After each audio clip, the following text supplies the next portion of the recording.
Prologue.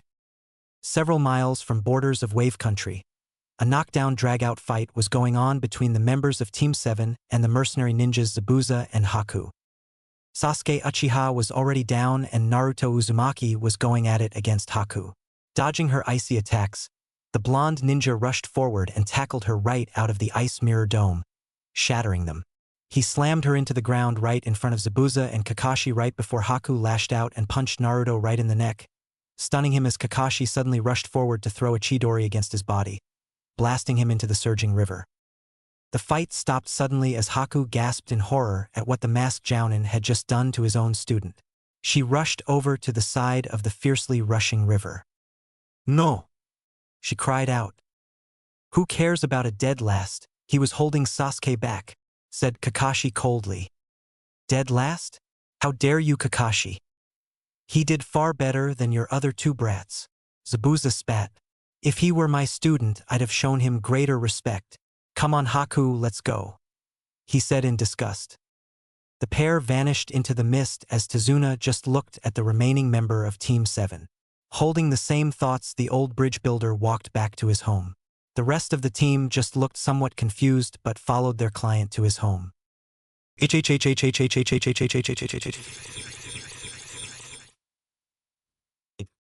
Naruto's injured body floated down the river, the young boy barely alive after getting blindsided by an energy sphere thrown by his own sensei, and was fortunate to get his jacket caught by a floating tree trunk that brought him to the shore of New Whirlpool. Secretly established after the old Whirlpool village had been destroyed, the blonde boy was the first new ninja visitor that they had received. He was still unconscious and half alive as someone came upon him. It was a girl with long strawberry blonde hair, blue eyes, and peach-colored skin. She was dressed in a belly shirt, low-rise jeans, sandals, and a black headband with a swirl on it. The girl dragged Naruto to shore and gasped at who it was. "And Narunizan," she gasped. Focusing her chakra into her muscles, she carefully picked up the blonde boy and quickly carried him to the hospital.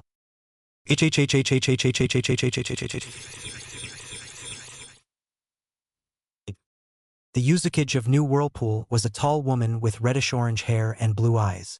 She was dressed in a long orange and black jacket, cargo pants, black sandals, and a black headband with a swirl on it. She had been at the hospital when the female rescuer and her unconscious cargo arrived. Rushing over to help the person, she had no way of knowing he was someone she wanted to see ever since he was born. "Where did you find him?" she said as the rescuer got there. "Floating outside of the village," Naruto's rescuer said. "I think it's Naruto-nizan." The female Kage gasped in shock. "Naruto?" she asked. She took a quick but good look at him, and gasped again when she realized that it was her son, Naruto. "Get me the best healers in the village now," she shouted, her fingers tracing the Chidori hole in the side of his stomach. The healers arrived quickly and began to help him. It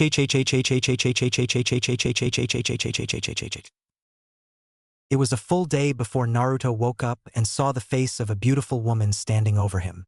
Red eyes and tear marks stained her face, which told Naruto she had been crying. This naturally confused him. "Hello, little one," she said to him. "Little one?" he asked, wondering where the oddly motherly tone was coming from. "I've wanted to see you ever since you were born. If it wasn't for Erasure, I'd be dead," she said. Seeing loss and confusion in his eyes, the red-haired woman spent the next half hour telling Naruto everything. Naruto then spent the same amount of time telling the woman the story of his life up until now. At the end of their stories, she was hugging the boy tightly as she apologized for leaving him alone in such a hateful village. Naruto himself was crying into the woman's chest, hugging her just as tight. "There's nothing I can do to change the past," she said to him, "but I can make up to it." "What? How?" "I'll train you to be strong." "Really? You'll train me?" he said. She nodded and he smiled. "But we wouldn't have enough time." "Do you know the Kage Bunshin?" she asked. "Yes," he replied. "We'll have enough time," she smirked.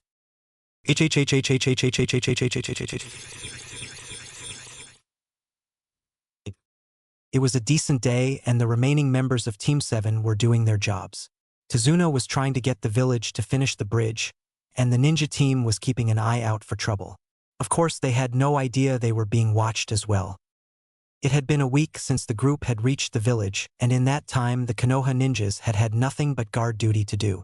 Kakashi continued to train Sasuke while Sakura cheered him on. 2 days back, Kakashi got the strange feeling that they were being watched, but thought that maybe the other villagers were doing the watching. It was noon on the 7th day when Tsunade, Sakura, Sasuke, and Kakashi returned to Tsunade's house. They saw 3 people sitting on the stoop talking to Inari, Tsunade's grandson, and Tsunami, his daughter. One was dressed in a red kimono with black hakama pants, tabi socks, and sandals. Another was dressed in a belly shirt, low-rise jeans, and sandals. The last was dressed in a red and black under-armour sleeveless top, red leather, flaring tights, a sleeveless, zipped hoodie, leather gauntlets, and a nose and mouth mask. The girls had strawberry blonde hair, blue eyes, and peach-colored skin. The guy had his hood up so they couldn't see his hair and eyes. All 3 had on a headband on their person, which marked them as ninjas. The girls had theirs on their foreheads and the guy had his on his arm. Team 7 and Tsunade approached them and realized the trio were armed. The first girl in the kimono had a katana and a short sword on her hip, making her look like a samurai. The more modern girl had wrap-around holsters on her hips with nickel-plated .27 Glocks and extra clips. The guy had a sawed-off pistol grip, pump-shot gun down his leg, a compact bow with a quiver of arrows, tied to his back, 2 Glocks in waist holsters under the hem of his hoodie, and a katana sheathed across the small of his back. When the trio looked at the approaching Team 7, they grimaced. "I take it you're the team from Konoha?" asked the modern girl. Team 7 nodded as Tsunade walked over to his daughter and grandson. The samurai girl rolled her eyes and scoffed at them. She looked at the guy. "These are the little brats that left you to die?" she asked. He nodded in response while Tsunami and Inari told Tsunade what was going on.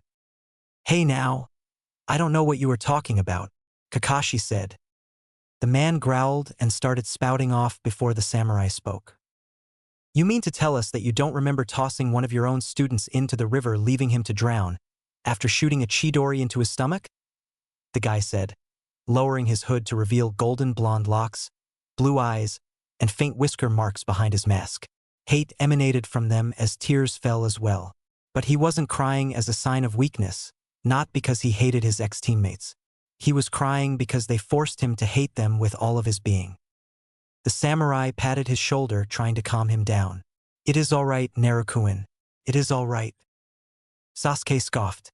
"Humph, wimp." Quick as a snap, all 3 of them had their weapons jabbed into Sasuke's face. The guy and the modern girl had guns on his temples as the samurai had her short sword at his neck. "Naruto-kun is more of a man than you'll ever be," said the modern girl. "He is sad because you forced him to hate you and he hates himself for it," the samurai girl. "I will never forgive you," he growled, causing them to jump back as he bared his fangs. He seemed almost like an animal. "Including you, Kakashi-sensei." "Oh, I'm sorry. I mean Kakashi-san." He was shaking slightly as he turned away from them. "Hinata-nizan. I really want to kill them right now." "Easy, Naruto-kun.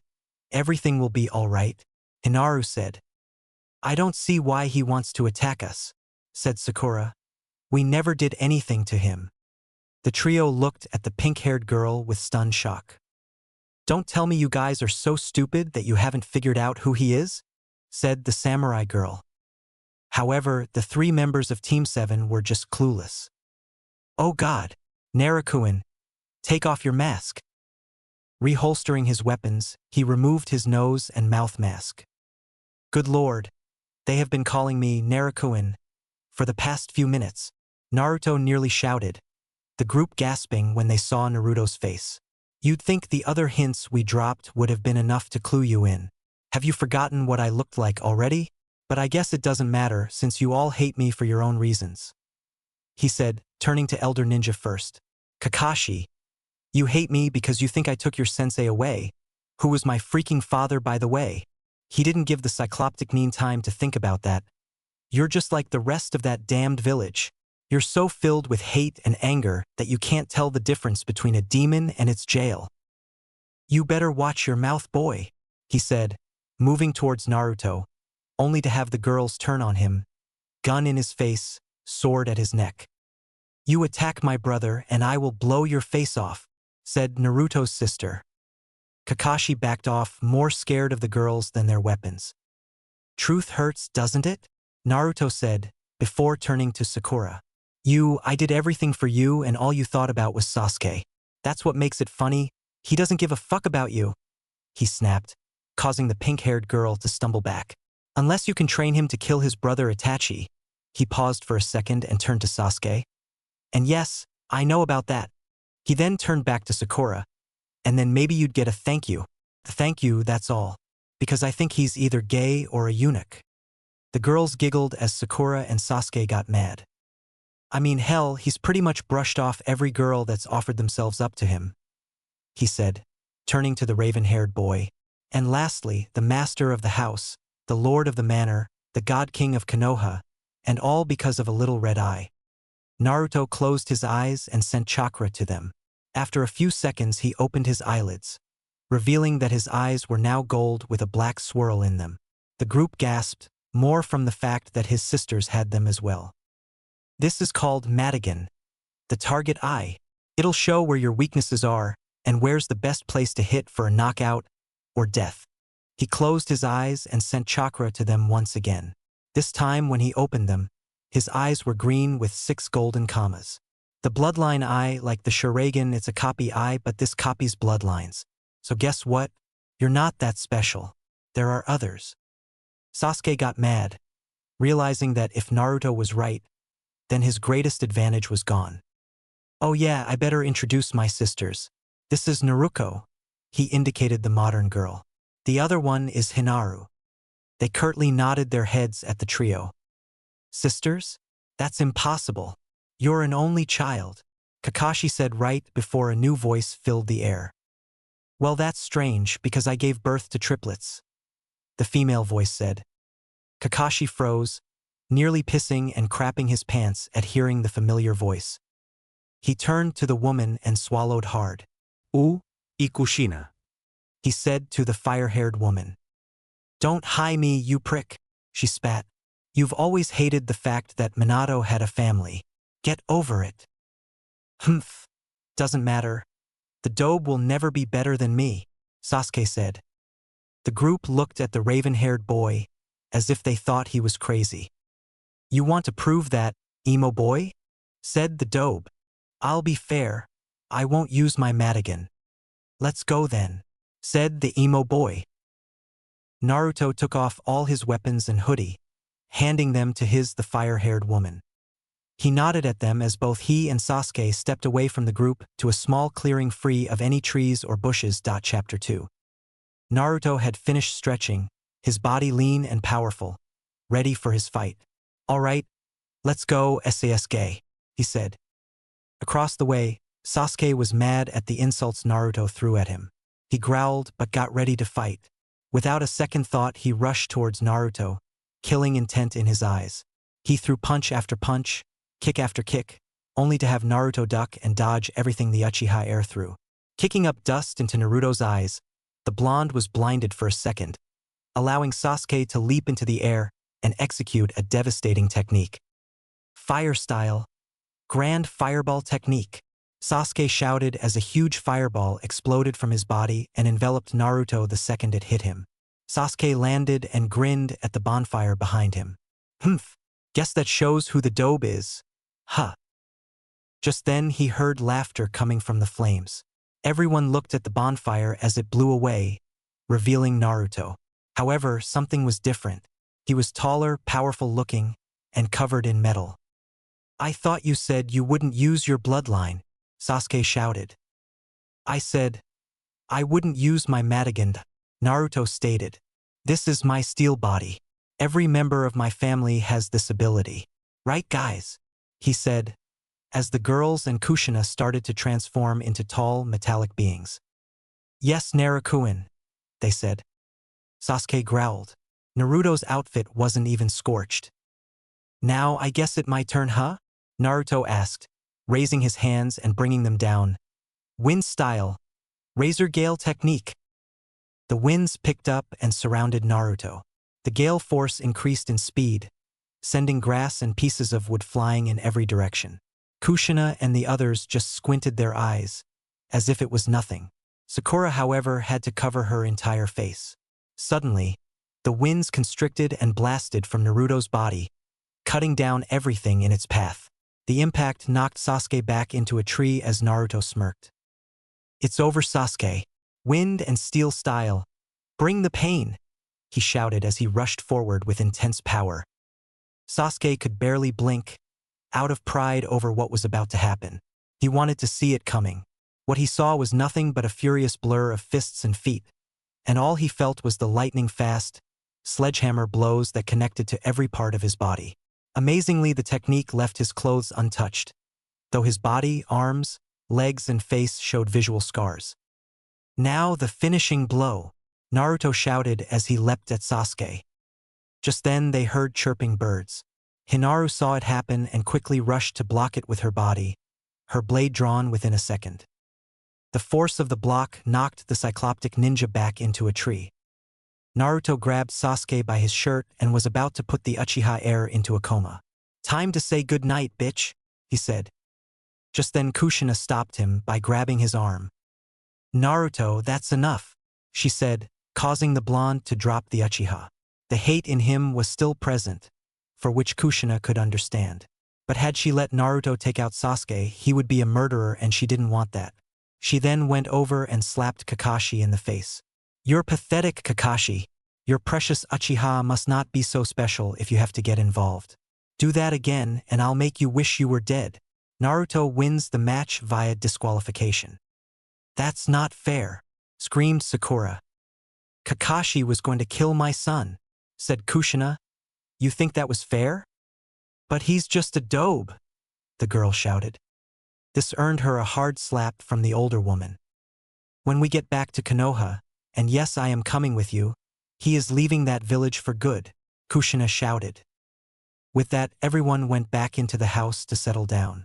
It was then that the group learned that Naruto and his sisters had arrived at Tsunade's house in the morning when Team 7 had left to go for the village, and Kushina had sent a spy to watch over the group 2 days prior.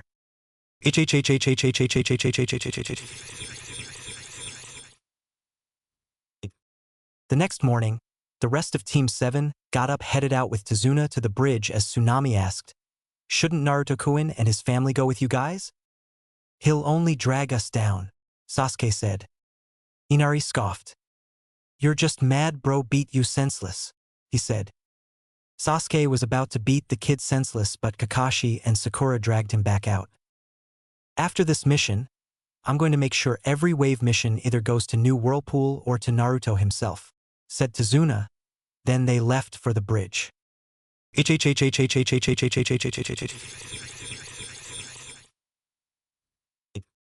Later, after Kushina had gotten up and looked around, she grimaced. "Damn, they left us," she thought, though she shouldn't have been surprised. She quickly went to get the others up. "Those jerks left us," she said. "Everyone, get dressed. Something's going on." They all got up and headed downstairs, arming themselves. Getting outside, they saw a couple thugs leading Tsunami away. Naruto quickly pulled out his guns and swiftly curved the bullets, one, hitting both in the back and knocking them down. "Get Tsunami!" Naruto shouted. Naruto quickly did and brought her back to them. "Are you all right?" Naruto asked the woman. "Where's Inari?" she said as the boy came over to her and hugged her tightly. "Mom, they are going to need protection," Naruto said. Kushina nodded and used a special high-pitched flute to call her family to send protectors for them. Waiting nearly a mile away, a half-dozen ninjas quickly appeared at Tsunade's house. Kushina gave them some quick instructions before turning to her family. "Let's go," Kushina said, the group heading out as the ninjas used genjutsus to make themselves invisible to the naked eye. The quartet quickly ran towards the bridge, where they found both Kakashi and Sasuke on the ground, bleeding from various wounds. Somehow I'm not surprised," Kushina groaned. That was bad enough, but when she saw Sakura abandon Tazuna, she started seeing red. Forget your duty. You just have to save your precious Uchiha, she growled. Turning to the others, she said, "Let's go." The group charged towards Zabuza and Haku, blasting through the icy mirrors and dispelling the thick cloud of mist in seconds. What the? Zabuza groaned as his body was pummeled with unrelenting force from Kushina. Within the span of a few seconds, the bandaged ninja was on the ground bleeding and unconscious. Across the way, Naruto had knocked down Haku after his sisters had blasted her ice mirrors, standing over her with his gun pointed at her mask. You're alive," Haku gasped when she realized it was Naruto standing over her. "Yes, I am," Naruto said, vaguely remembering something about the masked woman.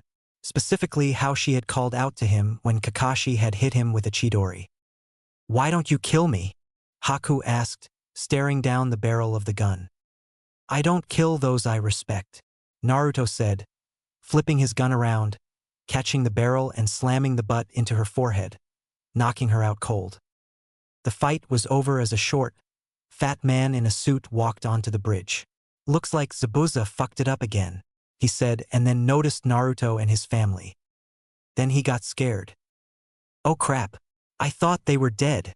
Kill them now," he shouted at the army of thugs he had brought with him. The army charged towards the group of ninjas, who only looked at them and smiled. "Take a seat, you three," Naruto said to the rest of Team 7. "We'll show you how it's done." The family charged down the thugs as the rest of their clan showed up. Within a second, the fight was on. A man who looked like Minato came at one group and blazed through them like a hot knife through butter. He carried a pair of twin kodachis in his hands. Other ninjas came out of nowhere and slashed through the thugs using various weapons of their own.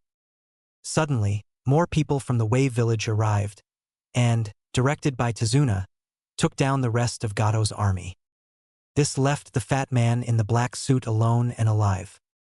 Before he could run, he was surrounded by 5 people with guns pointed at his head. "Game over, Gato," said Naruto right before he pulled the trigger and killed the shipping boss. He put his guns away as he looked over to Team 7 as the man who looked like Minato walked over to the visually shaken Kakashi and decked the cycloptic ninja in the face. "You son of a bitch, my brother had a family. He didn't have time to hold your hand and lead you through like to do the job Tsukumo couldn't do," he said to the stunned Kakashi. "He died saving your ass from a biju he sealed into his own son. Yes, Naruto is Minato's son. And this is how you choose to honor your fallen teacher? The world doesn't revolve around you or those cocksucking Uchihas. Live with it." With that finally said, he left and went over to Naruto. "I can't wait until you come to live with us in New Whirlpool," he said to the boy.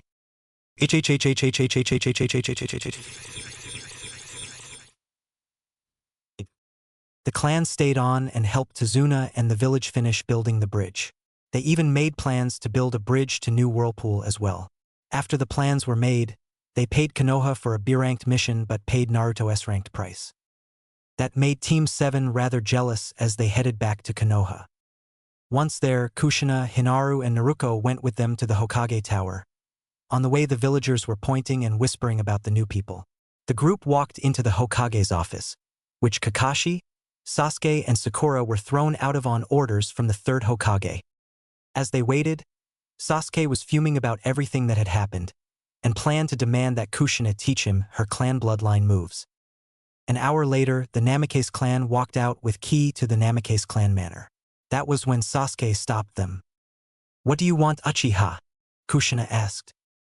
"Teach me that steel body thing," he said. She stared at him indignantly. "You want me to teach you a family clan jutsu? Goodbye. How dare you? I'll take my demands to the council and," he shouted right before a bullet grazing his cheek, causing him to shut up. "I am a Kage of my own village. If I say no, that means no. Goodbye, Uchiha." With that, they walked away. To be continued Chapter 3. Kushina was fuming as she walked to her manor. "I can't believe that spoiled brat," she spat. "What did Sasuke do now?" said Naruto. "Demanded that I teach him a clan jutsu."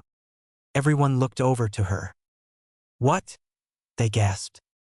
That's right. He thought because he was an Uchiha he'd get our secrets. Wouldn't be surprised if he whined to council, said Erasure.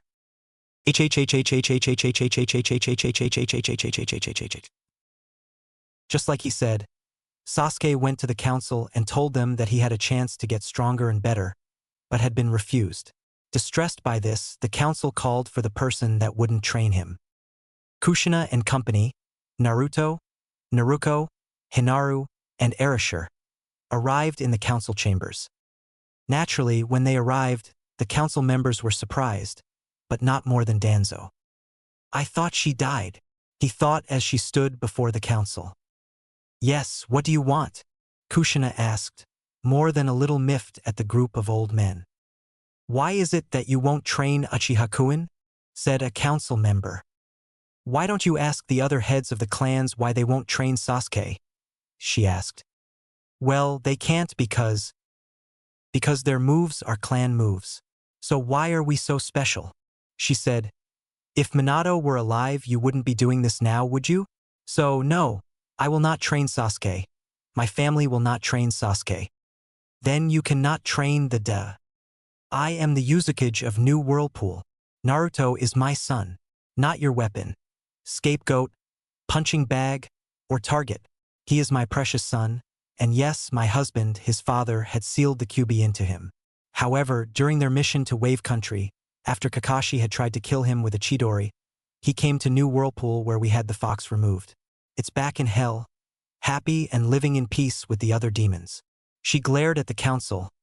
This is Naruto Namikaze, the heir to the Namikaze/Uzumaki clans, she said as she placed her hand on the blonde boy's shoulder. Her remarks having hit the stunned council, Kushina and her family turned to leave. However, before she was out the doors, Kushina stopped. Oh, one more thing.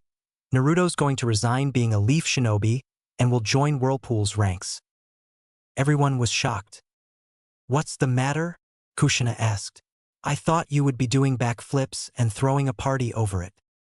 But he can't, shouted a council member. Why not? Kushina asked them. The council member couldn't come up with an answer, at least not one that would satisfy. You want him gone. The village wants him gone. The demon will leave or... You show my son, no, my family respect. The council didn't say anything, just glared at the woman. Then we have nothing else to say. With that, she left along with her family. As they walked out into the waiting room, Sasuke looked at her and smirked. Kushina looked at the boy with indifference, realizing that he was smirking because he had no idea what had just happened inside the council chamber. Your pathetic little whining tactic failed, she said to the raven-haired boy. I'm still not going to train you. They are my clan's moves. Last time I checked, you are an Uchiha. Hell, you scream it to anyone who gives a damn. I don't give damn. About you, who your family is, or was, or even what happened to your family, she said, turning into all steel. This is my family, my clan, and no gayest emo boy that lets the council suck his cock is going to tell me what you do. She spat, towering over the boy who looked a little panicked. And speaking of which, if you haven't figured it out yet, and you obviously haven't, this entire village loves you. Even though you've done nothing to earn it. They kiss your ass and you spit in their faces, using them for your own purposes. Dump your arrogance, pride, and quest for revenge, and maybe you will become a good ninja, she said, attempting to sound like a person giving him some good advice. To be honest, she didn't care if Sasuke listened, but the mother in her had to at least make an attempt. With that said, she left, and went with her family to pack up her clan's belongings from the manor. Later at the Hokage's office, Naruto turned in his headband and put on his new Whirlpool headband. Sarutobi nodded at the boy, sad to see him go, but also relieved that Naruto would finally receive the recognition and love he deserved. The third Hokage was one of the few people Naruto would miss going to New Whirlpool. As the family headed towards the gates of Konoha, they were blocked by someone. She was a young girl with short dark blue hair and pale, almost white, lavender eyes. She was dressed in a black bodysuit, sandals, and a beige jacket. Naruto looked at her, not nearly as clueless as everyone thought he was. He knew who she was. "Hinata, what do you want?" he asked. Like always, the lovely young girl was poking her fingers together with her head pointed to the ground. Having heard that Naruto was leaving the village to go to New Whirlpool, Hinata realized that this would be her only chance to tell the blonde, whisker-faced boy how she felt. I was wondering," she said, right before she lunged forward and enveloped him in a tight hug. "I don't want you to go," she said, crying into his chest. "You don't?" he asked, clearly shocked by what he was hearing. "No, I don't," she cried, shaking her head as she continued to hold him. Naruto's arms gently went up and took hold of her lithe body. "Why, Hinata? Why don't you want me to go?" he asked. Because because you?" Kushina asked the girl. "I really like Naruto-kun," she said to the Uzukage. The blonde boy's eye went wide at that confession, his arms instinctively hugging her tighter. It's all right," he said. Then he looked at Kushina. "Take me with you," Hinata suddenly said. "But what about your clan?" Hinaru asked.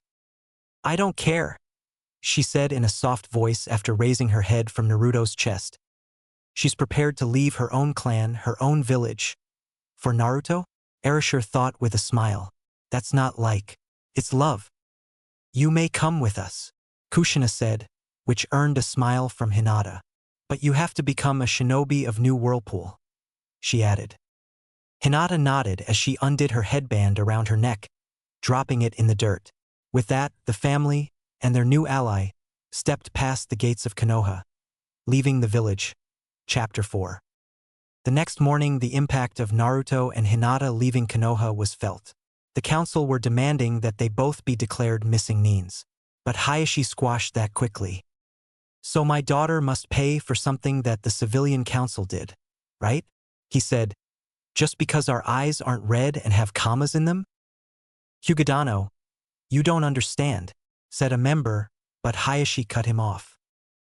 "No, I think I do understand," the Hyuga head said. "If you don't hear the name Uchiha, it doesn't matter to you. Oh, his family was killed by his older brother. Let's kiss his ass to make him feel better." The civilian council was getting mad quickly. "But when the child of our hero, you remember him right, the Youndame, who wasn't an Uchiha, tries to get equipment, what do? Give him the worst equipment there is.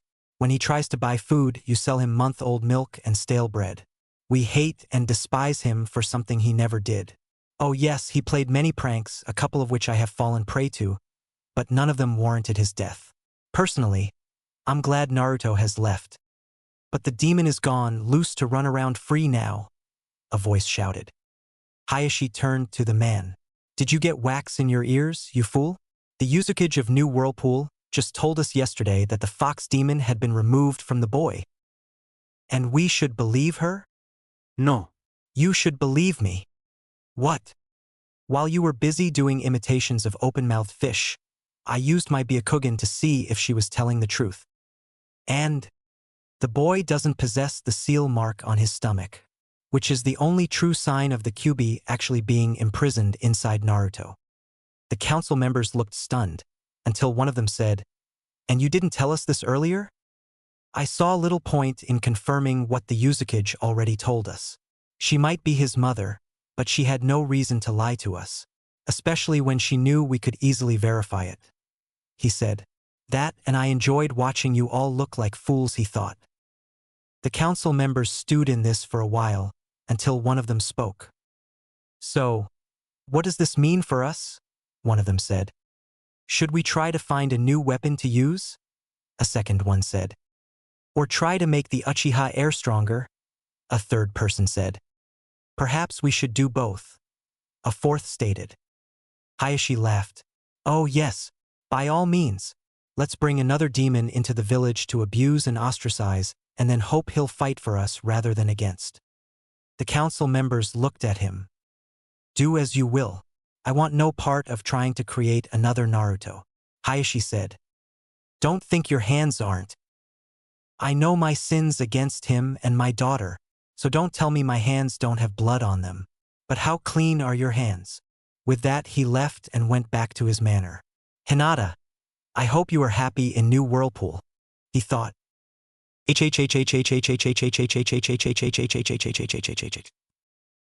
New Whirlpool was the most powerful village in Water Country, with it being a village of bloodlines. From dojutsus and full-body ones to old and new, they used them for day-to-day actions to being shinobis. The academy's finals were taijutsu, genjutsu, kenjutsu, if any, targeting and kenjutsu, and they could use their family's bloodlines. The council was made out of nothing but clan heads. Before their arrival, Kushina had Erasure go on ahead to get the council and the people of the village together so there could be a village meeting. She wanted everyone to show up to greet Naruto. While the group headed to New Whirlpool, Hinata and Naruto talked. Really? I inspired you? Naruto asked in shock. Yes, Hinata replied. I watched you fail many times, but saw that you never gave up. You kept trying to get stronger and better at perfecting your jutsus. It made me want to try harder as well. While the pair continued talking, Kushina and her daughters couldn't help but look back to them. They make a cute couple, don't they? Hinaru said. Yeah, they do, Naruto replied.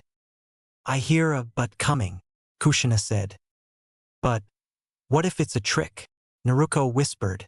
I mean, the whole village hated him, and she is the daughter of one of their largest clans. You think she was sent here to spy on him? Or us?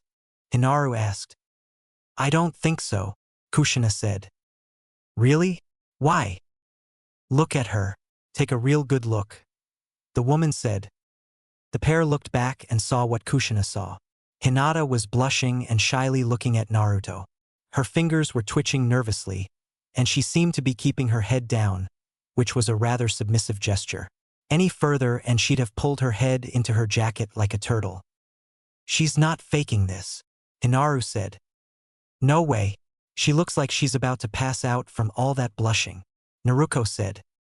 Satisfied with the girl's honesty, the group continued on while Hinata told Naruto how she liked to dance.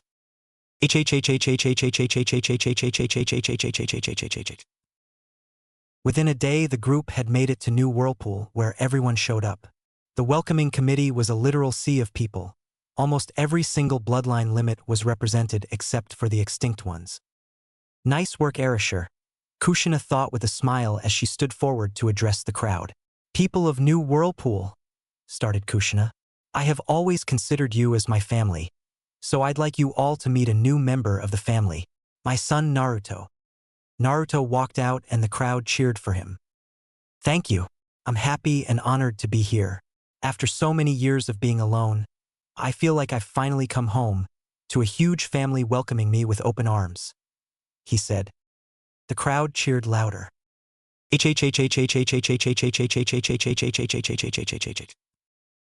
News of New Whirlpool had spread, everything about it being a hidden bloodline village and a former Jinchuriki being the son of the Uzukage. Of course, Konoha's council was bitching and complaining about it. We must get him back, said a council member. Oh, so now you want him back? Sarutobi scoffed. Why? To help the Uchiha make Chunin, said a member. Is that the only reason? The third asked. Shouldn't it be? Sarutobi just sighed and rose from his seat.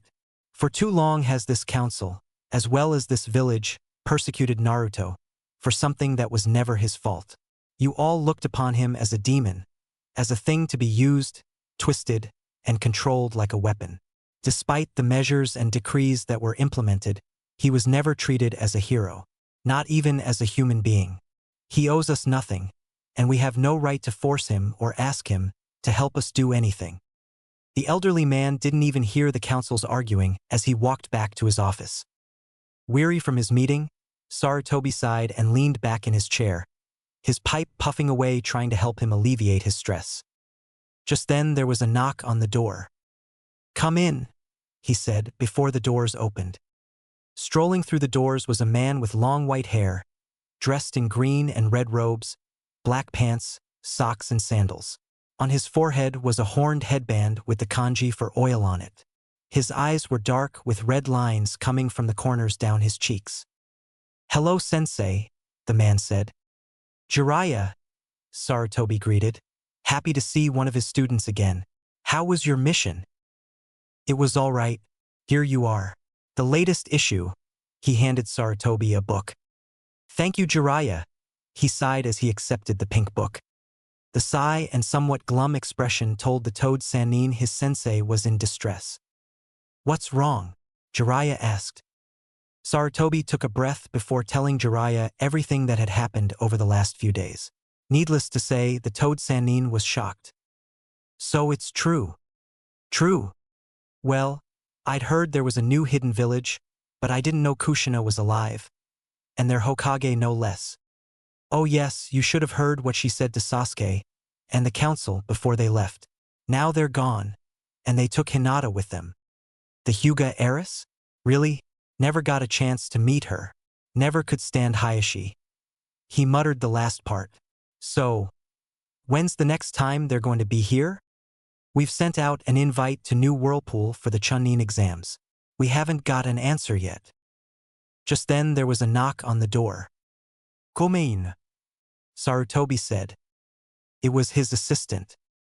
Sorry to interrupt Hokage-sama, Jiraiya-sama. But we got the answer from New Whirlpool, she said. She handed him the answer and he read it. Well, you'll get to see them in a couple of months, Sarutobi told Jiraiya. So they are coming? Yes, he said with a smile.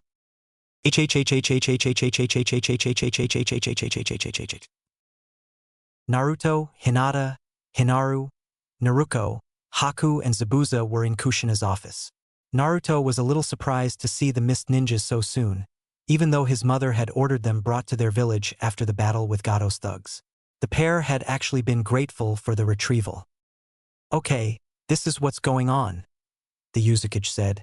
We have accepted the invitation for the Chunin exams, which are to be held in Konoha. Naruto, Hinata, I want you two on the same team. Hinata blushed as Naruto wrapped his arms around the girl's tight, nimble body and kissed her on the cheek. I don't mind being with you, Hinata, he said.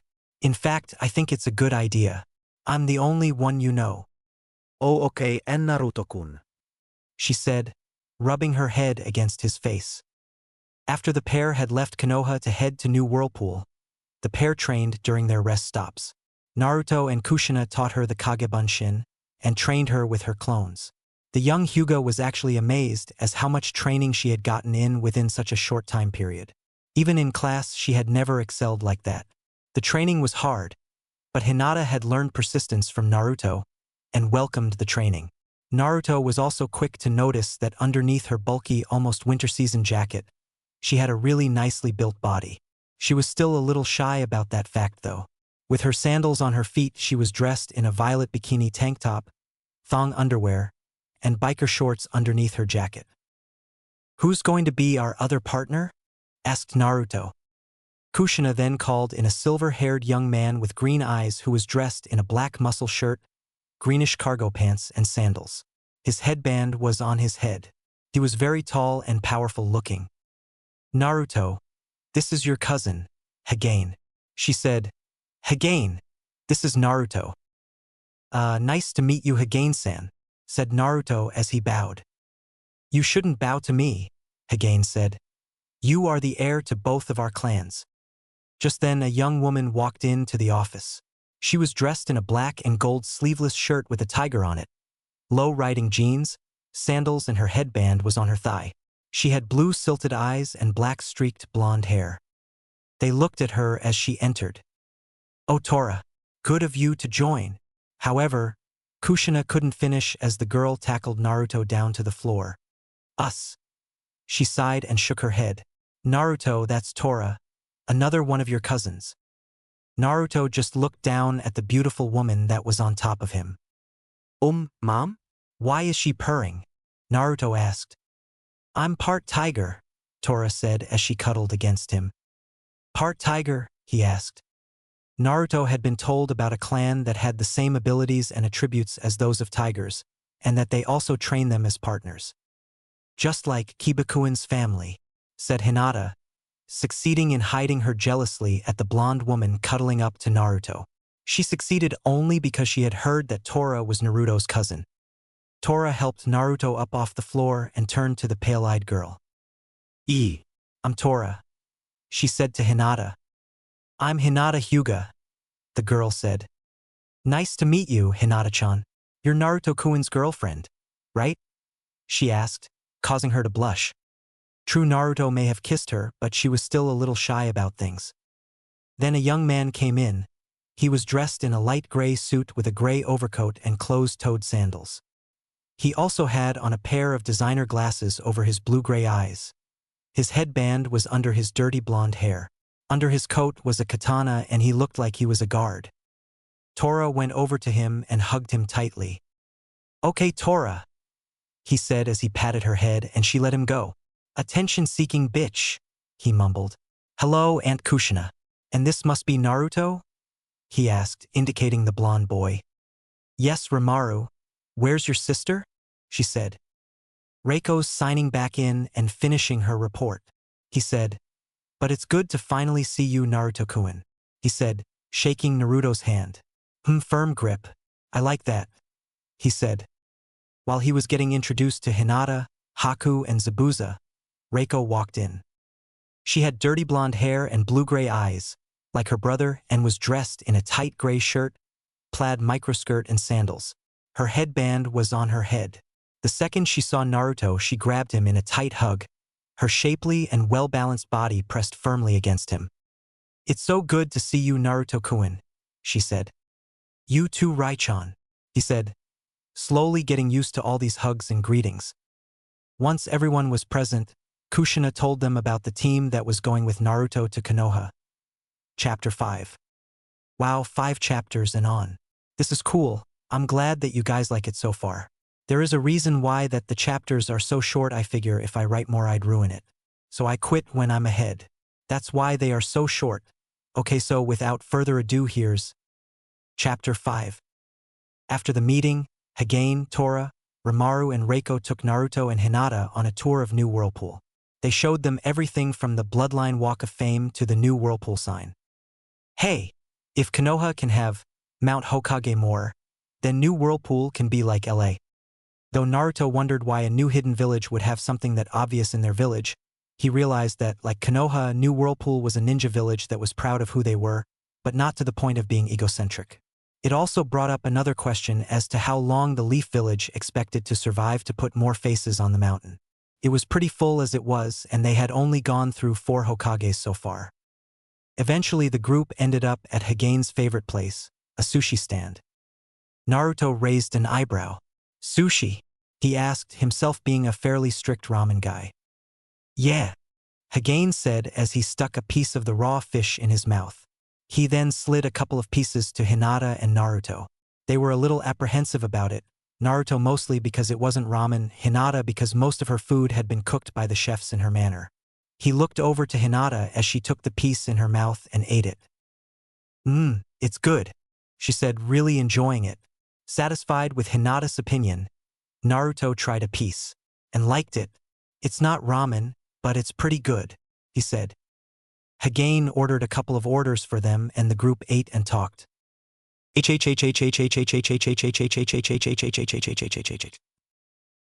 Meanwhile, not everything was going well in Konoha, especially for Team 7 who had just received a new teammate.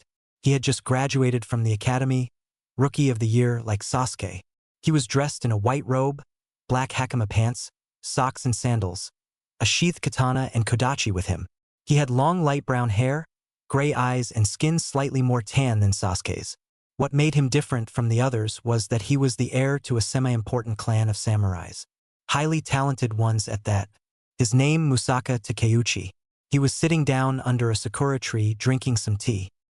When they saw him, Sasuke wasn't impressed, which really meant that he wants to be like him. Sakura wasn't paying that much attention to him and Kakashi was reading his porno book. "Are you our new teammate?" Sasuke asked. "What's your name?" Musaka didn't answer him, steadily drinking his tea. Sakura was naturally mad that he didn't respond to Sasuke. "Answer him, Baka," she barked as she rushed him with a punch. But Musaka simply pulled his sheathed sword up, blocking the fist with an outward swing. then bringing it back around to trip her with it. Still gripping the handle, he jerked upward, tossing the sheath into the air, freeing the blade and pointed it an inch from the pink-haired girl's neck. The sheath came down and bopped Sakura on the head. Still sipping his tea, his sword pointed at Sakura's neck. One would naturally assume that Misaka's attention was diverted. Kakashi acted on this and threw a handful of kunai at him. Misaka tossed his cup of tea into the air and dragged his kodachi, unsheathing it and deflected them all. He sheathed his kodachi and caught his cup as it came down. He sipped the last of his tea, finally removing his sword from Sakura's throat.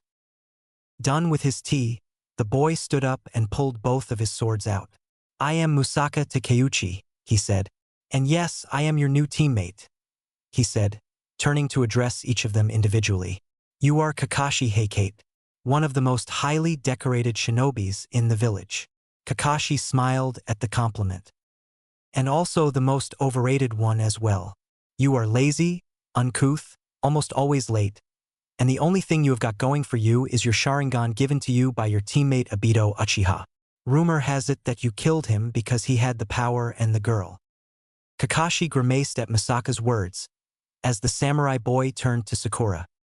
Sakura Haruno, a practical genius, one of the top kunoichi in the academy. On paper. In reality, you are completely weak. You have no true talent, and the only thing you do is chase after the last Uchiha. Sakura frowned as he said that. "Though I admit you are fairly cute when you get knocked on your ass," he said, then turned to Sasuke. "And finally, Sasuke Uchiha, last season's Rookie of the Year, and the last loyal Uchiha in Konoha. I'll admit you have talent, but you also have no heart, a black soul, and a ruthless thirst for revenge.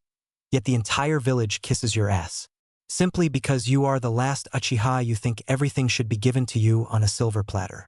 I am here to change all of that. I am very sorry, but it is time to wake up. The dreams are over." Enraged, Sasuke leaped to attack him.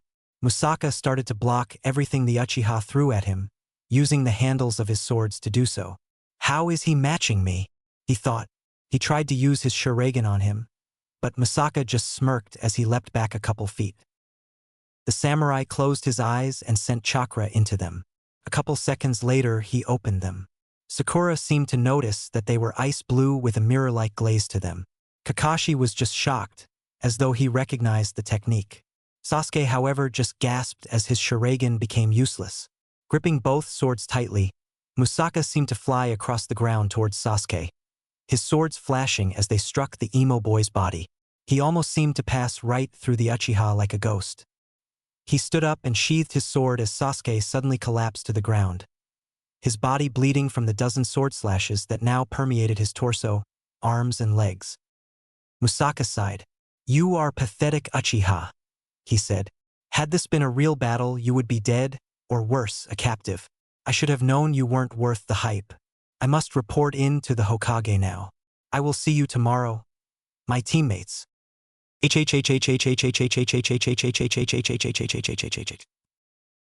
While Musaka walked away from the stunned Team 7, Neji Hyuga was standing before the Hyuga Council in their chambers.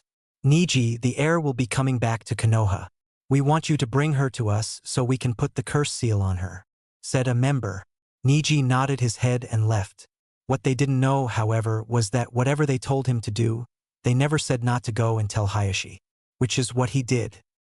"So they want to place the curse seal on Hinata when she gets back in time for the Chunin exams?" Hayashi said with a smirk. "I'm afraid I have other plans, my nephew. This is what we'll do." He told Neji his plan. At first, Neji was not optimistic about its chances, until Hayashi removed the cursed seal from Neji's head as a show of good faith. The seal now harmless, Neji allowed himself a smile, but he quickly forced it down, keeping up the appearance that he still hated Hayashi.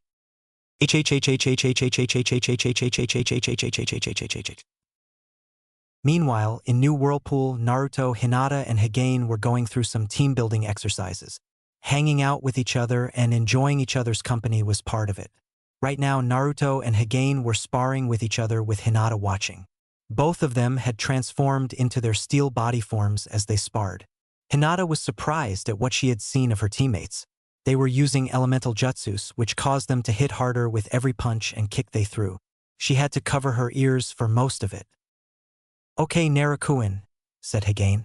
"I'm going to teach you some new moves. Watch carefully." He went through the seals, which ended with his body starting to glow. The wind started to pick up and lifted him off the ground, his body launching into the air. Naruto and Hinata looked up to see Hagane. When they heard, "Wind and steel style. Bring the rain." Naruto's eyes opened wide when he realized what was about to happen. He quickly ran to Hinata and scooped her up, dashing away as the energy slammed into the ground, devastating everything with what felt like a small nuke. However, Hinata didn't realize this. Her face was pink because she was in Naruto's arms. "Naruto-kun's holding me," she thought. While she had gotten better around Naruto as of late, able to at least keep from fainting whenever Naruto kissed her, and that was with Naruto holding onto her to keep her from falling down, she still had a tendency to faint whenever she saw him topless. But right now she could handle him holding her like this. After the attack was over, the pair looked back and stared around the area. There was nothing but a crater, which Hinata guessed to be about 50 to 60 meters in diameter. "Whoa!"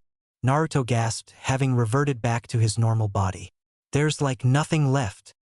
Hagane landed next to them. "As you can see, that was a desperation move," he said, breathing hard. "I would say so," Naruto said. "How did you do that?" "Okay. Has your mom told you who your father was?" Naruto nodded. "Good. That was about 5 Raisingans on steroids. Because of our steel bodies, our chakra abilities get amped up by about 10. 10? Naruto gasped. "But doesn't that take a lot out of us?" he asked. Hagane nodded as they heard his stomach growl. He blushed as his teammates giggled. "Come on, let's go eat," he said, leading the pair back to his favorite sushi stand. "He reminds me of Choji-san," Hinata said. "Really?" Naruto nodded.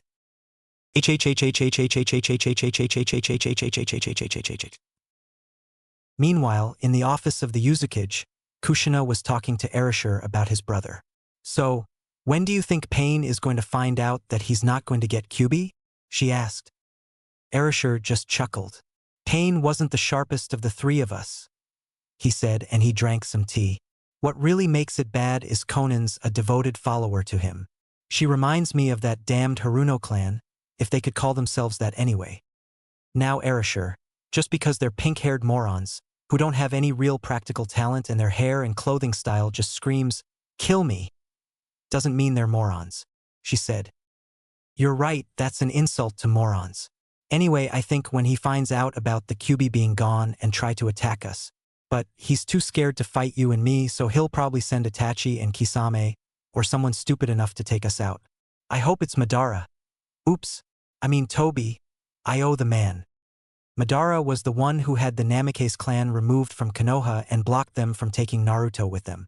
Erasure, "I know you hate that family. I hate them too. But Naruto will embarrass Sasuke and show them that the Uchiha were all hype. Just leave it to Naruto, huh?" Erasure mused. "I don't want to burden his shoulders, but with our help, he can do it." "Of course." In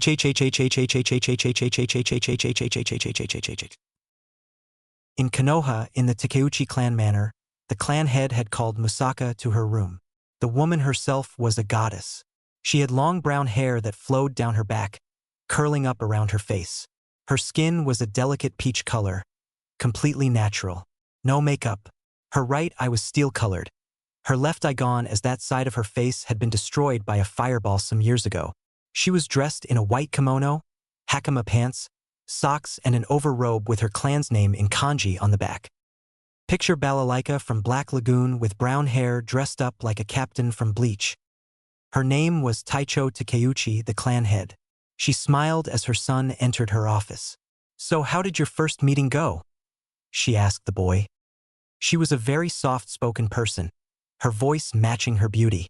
The scars did nothing to detract from that beauty, but made others want to kill the person who did it to her face. "You were right as always, mother," he said. "The Uchiha was not worth the hype." She nodded. "So what are you going to do?" Musaka asked. I heard that Naruto is the captain of the new Whirlpool team. I'm going to make sure that they will be safe, Taicho said. Very well. They will pay for what they did to us and Naruto. Like many people, the Takeuchi clan had issues with the council. It was the council that removed that Takeuchi clan from their inner circle, via Danzo since he wanted to increase his power base. The Haruno clan tool their place, via Danzo's recommendation. Madara, who had been on the council at the time, had blocked Naruto's adoption into the Takeuchi clan. Their clan were major allies to the Namikaze clan when Minato was a boy. Taicho got her face burned because she wouldn't marry Madara, destroying her eye. When she had heard about the Uchiha clan massacre, she was happy about the Uchiha council dying, saddened that her best friend, Makoto, died, and enraged that Madara wasn't there to enjoy being killed. Oh yes, they will pay, the woman said with an emotionless face, her emotions boiling inside. Chapter 6. Kushina had called Naruto into her office in the Uzumaki clan manor. You wanted to see me, Mom? He asked as he entered her office. Yes, Naruto-kun, she said. I want to explain some things to you. Oh? Like what? He asked. Oh, say, the reason why you and Naruto use firearms, she replied. Yeah, not that I mind, but I was kind of wondering. Well, it's because we are not from the elemental countries, she said. The Uzumakis, that is. You see, I come from a long line of bounty hunters. My father was subjected to a lot of experiments that changed his DNA, which gave us our Dojutsu and our steel bodies. Naruto was mesmerized by the story. Anyway, we were chasing down a group of wanted criminals and followed them into the elemental countries. While we were chasing them down, we ran into your father. He was a jounin at the time. With the aid of him and his team, we were able to capture them. It was shortly after that that I fell in love with your father. By this time, the rest of my family had arrived to help us, and it was during that time that Whirlpool was Water Country's answer to Konoha. She still made sure she had his attention as she poured him some tea. My family settled down in Whirlpool, but when the big bloodline purge happened throughout Water, we were the ones who helped those who were trying to escape get away to safety. Rin and I worked together to stop the Water Lord's war on bloodline clans, which included the destruction of Whirlpool Village. With his death, everything went back to normal. But we had to pick up the pieces, and so we secretly founded New Whirlpool. What happened to Rin-san? Naruto asked, and as if on cue, a beautiful woman walked into the room. She had shoulder-length brown hair and caramel brown eyes. She was dressed in a black shirt, white skirt with slits up the leg, open-toed sandals, and bike shorts. She also had markings on her cheeks. Seeing the blonde boy with his back to her, she snuck up on him, grabbing him from behind. Right behind you, Naruto-kun, she said. With that, she kissed him on the cheek. Oh, he's cute. Can I keep him? She asked playfully. You're gonna have to fight his girlfriend then, Rin, Kushina smirked. Oh, all the good ones are taken, she whined. Oh, speaking of which, Naruto-kun, I need to talk to Hinata as soon as possible.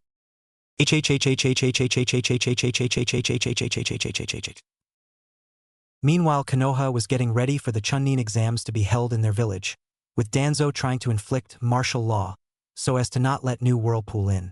But Sarutobi smashed that quickly. But we don't need their kind here, he stated to the Hokage in his office. Oh really? Sarutobi asked. And what would that be? The kind that is more powerful than you and your root. Danzo sneered at the insinuation. Fear does not become you, Danzo, though it is refreshing to see you are human. I'm not afraid, he snapped, though I know why you aren't. Kushina actually likes you. I never gave her reason to hate me, so yes, I have no reason to be afraid.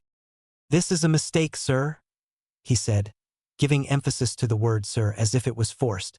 One of many this village has made, even under my watch. Regardless, the invitation has been sent and accepted. New Whirlpool will be coming to attend the exams. Now, if you have nothing else to rant about to me, get out of my office. Glaring, Danzo left the Hokage's office.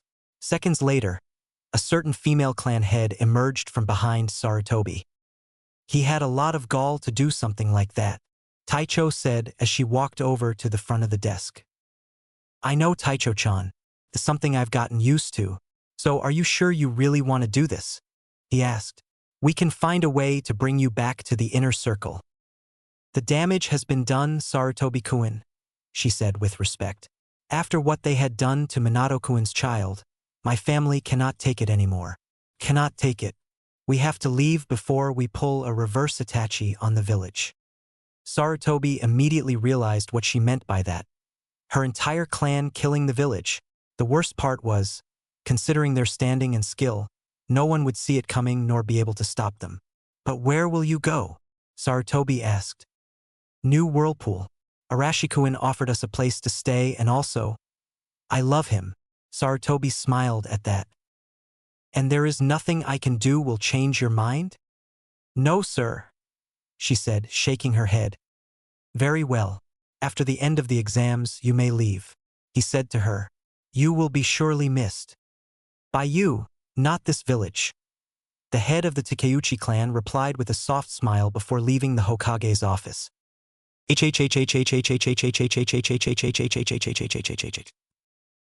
Meanwhile, Team 8 was meeting their new teammate. She was a cute young woman with blonde hair in a pixie cut and red streaks running through it. She was dressed in a gray singlet with a black miniskirt, white sandal boots and gauntlets, her ninja headband on her head. Her eyes were amazing as the trio couldn't tell what color they were. At first they were hazel, then they were silver, then gold, and then back to hazel. She was also very well built for her age. I'm Jun Kintabori, it's nice to meet you, she said to Team 8. Kintabori? Where have I heard that name before? Kiba wondered. Suddenly, Akamaru poked his head out of Kiba's shirt. The second Jun saw the puppy, she smiled. AKA Chan. She squealed as she grabbed the little puppy to cuddle him. Oh, I missed you so much. He started to lick her face and she hugged him. The others were in shock. No way, Jun-chan? Kiba gasped. You know her, Kiba-kun? Kurenai asked. Yes, sensei, we grew up together, he said, hugging her tightly, avoiding crushing Akamaru. They sat down and started talking about what had been up to in their lives. It took a little prompting to get Kiba to introduce Jun to her teammates. Shino the bug ninja and Kurenai sensei the genjutsu mistress.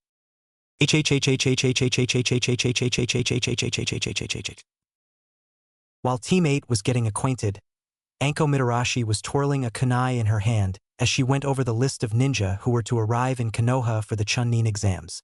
At the inner corner of her desk sat a message from New Whirlpool, which had arrived via private courier, in the middle of the night. She sighed as Ibiki walked in. So what do you think of Arashi's offer? He asked. I don't know. I mean, Minato-kun did engage me to the gaki, but... She said. I don't know. Have you even met him yet? No, not yet. That could be a problem, Ibiki said. I hope you don't mind me saying this, but I've never seen you this upset before. I've never been engaged before, Anko replied. True. I mean, hell, no one ever wanted to date me, she scoffed. That's not entirely true. People were just intimidated by your attitude. Minato wasn't. Neither was Arashir. And that's only because they were stronger than most. Well, from what I hear, the guy's quite strong. And he and his team are coming for the exams, so you should at least try to get to know him. All right. I hope you are worth my time, Naruto, she thought. In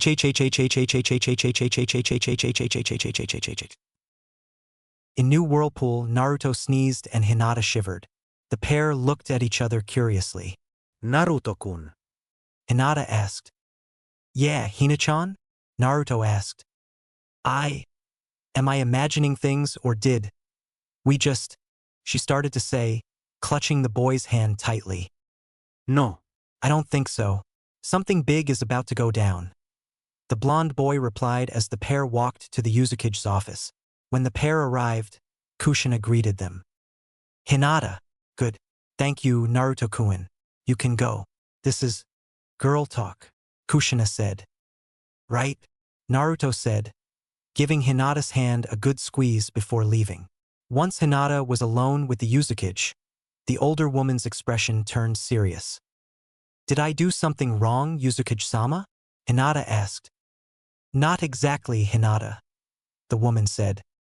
I wanted to talk to you about Naruto, or more specifically, your relationship with him. The girl's eyes widened as she felt her heart start to drop. First of all, I want to say how happy I am that you honestly like my son. I've been watching you for some time and I'm glad that your feelings are genuine. If they were otherwise, I probably would have killed you. Hinata gulped, but felt relieved as well. Secondly, I was pleasantly surprised that you are such a kind and compassionate young woman. That is something of a rarity, especially in a ninja village. It's another plus in your favor. Hinata continued to remain silent, as if waiting for the other shoe to drop. However, there is an issue that I want to address to you, she stated, standing up from her desk and moving towards the girl. Here it comes. Hinata thought fearfully, clutching her hands together tightly. I want to take you on as my apprentice and personally train you, Kushina said. Hinata's eyes were wide as dinner plates when she said that. You want to train me? Hinata gasped. Yes. Thank you. But what does this have to do with Naruto-kun? She asked. Perceptive. Another plus. The Uzukage smiled. Like I said, I've been watching you for some time and I've noticed how you interact with my son. Namely, you're blushing and stuttering. If you act like this around him, just holding hands and such, how in the world will you ever be able to give me grandchildren? At hearing those words, Hinata turned beet red. See? That's what I mean, she said, pointing to the girl's face. If you blush like that at the merest mention of intimacy, you're going to pass out before you and Naruto can do anything more than just hold hands. But we're too young for that, she squeaked. Of course you are. I wasn't suggesting you start a family right now. But Naruto has been denied love and affection by virtually everyone in Konoha for all of his life. Now that he has people to care for him, he'll hold on to them with all his might. And that includes you. Personally, I think you're perfect for him. You're the sweetest, kindest, most honest and cutest young ninja I've ever met. Your shy innocence and sincere feelings towards Naruto are your best qualities. And I would never want you to lose those traits. However, if you don't mind me saying this, you are not strong. At least emotionally. You have the potential for strength on many levels, and I want to help you achieve that. For my son. Hinata felt a huge weight lift off her shoulders and heart as Kushina finished her speech. The Uzukage thought that she was perfect for Naruto and wanted to make her stronger so that she could be the perfect match for him. And even she had to admit that she was rather weak in some areas. She wanted to be stronger, thanks to Naruto's example, and here, his own mother was offering her the chance to achieve this. I accept, Hinata said. Good, Kushina smiled. But before we begin, I need to ask you a question. A very serious one. Yes. Do you love him? Hinata blushed heavily once again. I need to know, Hinata. Like and love are different in extreme ways. I need to hear the words from you. I need to be sure of just how committed you are to getting and keeping Naruto. Her heart was beating rapidly, her face threatening to burst from heat as a tear raced down her cheek. Time seemed to stand still as the words came to her mouth. Yes, I love Naruto-kun. I love him with all my heart and I will do whatever it takes to be with him always, she cried out. Kushina smiled as she moved to the girl and enveloped her in a warm hug. You'll do, Hinata. You'll do. She cooed softly as the girl cried into the Uzukage's chest. Please vote on my poll. In New Whirlpool, do you think I should make it a harem? Chapter 7. Author note. Well, it's getting closer to the exams and the Chunin hopefuls are coming to Konoha in this chapter.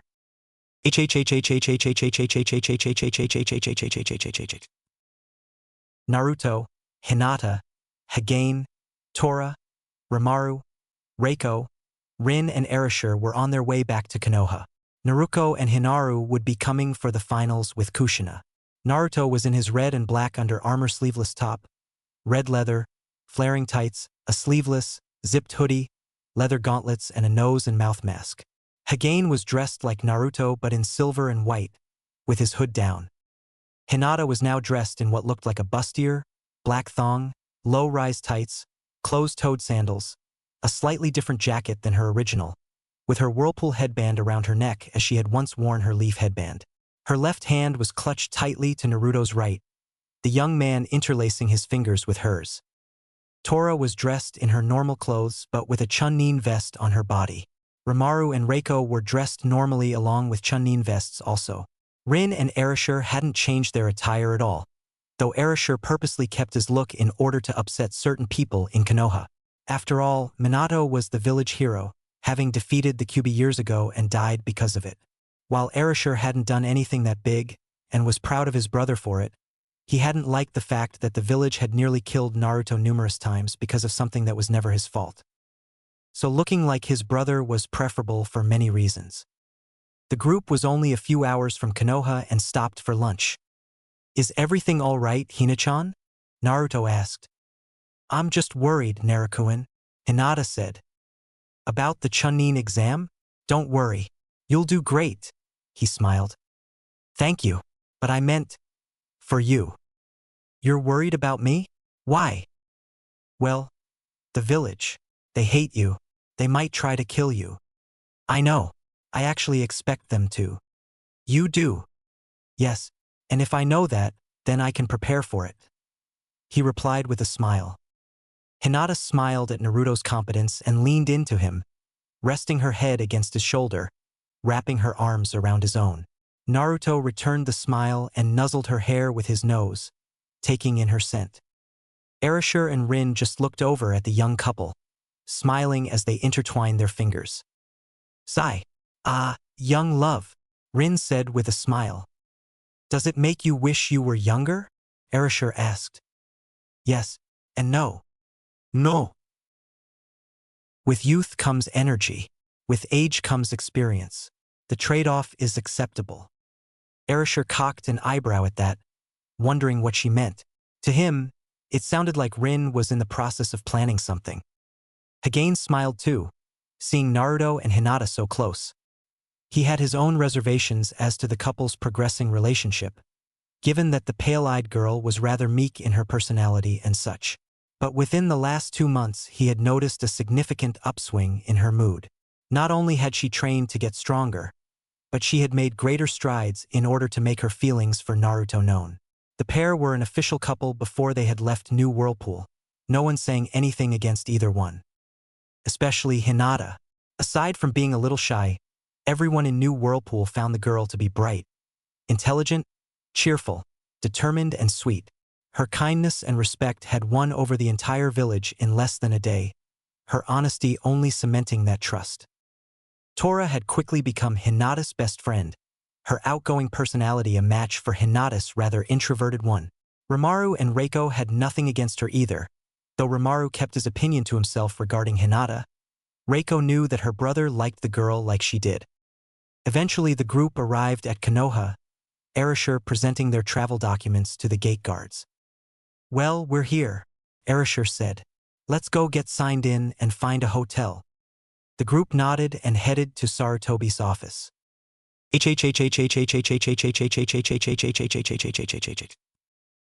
Unbeknownst to them, though with some suspicion, the group had been watched the second they had set foot in the village. The agents told Danzo they had arrived as the group went to the Hokage's office. "Good," he sneered. "Now go find and kill the demon's team, then bring the demon to me," he said. The group bowed and took off. After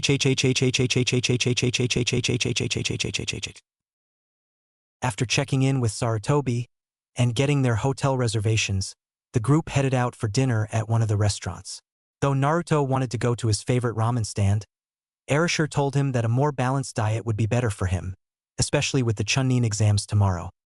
The group was on their way to the restaurant when they noticed something was off. Naruto was the first to realize it, when he saw that the usually crowded streets were empty. Tora growled slightly as Orochimaru looked at her. "What is it?" he whispered to the tiger woman. "Trouble," she hissed. Within seconds, a group of 10 ANBU appeared out of nowhere and attacked the group.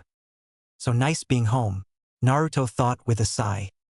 Erashur dodged the sword blade of his attacker, moving to the right as the blade went right past him, allowing him to slide up close and ran him hand into the ninja's chest. Rin pulled 2 kunai from her belt and quickly leaped into the air, impaling the blades into the back of the two ANBU's necks as she flew over them. Hagane blocked his attacker's attacks, grabbed his arm and spun him around, quickly grabbing his neck and snapping it in one clean move. Orochimaru matched the ANBU's sword attacks move for move until he sliced off the ninja's hands and then impaled him through the chest. Reiko did the same thing, though she let the ninja keep his hands, just not his left leg. Tora leapt around from the sides of the buildings like a wild animal, jumping and dodging furiously, until she was able to move in close and slash the ANBU across his throat. Hinata, not being able to take even the life of an enemy, dodged the attacks and slammed her hands into her ANBU's chest, knocking him back into the stone wall of one of the buildings, rendering him unconscious. And Naruto easily dodged the attacks of the first ANBU, who missed Naruto and impaled the second one, allowing Naruto to knock the first unconscious. With the ANBU group defeated, Naruto stepped up and removed the mask of the one Hinata had beaten. He smirked as he saw who it was. "Well, hello, Sai," Naruto said to the ninja. "Who is he?" Reiko asked. "This is Danzo's son, Sai," he said as Hagane held Sai's arms back. The ANBU ninja looked at the blonde, whisker-faced boy, and as usual, his penis affliction came to play. "What are you going to do, dickless?" he said. The emotions from Naruto's team were varied. Hinata was in shock. Hagane was just hung his head. Reiko just blushed because she had accidentally got a look at Naruto equipment and he wasn't lacking. Orochimaru just looked at the boy with apathy. Tora growled at him. Rin just sighed and Erashur got mad. Naruto, well, he started to chuckle and turned his back to the other male. "And you should know," Naruto said. "So what? Daddy Danzo never played with yours enough, so now you have to talk about others like that?" he asked. "Or maybe you don't have one of your own. Or maybe he just likes you the way you are. Not that I'm going to find out if that's true or not, but since you're here, I'm going to leave you alive so that you can tell your dear father that if he wants me, he'd better come and get me himself, not send his little sodders. Orochimaru, give that one's head to Sai so he can give it as a message to Danzo," he said, indicating the other still alive ANBU that Erashur was watching. Orochimaru's glasses flashed as his hand swiped in front of him. After a quick flash, the root ANBU's head was in Arashi's hands. "Here you are. Now be a good little boy and give this to Daddy Danzo, all right?" the man said as he handed Sai the head. He was actually impressed that Orochimaru hadn't gotten any blood on him when he sliced off the ninja's head. The Bao growled as he accepted it, but made a last attempt to attack Naruto. It was an attempt that failed as Reiko, Orochimaru, Tora and Hagane all stopped him. Weapons aided at his head. Naruto then turned to him and pointed one of his Glocks at Sai's head. "It would be in your best interest to leave if you want to live," Naruto said. Sai took the head and left.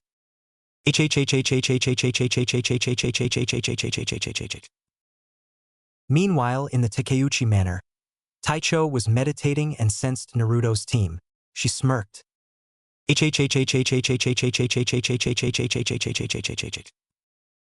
The group returned to their hotel after dinner and got settled into their rooms.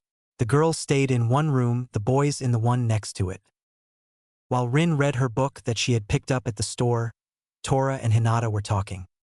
"It wasn't a big deal, Tora-chan," Hinata said with a blush as she sat behind Tora to brush out her hair. "But it was, Hina-chan," Tora bubbled. "You're a genin and you took out an ANBU on your own. That's a great accomplishment. Auntie would be proud. You should be too," she giggled as she turned around and tackled the pale-eyed girl.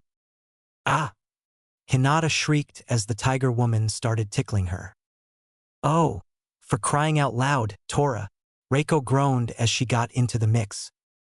Rin just smiled, wondering why she hadn't brought a video camera.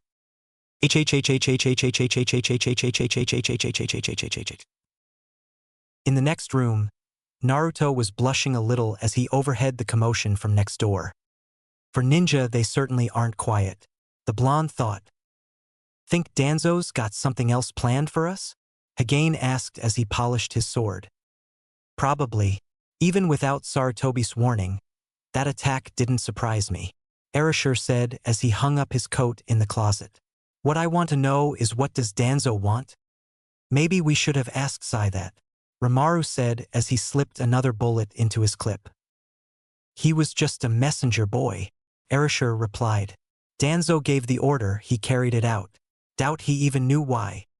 You don't think Danzo would have told his own son what was going on?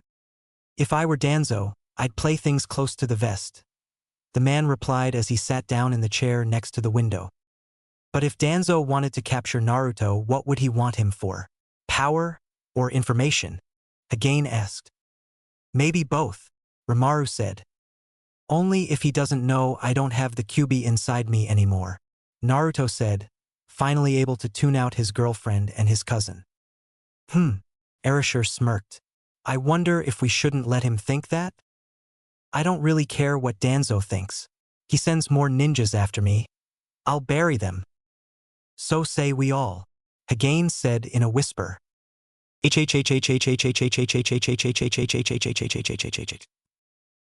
The next morning, Naruto and company went in to take the first part of the test. It was the first time that Anko had seen her fiancé. Well, this is it. I finally get to meet him, but right now I have a rep to live up to, she thought as she headed to the second test area. While Naruto and his teammates stayed off to the side, looking at each group of ninja that had come from the numerous villages, another pair of teams introduced themselves. Hinata-chan, Kiba said as Akamaru leapt at the pale-eyed girl and licked her face. Kiba-kun. Akamaru-chan, Hinata cried as Kiba, Shino, and Jun introduced themselves. While Hinata was glad to see her old teammates, it was Shino and Hagane who kept glaring at each other. Hagane didn't tell anyone that he had a slight fear of bugs, and Shino made him a little bit nervous. So you're the famous Hyuga heiress, Jun said. I'm glad to finally meet you. Kurenai-sensei has had nothing but good things to say about you. Thank you. How is sensei? Hinata asked. She was a little sad that you left, but under the circumstances she did understand, Shino said. Circumstances? Naruto asked curiously. The council not liking you, Hinata's father being on the council. The Hyuga council wanting to put the curse seal on Hinata. They what? Naruto growled, his chakra spiking, which caused Akamaru to whimper. Naru-kun. Hinata whispered, clutching his hand tightly. Across the room, a certain red-haired ninja with rings around his eyes turned towards the blonde boy. Interesting, Gaara thought as he stared at the blonde. Such anger. Naruto calmed down a bit as Team 7 finally arrived. Sasuke-kun, said a platinum blonde girl with ice-blue eyes. She was dressed in a black bodysuit and sandals. Her headband was on her waist. She was your basic blonde girl. Sakura was getting mad. She was foaming at the mouth. This naturally made the two boys that had arrived with the blonde, a bored-looking boy with a pineapple hairstyle and a chubby boy stuffing his face with a bag of chips, attempt to keep their distance. Stay away from him, Ino pig, Sakura shouted. That was when Ino saw their new teammate. And who are you? She asked the samurai boy. Where's Naruto? Ino asked. He's probably being a coward and did the smart thing by not showing up, Sasuke said. Yeah, how dare that bitch not teach Sasuke a move in which he could be more powerful, Sakura said as she was suddenly hit upside the head with the hilt of Musaka's katana. Ow! Forgive my teammates, but I am Musaka Takeuchi, their new teammate, he answered as he turned back to Sakura. And simply because the Uzukage would not teach Sasuke a clan technique does not make her a bitch. Yes, it does, she snapped. Then you would be saying the same about every member of the Konoha Council who cannot teach Sasuke their techniques, for the exact same reason, Musaka said. Irritated by the samurai's attitude, Sasuke used his free hand to reach up in an attempt to strike Musaka in the face. However, the second he moved in to strike, his wrist was caught by a strong hand. Everyone looked back and saw Naruto. Was someone looking for me? He asked the group. Chapter 8. Author's notes. At the end of Chapter 7, I was thinking about a song from Lil Wayne called Mr. Carter as like an ending to the chapter. I don't know why though.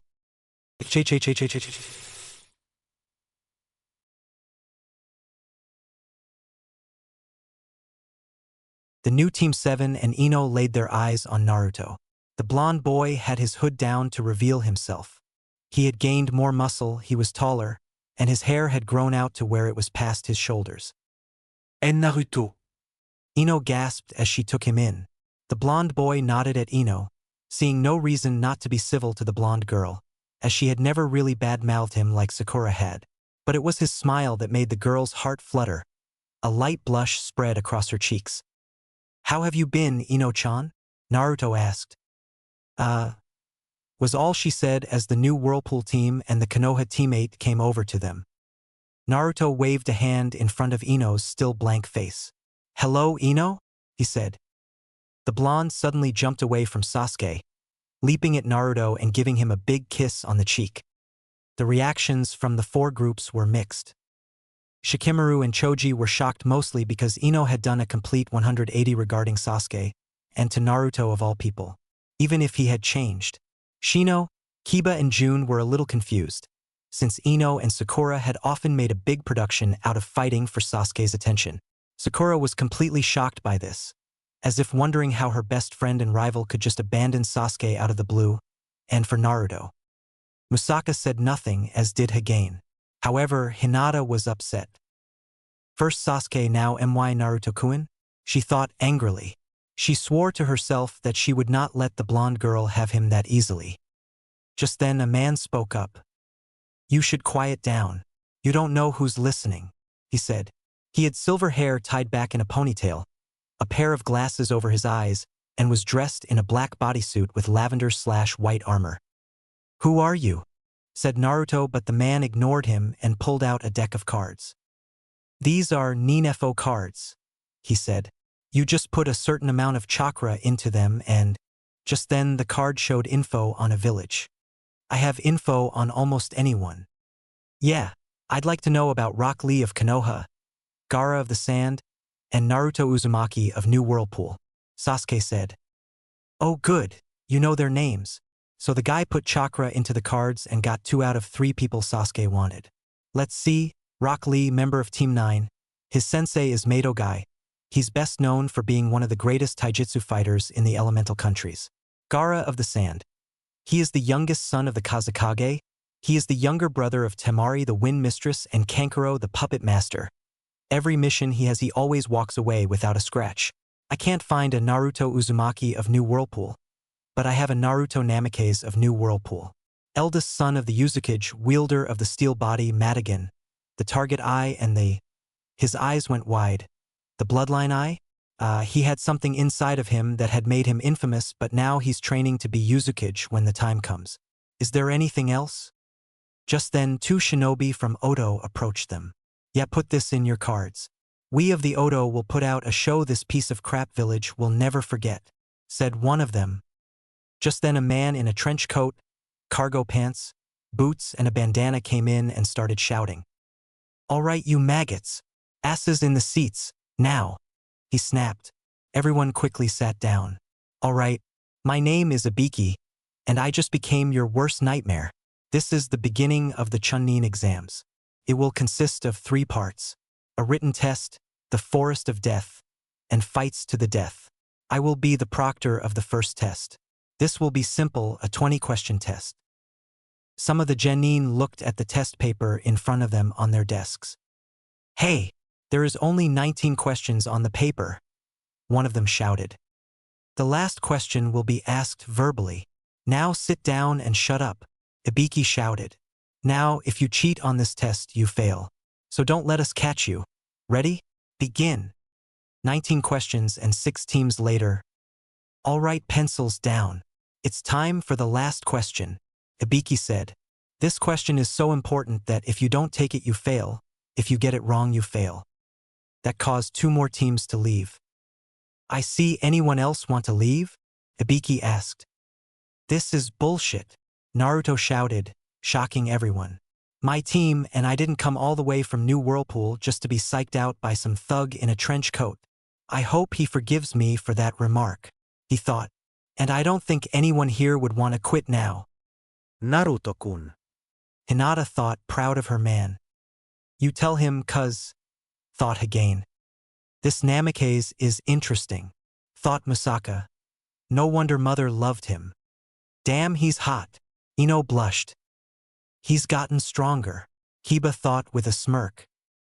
However, Sasuke just glared at the blonde boy, as if aggravated that Naruto more showing more guts than he was. Are you sure you want to do this?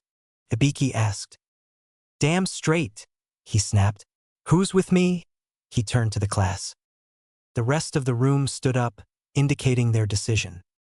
All right, to everyone that is left in this room, you pass. Ibiki smiled. Ha! Naruto said, obviously confused. I'm not just an ANBU and proctor of this exam.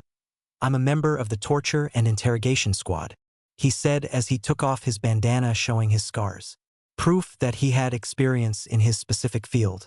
If you guys can get through this, then nothing will faze you.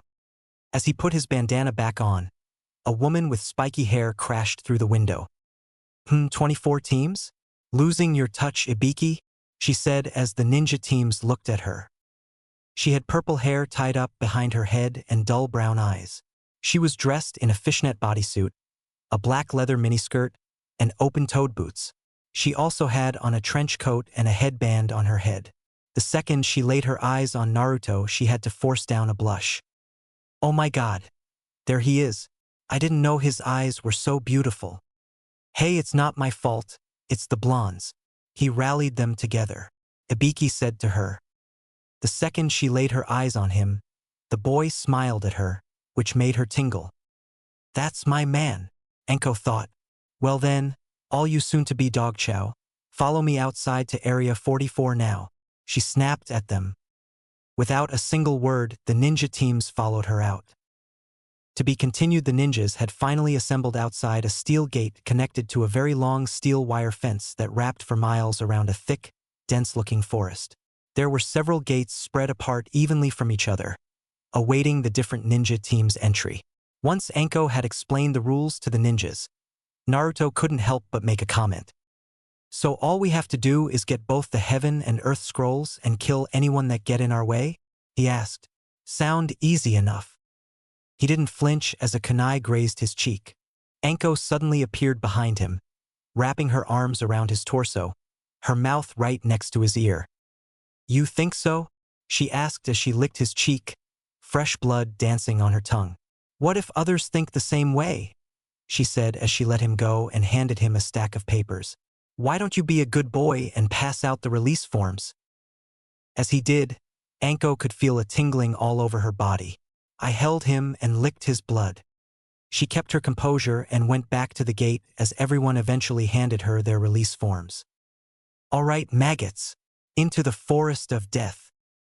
The teams grabbed their scrolls and dashed through their individual gates.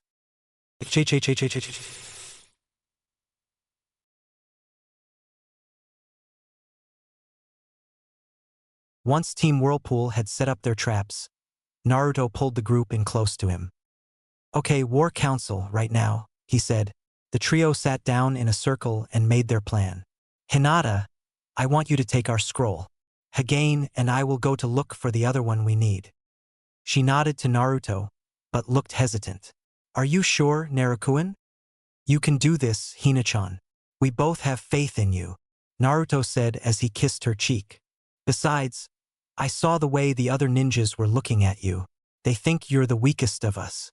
They won't expect you to have it, and even if they did, they'll be seriously underestimating you. Hinata smiled. He handed her their scroll. With that, the trio separated to perform their jobs.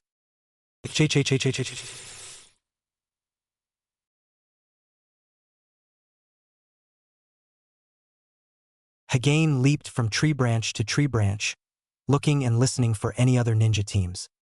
He soon came across a trio of rain ninjas and was about to go on the attack, when he paused to listen to them. I still think this is a bad idea, one of them said. What now? The second ninja said. I mean, her, the first one said. Hagane looked over and saw the kunoichi, who was lagging behind them. It's almost like she's afraid of them, Hagane thought as he dropped silently behind a large tree that was next to them. We should just kill her and be done with it, the first ninja said. That would put us a team member down. You know how bad that would be? The second replied. Are you actually trying to win this contest? We have another job. I'm really not interested in your opinion, Ko, the second ninja said to the first. The Hokage says that she can be useful, then I say use her. When the time comes we slit her throat. But until then, you don't touch her. Hagane looked back and noticed that the girl looked a little more scared than before. Did she overhear them? He thought, then decided on a workable strategy. He attacked them. Transforming into solid steel, he emerged from the tree and threw a heavy punch that sent the first ninja into another tree. The second ninja barely had time to turn his head to see a steel fist slam into his face. Hagane didn't stop as he laid into both of the ranged shinobis, pounding on them ferociously until they had died from having their flesh, bones and organs pounded into ground hamburger. The lone kunoichi fell to the ground, terrified of the solid steel figure that had just killed her teammates. Though a small part of her was upset that they were dead, her more immediate problem was their killer. Crying and terrified, she held up her arms to block the attack, when suddenly, her body turned into a golden Amazon. Hagane stared in shock at the almost 7-foot-tall figure dressed in a black and blue bodysuit. Who are you? He asked. Aya Natsum, she replied. Don't worry, I won't hurt you, he said. Why you won't? No. But they would have, he said. You overheard them, right? What they were going to do to you later. See, cut my throat, she said. Hagane looked at her as he turned back into his normal form. Is this a bloodline? Were you born with this power? He asked. Yes, she said. He held out his hand. Come with me if you want to live. I knew that Rain was purging bloodlines. If you want, you can come with me. I can take you to New Whirlpool, where you'll be safe. Aya agreed to go with him. He told her where to go and who to ask for. She handed him their scroll and took off.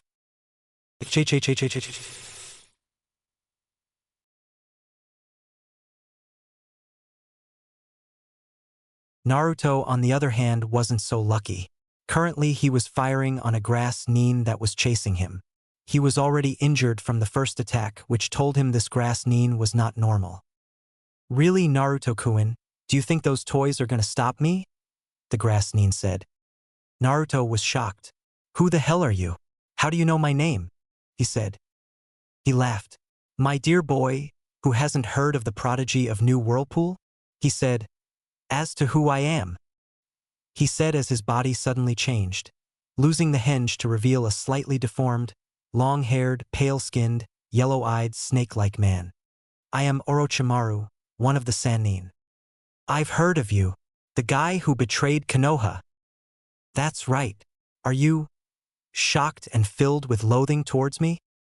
Naruto looked at him like that was the dumbest question in the world. Hell no. After what this village did to me, why should I care if you betrayed them? He said. Then you'll stop fighting me and join me in my little plan, Orochimaru said. Naruto quickly raised his gun and fired, striking the snake man in the arm. Arg! I may hate Konoha, but I don't see any reason to trust you 1 inch. Impudent boy, Orochimaru shouted as he attacked again, only to have Naruto deck him with a chakra-enhanced fist. Once the snake man was down, Naruto ran back to where he promised to meet Hinata, unaware that the snake had been playing a possum.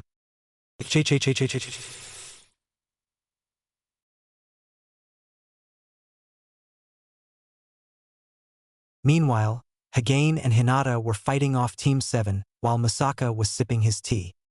I can't believe you betrayed Konoha like this, Sakura snapped as she tried to kick at Hinata.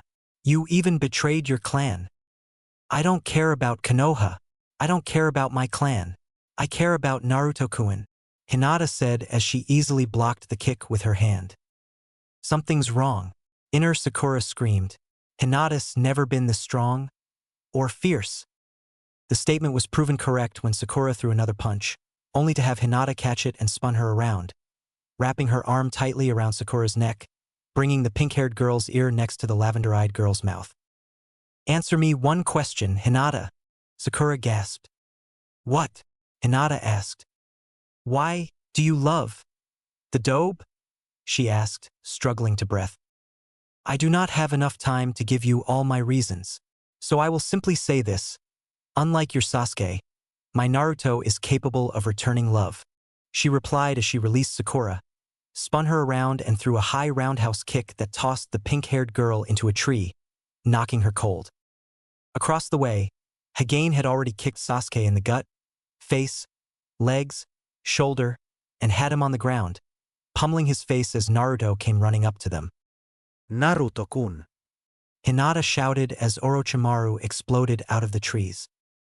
You are mine, boy, the snake Sannin cried as he charged Naruto, only to miss Hagane as he came in and knocked Orochimaru into the nearest tree. Should have known it was him, Hagane said, because that bastard Kabuto is here. Uncle Erasure was right about him being your lapdog. He probably even told you about Naruto's bloodline eye. Of course he did, my dear boy, he said as he broke free from Hagane's grip. And it must be mine, he shouted as he lunged at Naruto. Quick as lightning, Naruto transformed into steel, the snake Sannin's teeth nearly breaking on his skin. He slammed his hands into Naruto's body, but that had no effect on him, other than to break his hand and wrist. Ah! Orochimaru hissed in pain. Guess Kabuto didn't tell you about our steel bodies, did he? Naruto said as Hagane hit Orochimaru with an uppercut that launched him into the trees. As he flew through the air, Musaka quickly drew his sword and leapt into the air, cutting the snake man in half. He landed on his feet as the two parts of Orochimaru fell to the ground and started to evaporate. Damnation! He was a blood clone, Musaka said as he sheathed his sword. He went over to the tree and retrieved his glass. Come, we must be on our way. Don't tell me what to do, Sasuke snapped as he wiped the blood from his mouth. Musaka smacked him upside the head with his katana hilt, making him wince. You may stay if you want. I shall come back to pick up the pieces, he said as he picked up Sakura as Sasuke looked at the three whirlpool ninjas. Reluctantly, he started to follow him. Musaka-san, Hinata called. The samurai stopped and turned towards her as Hinata tossed him the scroll they needed. We had an extra, she said as he caught the scroll effortlessly. You have my thanks, Lady Hinata, he said with a small bow. As you have mine, Lord Musaka, she said with a returning bow.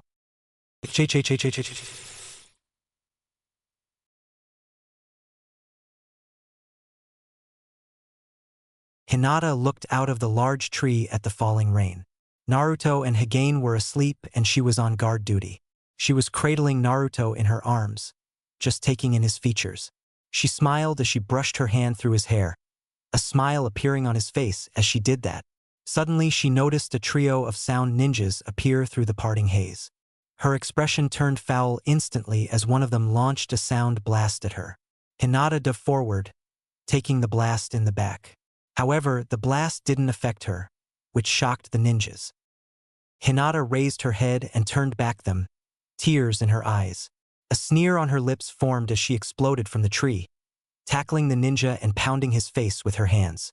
The other two ninjas just gasped in horror as the girl's hands became stained with blood. They didn't realize how this was possible. How had the mousy little Hyuga girl become such a fierce lioness? They only realized the obviousness of their situation when they saw her stand between them and her teammates. She was protecting someone precious to her, namely, the blonde boy she had been cradling tightly in her arms. The lioness was protecting her mate. Thinking to double-team her, they attacked as one from both sides. Hinata launched herself at the kunoichi and kicked her down as the other ninja lunged at a sleeping Hagane, only to have his head slammed into the tree by Hagane's fast-rising fist. That'll teach you to disturb my sleep, Hagane growled as he rose up, slamming the ninja's head into the tree trunk several times before tossing him out into the rain. Hagane and Hinata stared at the female sound Nin as she was backing up from them. What are you doing here? Hinata asked. We were told to fight Naruto Namikaze, she said. To kill him. Hagane winced as he felt Hinata's battle aura flare up. Who told you to do that? Hagane asked. The snake, Sannin, she said. You have just made the biggest mistake of your life. Hinata growled, her bloody hands contracting into claws. Don't you know that attacking my mate will get you killed? I advise you to take your teammates and tell Orochimaru that if he wants to start a war with New Whirlpool, he's got one. Odo will be nothing but a smoking crater after we are done. Hagane said. The Kunoichi nodded, grabbing her teammates and took off running for her life. Just then Naruto woke up. Hey, what's going on? He asked. Everything's fine, Naruto-kun, Hinata said to him with a smile. Naruto was about to accept that when he saw blood dripping from Hinata's hands. Hina-chan, he shouted as he raced over to her and took his hands into his. What happened? She started to say, trying to think up some kind of excuse, but failed on it due to his deep blue eyes staring at her. We were attacked, weren't we? Naruto said, not asking. Yes, Hagane said. Hinata woke up first and fought them. Their fight woke me up and, well, Naruto smiled as he threw his arms around Hinata. I'm so proud of you, Hina-chan, he shouted. Yo, you are? She gasped as she felt his embrace tighten. Yes, you fought another group of ninjas on your own in order to protect us. How can I not be proud of you? He said as he kissed Hinata on the lips. Hinata thanked Kushina's training that enabled her not to pass out as the boy she loved passionately displayed his affection.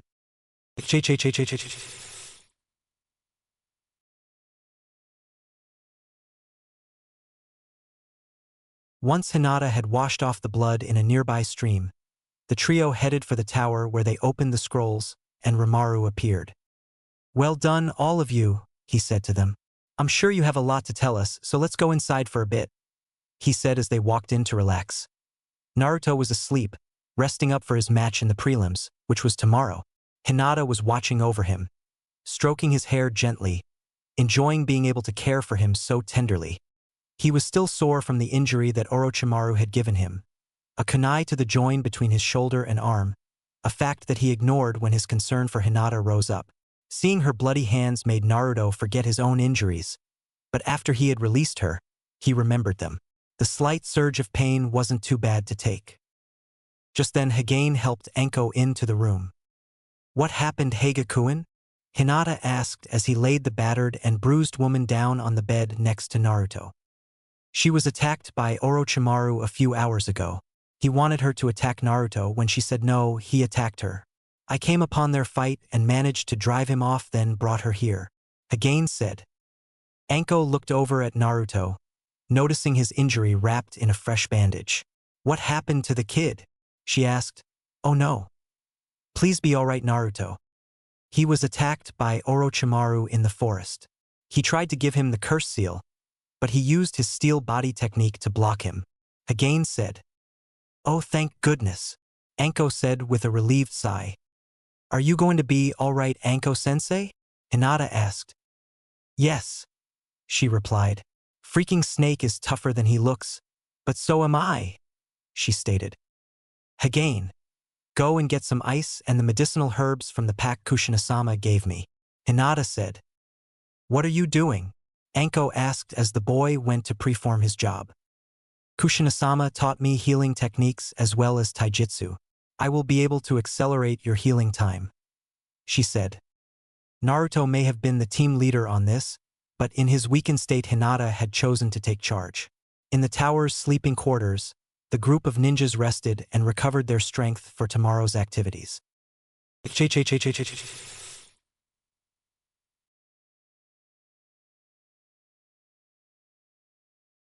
It was late that night when Naruto finally stirred.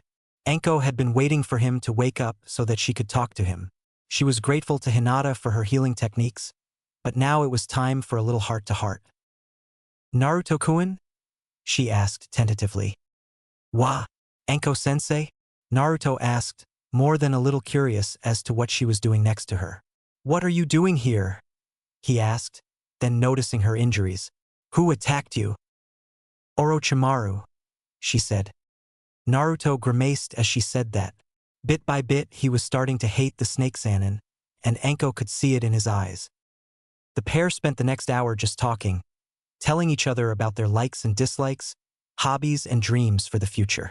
It was after all this that she told Naruto her most taboo secret.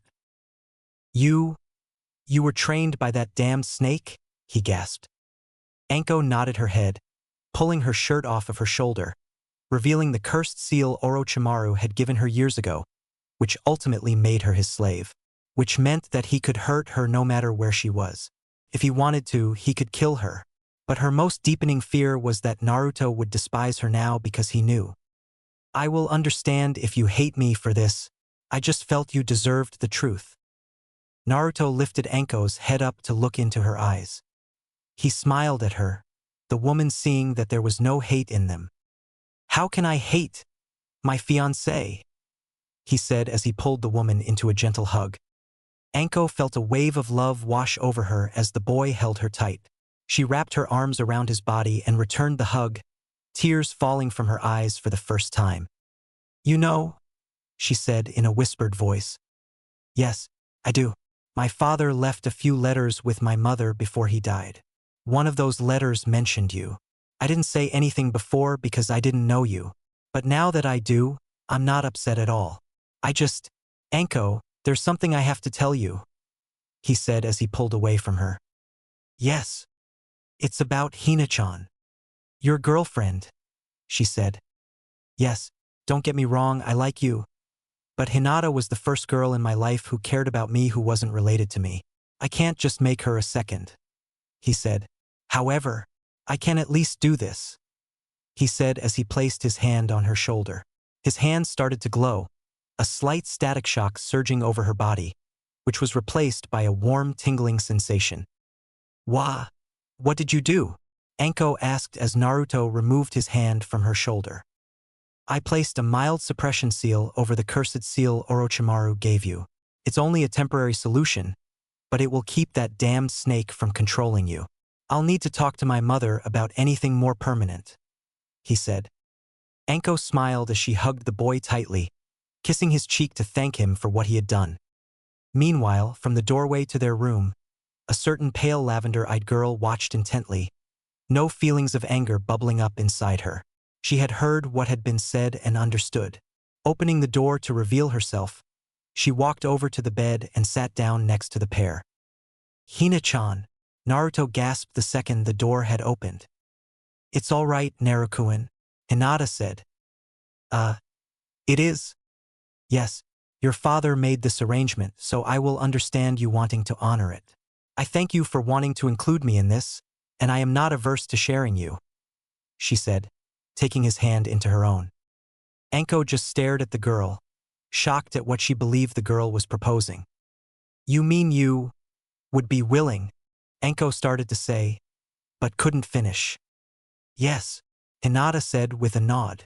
I will not give up my Naruto-kun for anything or for anyone, but I know his heart is big enough for us to share. And if you are willing. Yes, Anko shouted. Good, Hinata said with a smile. Now, as to our arrangements. Naruto laid back in the bed and smiled as his two fiancés started setting ground rules for each other. He especially liked the one about, if you run off with my Naruto, be sure I will hunt you down to the ends of the earth.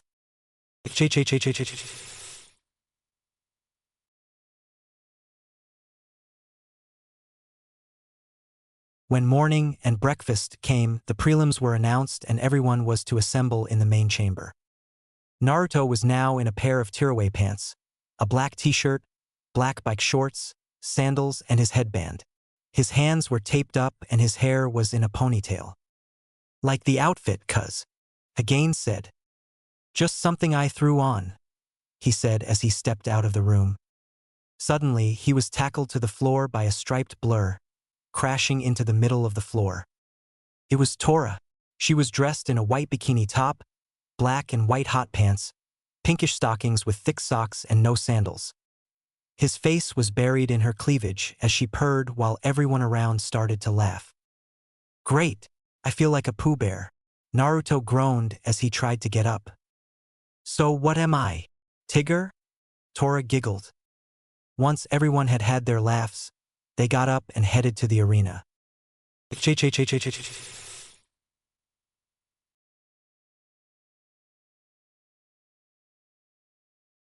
Once everyone was assembled, Sarutobi stood up and made his announcement. Congratulations, you have made to the preliminaries of the Chunin exam. You should all be very proud of yourselves, he said. This will be the third phase of the exam. However, unlike the second phase, which consisted of teamwork, this will be a tournament-style fight, person to person. It will be every man and woman for his or herself. Good luck, he said. With that, the first match was announced. Musaka Takeuchi versus Kiba Inazuka. Everyone who knew the pair were shocked, mostly because it was basically 2 against 1. Kiba and Akamaru leapt down onto the arena floor. Musaka was about to go down when Sasuke grabbed his arm. Win this match. Don't embarrass us, he said to the samurai. Yeah, Sakura added.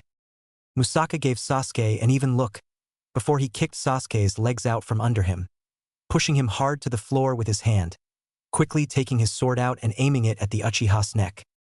I do not have to do what you say, he said in a tight voice. You are not a member of my clan's council nor my parent. I do not respect you, the Haruno girl, nor our so-called sensei. Try and force me to respect you, Heikate, and the line ends with you, he said to the cycloptic ninja. With that said, he walked down to the arena to fight.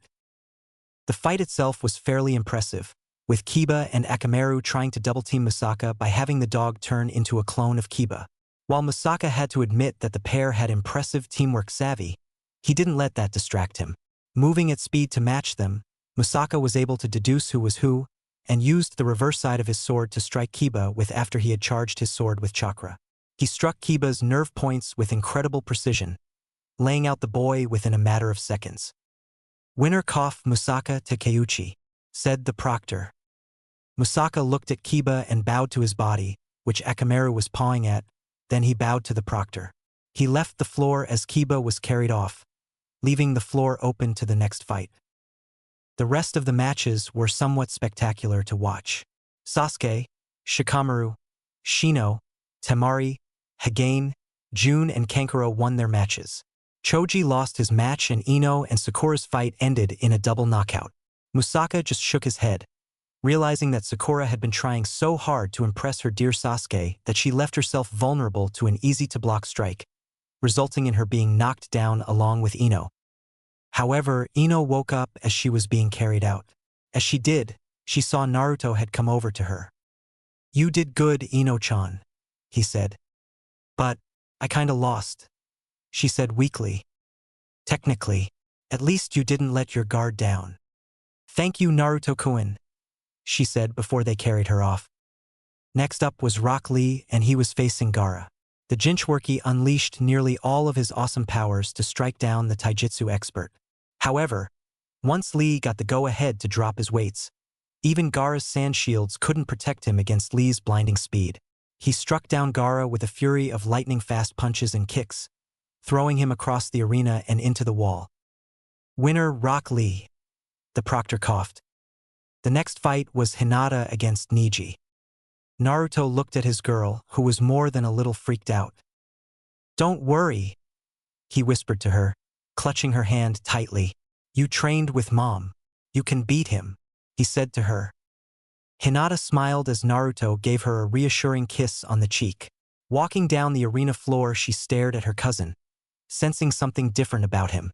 Pushing the thought from her mind, she focused her attention to the fight. Neji smiled internally as he felt something different about his younger cousin. To him, she felt stronger. I didn't think I'd be facing you, Hinata-chan, Neji said. I didn't know I'd be facing you either, Neji-kun, Hinata said. A lot has changed, for all of us, he said as he brushed his hand over his forehead. Hinata looked at Neji a little confused, until she realized what he might have meant. The pair nodded at each other and quickly leapt forward. The gentle fist technique they both used proved to be somewhat useless, especially when Neji realized he had been right about Hinata's growing in strength. But still intent on winning, Neji pulled out the Kaiten maneuver, only to have Hinata smirk at him. Reverse Kaiten, she shouted as she spun around, chakra being pulled into her as Neji's Kaiten had stopped spinning. He looked at her in shock. I've learned a lot since I left, she said as she suddenly rushed forward to use her technique. 2 palms. 4 palms. 8 palms. 16 palms. 32 palms. 64 palms. She shouted as she blazed towards Neji. I'm not finished. 128 palms. She cried out as the impacts struck Neji hard with precise moves. Neji staggered, barely able to hold himself up as he forced his body to perform one last action. You beat me. I am proud of you, he said weakly before he passed out onto the floor.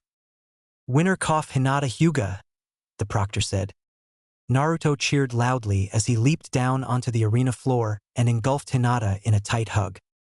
I knew you could do it, Hina-chan, he shouted as the girl hugged him back. Excuse me, Namikaze, you are the last fighter, the proctor said. Oh cool, who am I going against? Just then Kabuto entered the arena. You? I thought you quit. I just went to the bathroom, he joked. It'll be a pleasure to destroy you, Uzumaki, he said. Naruto raised an eyebrow. Moron, didn't you hear the proctor? There's no Uzumaki here. My name is Namikaze. Kabuto grimaced as he rushed the boy, Hinata leaping off the arena floor as Naruto changed into his steel form. Kabuto slammed into his body and bounced off, his head in pain already, and the fight hadn't even started. Naruto ripped off his pants, which were followed by his t-shirt and boots. Now let's go, Naruto stated. The blonde boy leapt at Kabuto, tackling him to the ground, then pulling him up and throwing him over his shoulder against the far wall. Kabuto didn't have time to retaliate, as Naruto leapt at him and thrust his leg forward, slamming into Kabuto's leg and snapping it. The snake lapdog tried out in indescribable pain. Kabuto, if you don't mind, could you keep the noise down? Naruto asked. I mean, come on. No one wants to hear you crying like a girl. He pulled Kabuto up and tossed him into the center of the room. Once he landed on his chest, the blonde boy leaped into the air and came down hard, landing on Kabuto's back, breaking his ribs and causing the man to cry out once again. Naruto sighed. Kabuto, once again. Keep the noise down or I might have to ask Hokage-sama to disqualify you for disturbing these people. Not like he could help it, Hiba mumbled. Naruto pulled Kabuto up by his collar and decided to finish the fight. Wind and steel style. Bring the pain, he shouted as he punched Kabuto with a full-strength punch, hurling him like a rag doll across the arena and creating a human-shaped hole in the wall. Winner, Naruto Namikaze, the proctor said with a cough. Naruto went back to his cheering teammates as the Hokage called everyone into the center of the arena. There he had everyone pull out a number from a hat that looked like his own. Once everyone had a number, he had them read it. The result of this was that the persons with the same number would face each other in the final rounds of the Chunin exams. Team Whirlpool were relaxing in the hot springs. Naruto had his eyes closed as he, Orochimaru and Hagane were soaking their aching muscles. Ah, this is heaven, Naruto said. The other two just chuckled as their cousin was resting for the first time in a long time. His bed rest from getting attacked by Orochimaru didn't count, only because he hadn't gotten fully recovered. Hey bro, Hagane said as Orochimaru looked over to him. Want to make a little bet? What are we betting? Orochimaru asked. Me, Naruto, and Hinata make Chunin, said the steel body user. Orochimaru didn't need to really think about that. All right, I'm in, he said, but held up a finger to add. But, he points to Naruto. He wins the tournament. Naruto looked over to them as soon as the he caught his ears. Sure, I have faith in him, he said. Just then Naruto put his 2 cents in. I want in, he said. They looked at their cousin as he replied. I know I can't bet on myself and I won't throw any fight, but I think Hagane would win this one. The tournament? Why do you say that? Hagane asked. Because you have more talent than I do using the steel body. Plus I saw the way you fight, you're an animal, Naruto said. They laughed. What they didn't know was the girls were listening to them.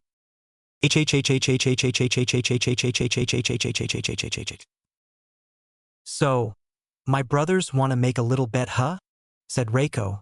She took a piece of special paper and looked over her to her teammates. You girls want in? Sure. But ask them what the bet is first, Tora said as she cuddling up to Hinata. The tiger girl was sitting in the former Hyuga heir's lap, said girl blushing heavily as Tora nuzzled her neck.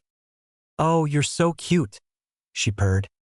Reiko shook her head as she tossed the chakra-written note over to the men's side of the bath and hit Hagain in the head. OW, he shouted. Sorry, Hagain, Reiko shouted.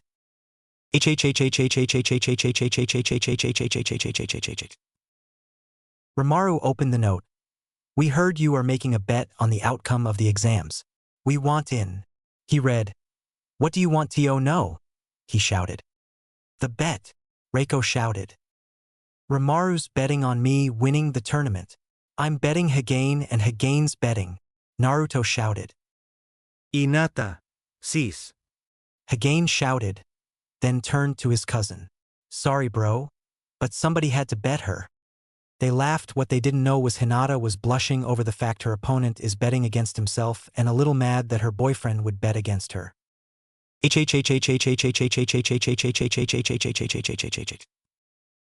After they were done in the hot springs, the two groups walked out in fresh clothes. Orochimaru and Reiko were cleaning their glasses. Tora was trying to tie her own hair into long braids, and Hagain was making sure no one had stolen anything from his knapsack. While they did that, Hinata walked up to Naruto and playfully slapped him on the arm. Why would you bet against me? She asked. I forgot that you were going against Hagain, he said to her. Honestly, I'm sorry. I'll forgive you, on one condition, she said with a smile. What condition? Naruto asked as Hinata whispered something in his ear. He smiled as nodded to her. That's fair. So what are we betting? Hagain asked the group as he stood up from his knapsack. How about, winner gets lunch from the losers? For 6 months, Orochimaru said. The group all looked at each other as they mulled that over. If Hinata wins the tournament, Naruto has to make her, Tora and myself lunch for 6 months, Reiko said. If Hagain wins the tournament, Reiko, Orochimaru and I have to make him lunch for 6 months, Tora said. And if Naruto wins the tournament, Hagain and I will make him lunch for 6 months, since we are on the same team, Hinata said. The bet set, the group all agreed on it as they heard someone behind them. Bet all you want, you're just going to lose, the ninja boy said. It was Sasuke, alone for a change. Why? Because Kakashi's. Naruto started, trying very hard not to laugh out loud. Going to train you? He said, then broke into laughter. Sasuke started to get mad. And where's the pink-haired banshee who's always hanging on to you? Tora asked. Gave her the slip, Sasuke snapped. Man, you must be a gay eunuch, Hagain said. Really? I mean, she'd give it up to you if you asked, Reiko said. Maybe getting laid would take the asshole off you, Naruto said. Do you know who I am? Sasuke asked. Hagain couldn't resist that one. The Juggernaut's bitch, he shouted. With that, the entire group started cracking up laughing. Naruto was on his ass, rolling around on the street. Sasuke, easily upset, pulled his kunai and hurled it at the rolling blonde. But at the last second, Naruto caught the kunai with his hand and tossed it back to Sasuke. The blade landed at his feet, right next to his big toe, and Naruto was still laughing. Sasuke growled as he spun around on his heels and stormed off, leaving his kunai in the dirt.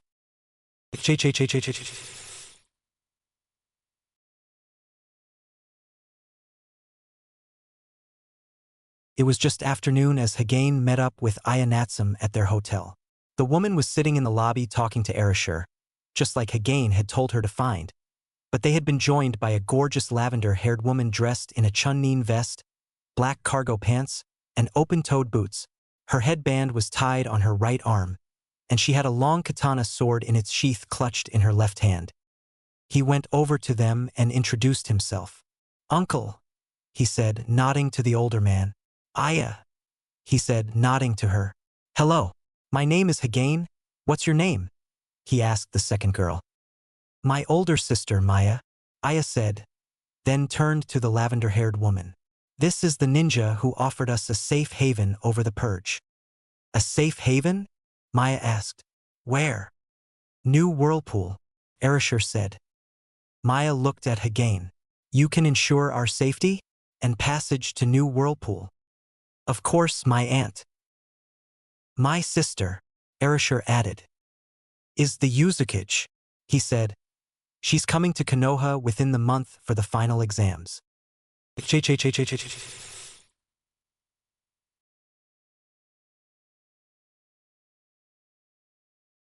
Hinata leaned back against Naruto's chest as the blonde boy wrapped his arms around the girl, his left hand coming up to stick another octopus-shaped hot dog into her mouth.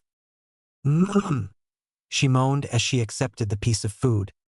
This was a wonderful idea, Hina-chan. A quiet little picnic for the two of us, Naruto said as his hand went down to grab a small sushi piece and brought it up. I just thought. We hardly had any time to be alone with all the training we went through with Hagain and the others. Even your mother left us little time to be alone, Hinata said as she accepted the sushi from him. I understand Tora's been getting friendly with you, Naruto said in a slightly teasing tone. Hinata blushed, nearly choking on her sushi. That was mean, Naru-kun. Hinata said with a slight cough. Sorry, I just couldn't resist, he said, kissing her cheek gently. That's so sweet, I'm getting cavities, a new voice said, causing the pair to nearly jump. They turned to see three figures. One was a blonde-haired woman with spiky hair in fishnets and a large fan on her back. Two was a slightly rotund man in a black outfit with makeup on his face and some strange object on his back. And three was a younger boy with red hair, circles around his eyes, brown and red clothes, and a large gourd on his back. Naruto knew who they were. Sand ninjas, he said. To what do we owe the pleasure of your presence? He asked, slowly going for his gun. I wish to speak with you in private, Naruto Namikaze, the boy in red said. Really? The blonde boy said, both him and Hinata standing up. Gaara? The blonde woman asked. Tamari, Kankuro, leave us. I'll be along shortly, the boy said. Understood, the painted man said. The two sand ninjas leapt away into the trees, leaving Gaara alone. Woman, leave us, Gaara said to Hinata, who was standing behind Naruto. Don't go ordering Hinata around, beast host, Naruto said to the red sand nin. Hinata and Gaara looked at each other and then to Naruto. You know then, Gaara said in an even tone. Yes, I felt it back when we were taking the written test. I wasn't sure. Until now, Naruto said. You still have your tailed beast. And you do not, Gaara stated.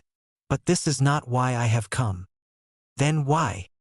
I seek your help, he said. My help? What do you need my help for? Naruto asked Hinata standing right behind him. The snake plans to destroy Konoha. Orochimaru, Naruto said with disgust. Sound and Sand are working with him, and I suspect even some Konoha ninja as well, Gaara said. Danzo probably, Naruto shrugged. Why are you telling us this? Hinata asked. Are you trying to recruit us? No, Gaara said. Then why? Naruto asked. I don't trust the snake, he stated. Goes without saying, Naruto replied. But still, why are you telling us this? The Kazekage believes Konoha's destruction will be more profitable for our village. You don't agree? Ido. But I do not like being a pawn if I can avoid it. I prefer to choose my own path. You want out, Naruto deduced. Yes. Naruto bowed his head and closed his eyes, as if in thought. After a few seconds, he raised it up and looked at the red-haired boy. Depending on what you do next, I'll make my decision. But one thing, do you know when this attack will happen? No. Though I suspect it will be at the end of the exam, he said before he leaped away. Hinata clutched Naruto's hand as he just watched where the sand nin had been.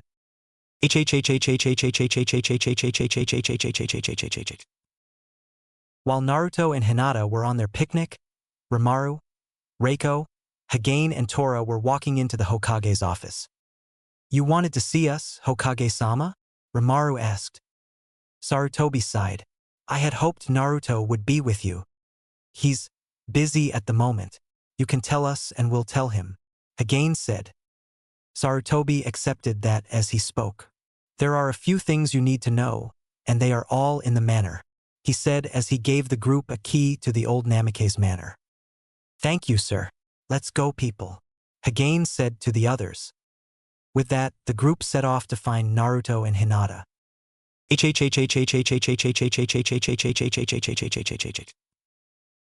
In the manor's library, the pale-eyed girl just stared at the books.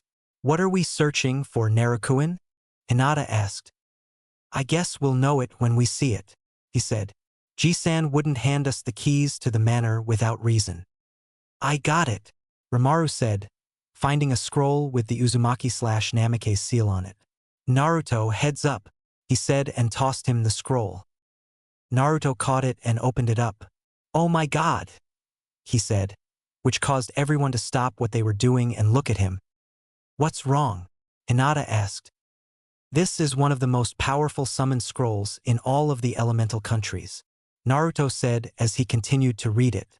"Guess who the recent signer was?" "Uncle Minato?" Reiko asked as Naruto nodded. "He's the recent signer?" "Yep," he said. "Well, what is it?" Tora asked. Naruto tossed it to her and she read it. "Amazon Kunoichi contract?" "Yeah," Naruto said as he bit his thumb. "I think everyone should sign this, you too, Hinata," Naruto said as his blood hit the paper. Each of them signed the contract in turn as Tora just stared at the scroll. "I wonder what we can call?" Tora asked. "It says that we can summon any and all powerful Amazon Kunoichi," Naruto said. "An army of warriors, apparently," he smiled. It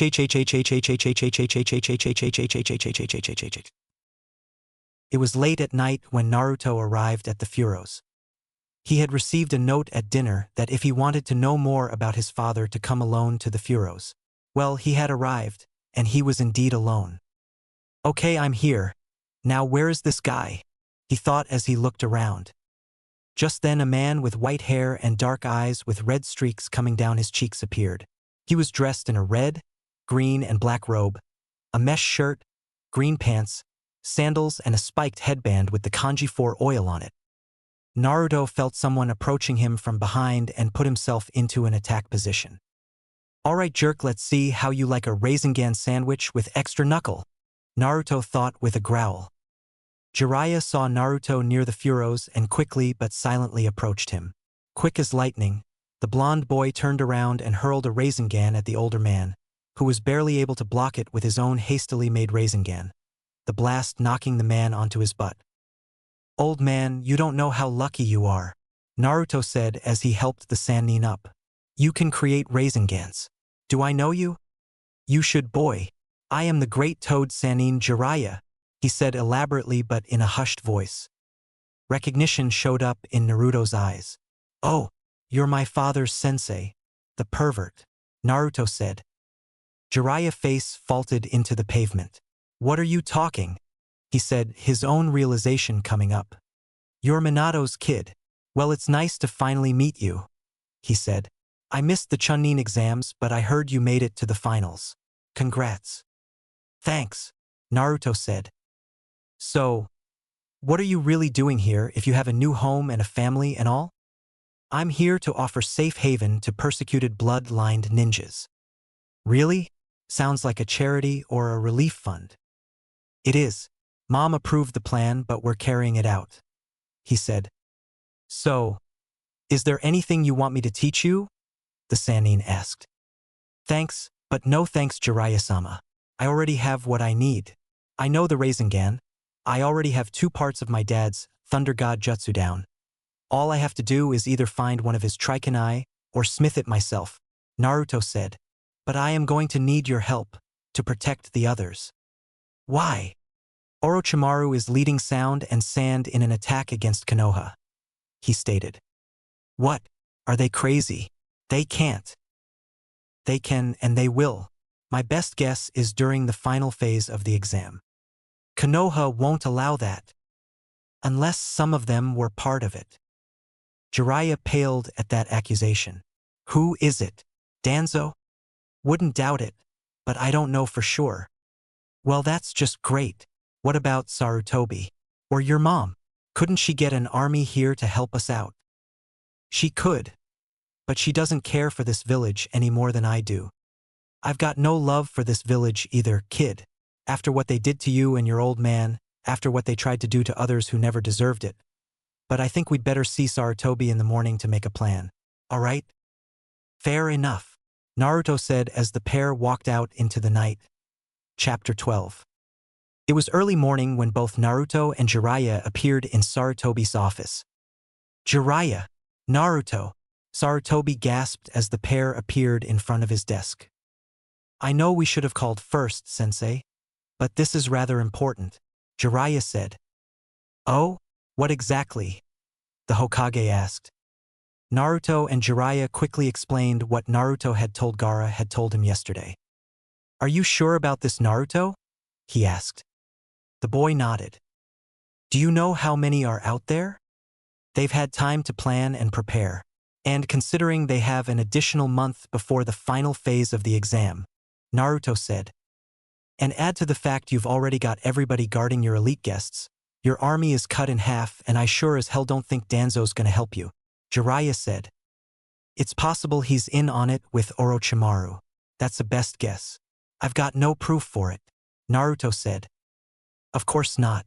Danzo's not so big a fool as to announce it or anything. Sarutobi sighed. Enemies outside, enemies inside, no allies to speak of. Wonderful. While the older man brooded, Naruto came up with an idea.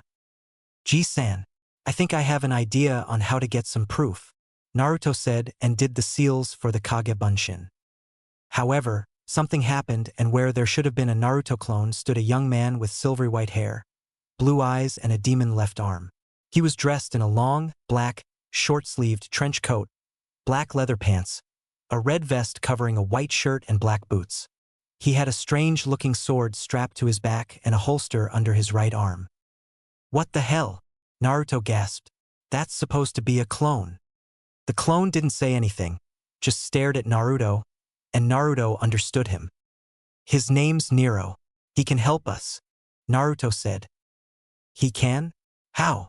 Jiraiya asked. And how did he get the Rinnegan? He wondered. He's going to find some proof for us, Naruto said. Then he looked at Nero. Be careful. Nero nodded and took off in a puff of black smoke. Naruto, do you know what you just did? Jiraiya asked. How did you get his body? I don't know. At first I thought that the Rinnegan didn't work. I was practicing with it and went to this old abandoned cemetery.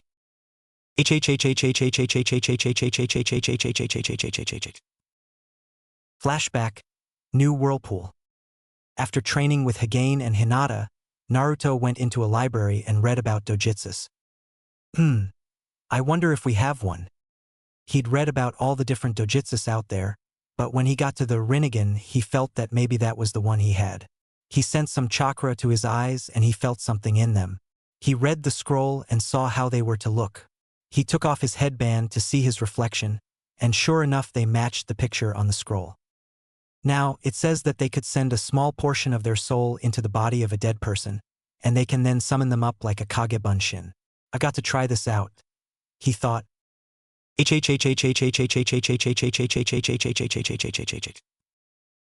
Going alone at night, he found an abandoned cemetery and selected what he felt was a good grave.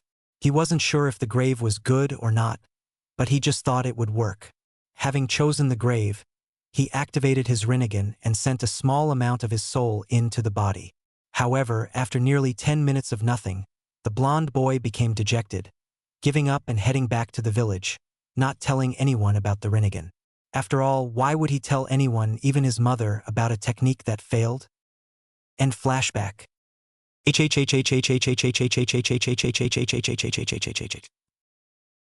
I guess he just needed more time to get powerful enough to fully manifest himself, Naruto said. All right, Sarutobi said. slightly surprised at what had just happened. Now, does Kushina know about this, or is her ANBU coming just to protect her? He asked. Red Swirl, Whirlpool's answer to Rude Ed, will be coming with Mom as her guard. But there will be platoons of Whirlpool shinobi outstationed around Konoha when they arrive, he said, which appeased the third Hokage. With that settled, Naruto left and went back to his hotel.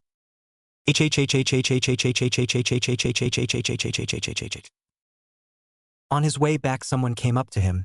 He was dressed in a long black robe, had white hair, silver eyes, and a white mustache. "Excuse me?" he said. Naruto looked at him. "Yes, what can I do for you?" Naruto asked. "I was wondering, would you be interested in going to a costume party?" the man asked. Naruto raised an eyebrow. "Costume party?" he asked. "Yes, Namikaze-san," the man said. Naruto looked at the man. "You know me?" he asked, inwardly smacking himself. "Idiot.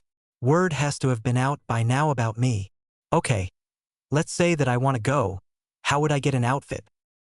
"Follow me," he said, leading the boy to a shop that wasn't there before.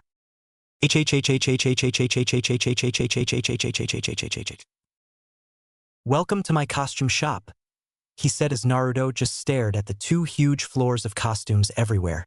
"It's called Spells Are Us, but we also have costumes." Naruto looked around and stopped when he came to a black bodysuit with silver trim, a full face mask with a visor, and a bunch of real-looking weapons with it. "That is our Snake Eyes costume," the man said. "When is this party?" Naruto asked. "Just before the Chunin exams finals," he replied. "Okay. Then I'd like to get some costumes for my team and family," Naruto said. After an hour of searching and selecting, Naruto paid for the costumes and took off.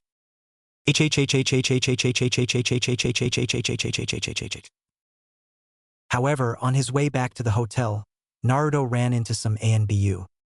"Oh, here we go," Naruto thought. "Yes, can I help you?" he asked. "I thought I said if Danzo wanted me, to come and get me himself."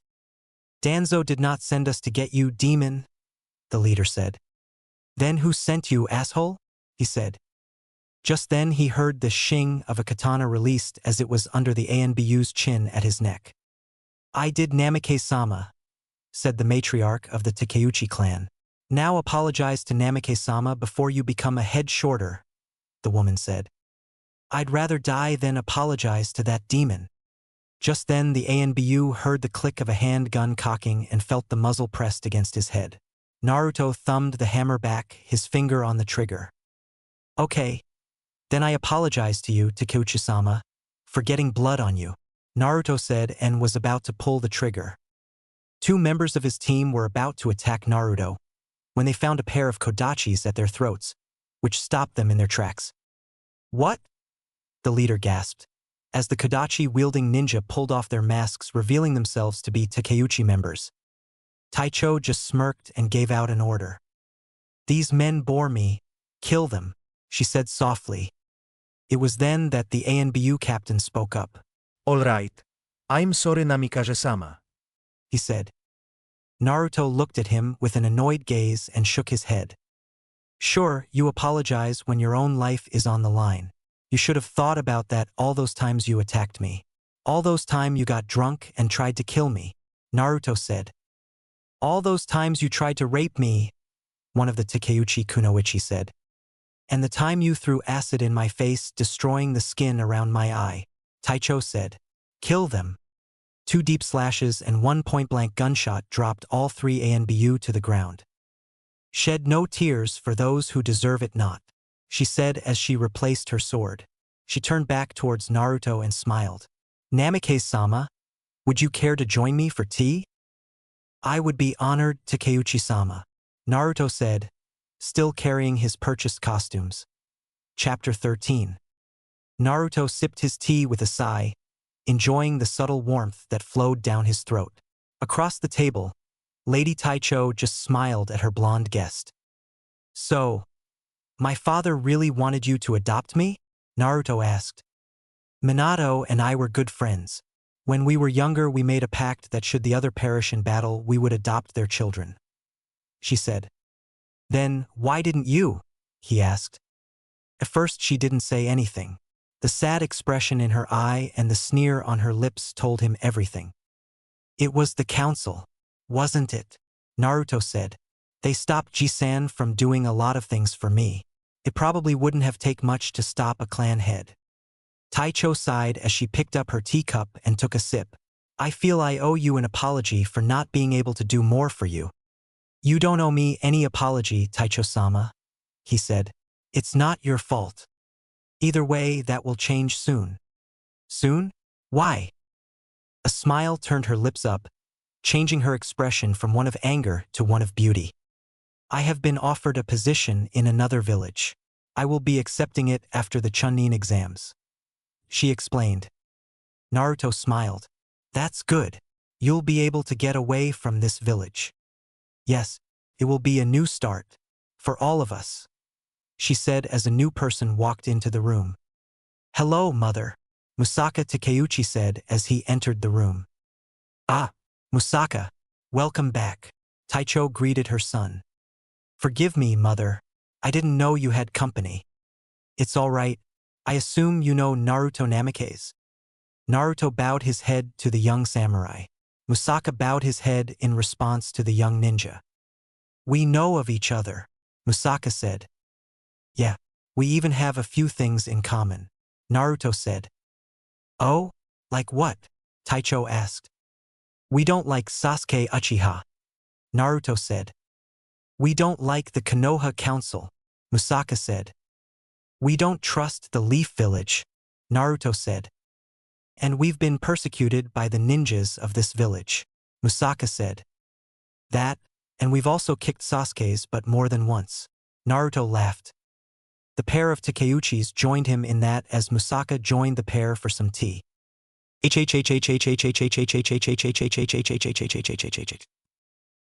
After having tea with Taicho and her son, Naruto walked back to the hotel, costumes in hand. Erasure and the others saw him in the lobby and came up to him. Naruto, need a hand?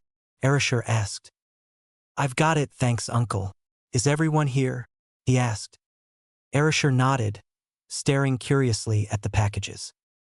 Good. He then started handing out costumes to the others. The first one was Hinata. I'm sure you heard about the costume party that's going on the night before the finals, right? The group nodded. Well, I got you guys some outfits. These are for you, Hina-chan. He said as he handed them to her. She took them and nodded. I'd like to see you in it. All right, Naruto-kun, she said, but waited until he passed out the other costumes. Here is yours again, Naruto said as he handed the bag to him. Thanks, he said, accepting the bag. Now for the rest of the team. This one's Rimaru's, he said, handing the bag to him. You got a costume for me? He asked. Naruto nodded. Then he handed a bag to Tora. This one is for you, Tora-chan. Thank you, Naruto-kun, she said as she hugged him before taking the bag. Reiko, this one's for you, Naruto said, handing her a bag. She took it from him. Thank you, dear cousin, she said with a smile. This one is yours, Uncle Erasure, Naruto said, holding out his costume bag. Erasure took it. Thanks, kid. The last bag was for Rin. This one is yours, Rin-chan. Thank you, Naruto-kun, she sang. With their costumes in hand, the group returned to their rooms to try them on.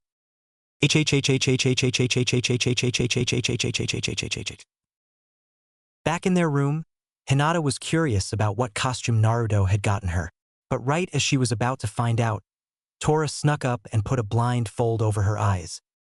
Tora, Hinata gasped. No cheating using your Byakugan, she said. Cheating? It'll be more fun to have you put the costume on then see what you look like, Tora smiled.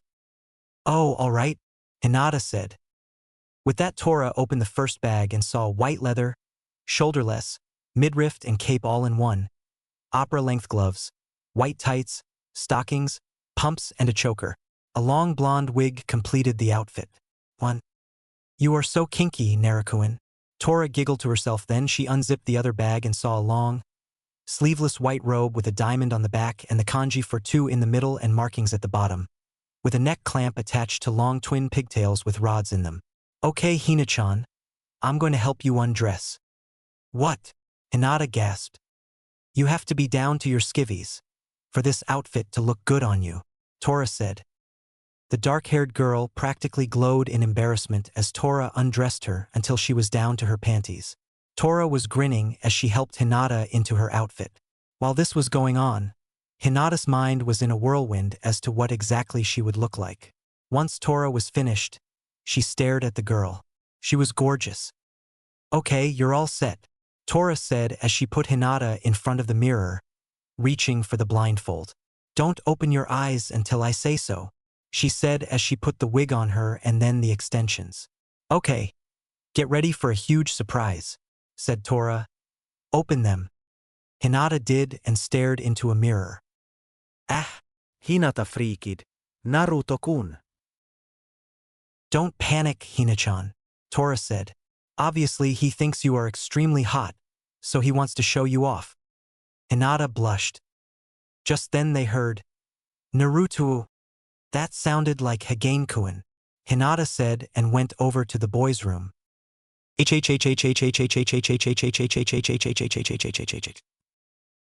they arrived at the boys' room, they saw Hagane dressed in a sleeveless, black body suit with a yellow harness strapped to his torso, gloves and boots. 2. He had his arms crossed and was tapping his foot. Hinata and Tora came into the room. He looked over to Hinata and his jaw dropped. The White Queen as a bleach captain? He asked. Hinata blushed and played with her fingers, looking down. Tora just grinned. Oh, she's not just any bleach captain. She turned her around and showed him the extensions and the symbol for the 2nd division. She's Soifun-chan. Hagane just looked at the girls nonplussed. Emma Frost as Soifun? He asked. They nodded and he just sighed. Well, she's got body for it, he muttered, then looked at himself and sighed. I'm supposed to be either Ultimate Colossus or Movie Colossus, he explained. Well, Naruto always said you know more than he does about the steel body. Tora giggled. Where's Raichan? Said Hinata. Then they heard her from behind them. The young woman was dressed in a black robe with a white underrobe, an armband tied to her left arm, tabi socks, sandals and her glasses. She was also holding a book, with her hair pinned up. 3. Who are you supposed to be? Hagane asked. A bleach lieutenant named Nanao Ise. Reiko answered. She's also the vice president of the Shinigami Women's Association. They all looked at Tora. It's your turn, Tora-chan, Hagane said. The girls smiled as Hinata pulled Tora back into her room. Right as they left, Orochimaru walked out of his room.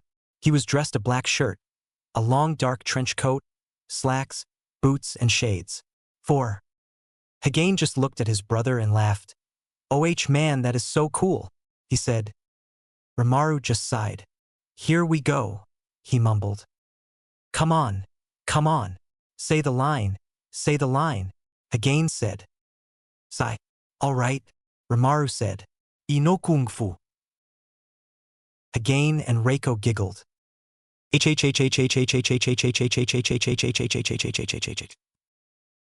All right, it's your turn to try on your costume without you seeing it, Hinata said, a blindfold twirling in her hand.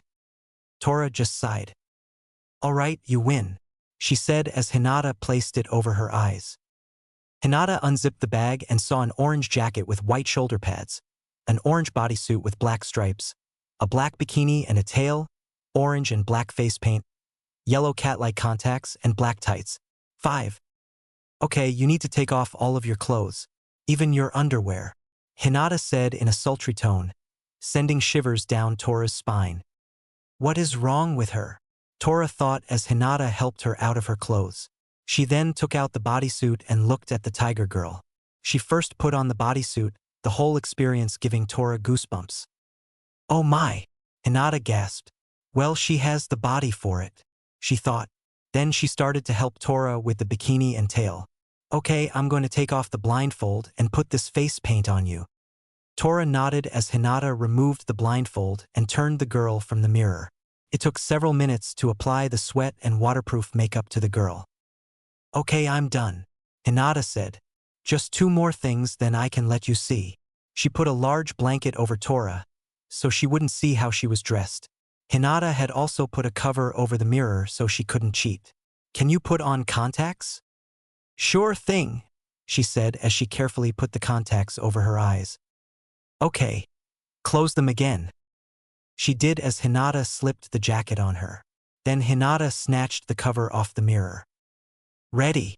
Hinata asked as she put her robe over the tiger girl's shoulder. Yeah, I can't wait to see. What is my outfit? She asked as Hinata giggled. Tell you what, she said as she stood her up and in front of a huge mirror. Let me say this, your outfit is like mine and it suits your personality. What do you mean, suits my personality? She said. Hinata chuckled. Why don't you open your eyes and see? Tora opened her eyes and screamed. Oh my god. She said she took a real good look at herself. I'm Tigra as Yoruchi? Hinata giggled. Yep, you do have the body for it, after all, she said. Come on, let's show the others.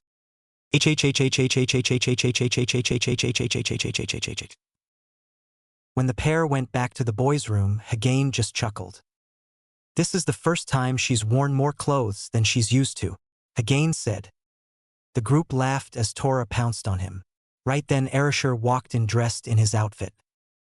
What's so funny, guys? Erishur said. The others froze when they saw him. What? I look like Minato, don't I? They all nodded. Just then Rin walked in, causing everyone to gasp once they saw her. In their collective opinion, she was a freaking goddess. She was dressed in a jade green and black bodysuit with a golden phoenix in the shape of an upside-down triangle on her chest, a golden sash held by a small golden phoenix, golden gloves, and knee-high boots. She also had on a long red wig and beautiful green contacts in her eyes. 6. Phoenix, Rimaru gasped. Rin nodded. What do you think, guys? She asked. You look good, Rin-chan, Tora said. Just then they heard someone walking in the room. He was dressed in black motorcycle boots, black leather slacks, mesh shirt, red leather trench coat, black gloves, and his hair was bleached and dyed a silvery white. He had a huge sword on his back and a couple of guns in holsters on his chest. They looked at him in shock. And Naruto? Hinata gasped. He smirked that arrogant smirk and showed off his costume as he saw the others. First he went over to Rin. Wow, he said as he dropped to knees, bowing and scrapping to her. I'm not worthy. Rin giggled, then pulled the boy up and hugged him. Naruto looked over at Erishur. Whoa, you look just like father. How do you feel? I feel honored, Naruto, Erishur said.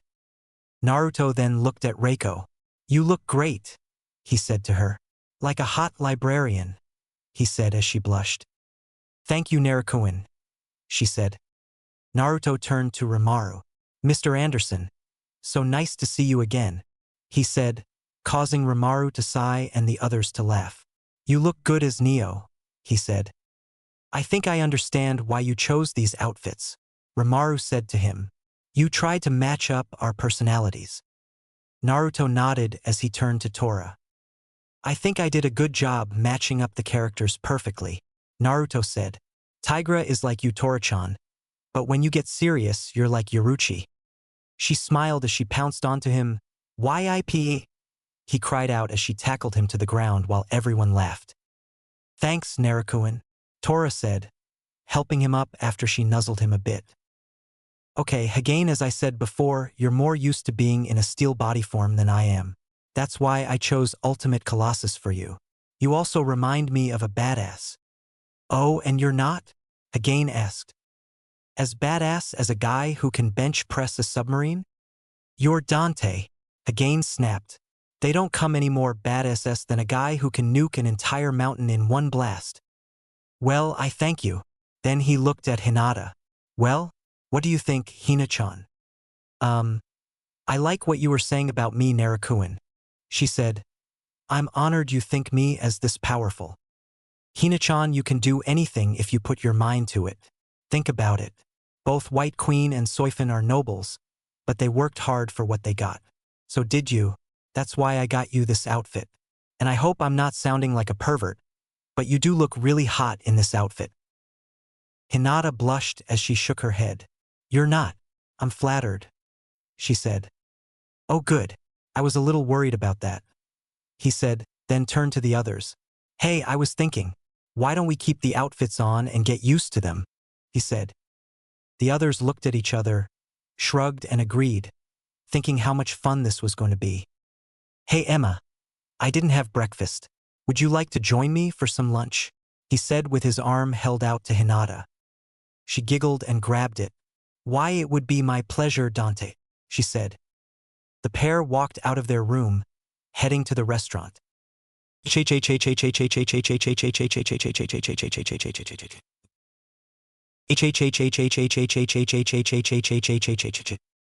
When the pair walked into the restaurant, Ino was already there. She'd seen them, watching them the whole time as they ate, but didn't know who they were. Oh my God, who are they? Ino thought as they saw her and walked over to her after finishing their meal. Naruto was waving at her, but she still didn't recognize them. Do I know him? Good morning, Ino-chan, Hinata said as they continued on their way. Ino was going crazy as to who the two were. Arg, I just know this is going to drive me crazy, she screamed. Just then Naruto came back to her. Hey Ino, are you all right? He asked. She looked at him, just staring into his eyes. Not trusting her voice, she just nodded. He smiled. Oh good. Hey, would you like to go with us to the costume party that's going on the night before the finals? Ino nodded her head so quickly he was afraid that she would break her neck. Okay, I'll get you a costume. Do you have any preferences? Naruto asked. Ino shook her head the same way. All right then, I'll get you a costume, he said. You better come with us, Ino-chan, before you hurt yourself, Hinata said. Paying her bill, the attractive young blonde walked out with them.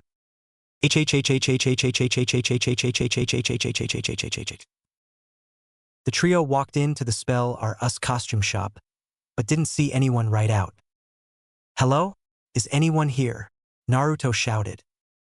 Just then the wizard came out. Oh, hello again, Naruto, he said, causing Ino to balk when she heard the name. What can I help you with? I was looking for a costume for my friend here, he said, indicating Ino. I was wondering if you had the MS Marvel one. The wizard smiled. Of course I do, if you'd follow me, miss. With some prompting from Hinata, Ino followed the wizard to where the costume was and then to one of the fitting rooms. About 10 minutes later, Ino walked out. She was dressed in a black one-piece swimsuit with a yellow lightning bolt going down the front of it, black opera-length gloves, thigh-high boots, a red sash around her waist, and a black domino mask over her eyes. Her hair was down and looked quickly brushed out. Dante and Emma looked over at her. Wow, they gasped. Do you like it? Ino asked. It's not too much, is it? Hell no.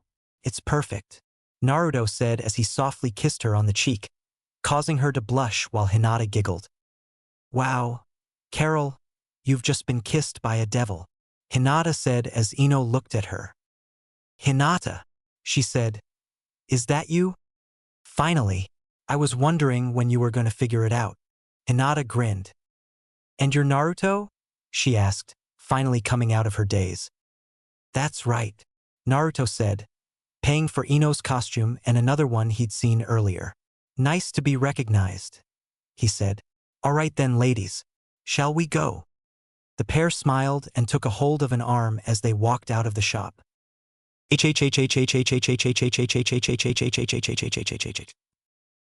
Having already had lunch, Naruto, Hinata, and Ino went looking for Anko. They had found her at her favorite eating joint. Hey Anko-chan, Naruto said. She looked over to him, looked him up and down and smiled. Well, hello gorgeous. She grinned. Is that you, Naruto? Yep, what do you think? He asked, letting her get a good look at his outfit. Wow, you look great, she replied. Thanks, he said, handing her a bag. Here, this is for you, he said. Giving me gifts already? She asked. What is it? Your costume, he replied. Costume? She asked. Yeah, we want you to come to the costume party with us. She started to unzip it, only to have Naruto stop her. I'd like to see you in it. She smiled at him and nodded. All right, she said and went into the bathroom to get changed. A few minutes later she came out wearing a tight black bodysuit, boots, gloves, golden bracelets and belt, an auburn wig on her head. Naruto wolf whistled at her. Now that's impressive, he said. I think Naruto-kun's got a thing for superheroes. Ino whispered to Hinata. Can you blame him? Black leather, swimsuits, spandex. Hinata whispered back.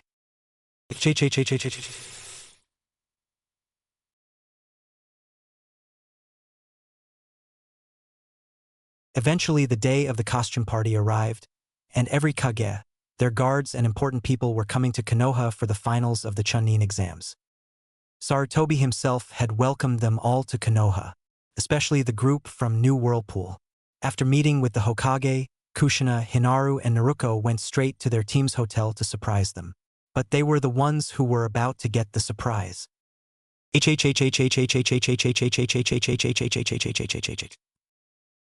When the trio walked into the hotel, there was a fight in progress. Team Whirlpool and their allies were fighting Root ANBU. Naruto was running backwards firing at an ANBU, hitting him in the head and heart, while dressed like a certain video game character. Kushina saw one of the Root members try to stab Hagain, only to have him transform into his steel body almost automatically. Then he started to charge him saying, Steel Special Tech. Das Vidanya. Her eyes went wide as she watched her nephew cold cocked the ANBU with a fairly light punch, but sent him flying through the walls like they were paper. She smiled, truly impressed. One ANBU was trying to kill Hinata, but as the kunai was about to strike her, she suddenly turned into living diamond, causing the kunai to just bounce off. Hinata rushed him and tagged him hard in the chest, putting her fist through him. Amazingly, he didn't die. Kushina just smiled as she stared at her apprentice. She had become far stronger than before, yet her killing restraint seemed to be her most outstanding characteristic. Next was Rimaru. He was going inhumanly fast and just crushed his ANBU opponent against the wall of the hotel like a hockey player.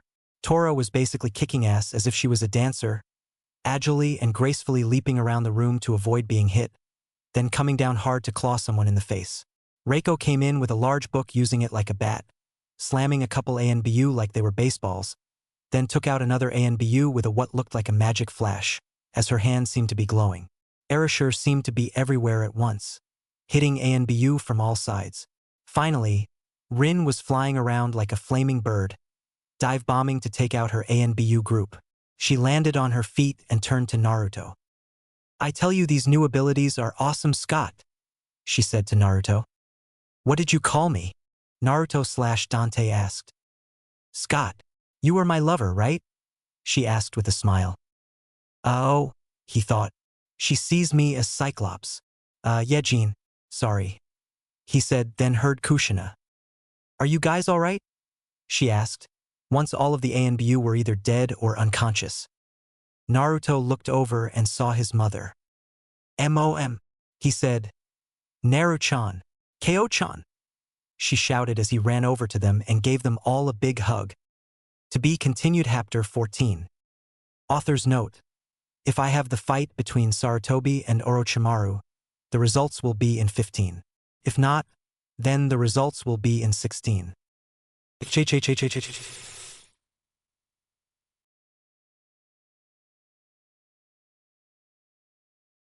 Naruto was hugging his mother and sisters tightly while they just stared at him. Hello, Naru-kun. Kushina said as she took a real good look at him. Ah, my son has grown up and he looks yummy, she said, walking around him, slowly taking in everything about him. I heard you made it to the finals. I am so proud of you, she said, hugging him again, right as an ANBU tried to attack her from behind. Naruto pulled out one of his guns and blew the ANBU's brains out of his head. Kushina turned around to see the dead ANBU, then back to Naruto as he apologized to the manager for the mess he and his team had created. then got his family's room keys.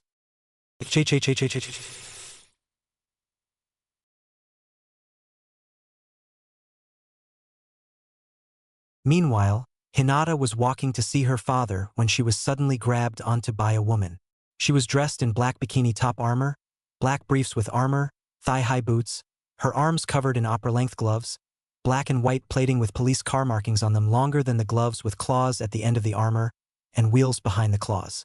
She had a crave with wheels over her shoulders, a headdress with long platinum blonde hair. Her red eyes gave her away. "Kurenai-sensei?" Hinata gasped. "Hello, Hina-chan." The woman said, "How are you?" "I'm fine, how are you?" "Proud. And a little disappointed," she said with a sigh. "I don't understand," she said, confusion on her face. "You made it to the finals. You defeated Neji. You're stronger and more confident than I could have ever made you," she said. "I guess I'm feeling a little inadequate that I had no part to play in that." "Sensei." "I mean it, Hinata. I'm proud of the person you've become, but I'm disappointed that I wasn't the one to make you stronger than when I first met you." Hinata just stared at the older woman before pulling her into a tight hug. "I may have been trained by someone else, but you were the one who started me out in this. I can't ever forget that," Hinata said as she hugged the woman. Kurenai just smiled as she gently stroked Hinata's long blonde hair.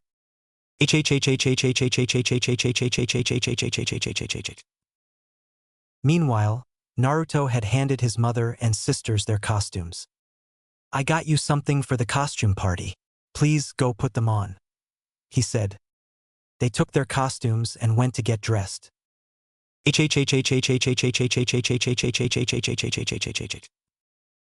In Kushina's bag was a black robe, with a white sash and a pink scarf, tabi socks, sandals and a chain around her neck that went down into her deep cleavage. The sash had enhanced and lifted her bust line, giving her some rather gravity-defying assets. "Oh my god, I'm as busty as Mom," she said as she stared into the mirror. Naruto walked in from the bathroom dressed in a pair of black slacks, boots, a white shirt, a black coat with gold trim held together with a black sash and a black choker. "Wow, Mom, you look great," Naruto said. "You don't look half bad yourself, Captain," she said. "Does that mean I outrank you?" she smirked to the busta Shinigami. Hinaru walked in, the pair looking at her as the girl was dressed in a black robe, a white sash, socks and sandals with a sword at her hip. "Well, you look nice," Kushina said. "Thanks, Mom," Hinaru said. "Well then, girls, let's go show your brother how we look," the older woman said.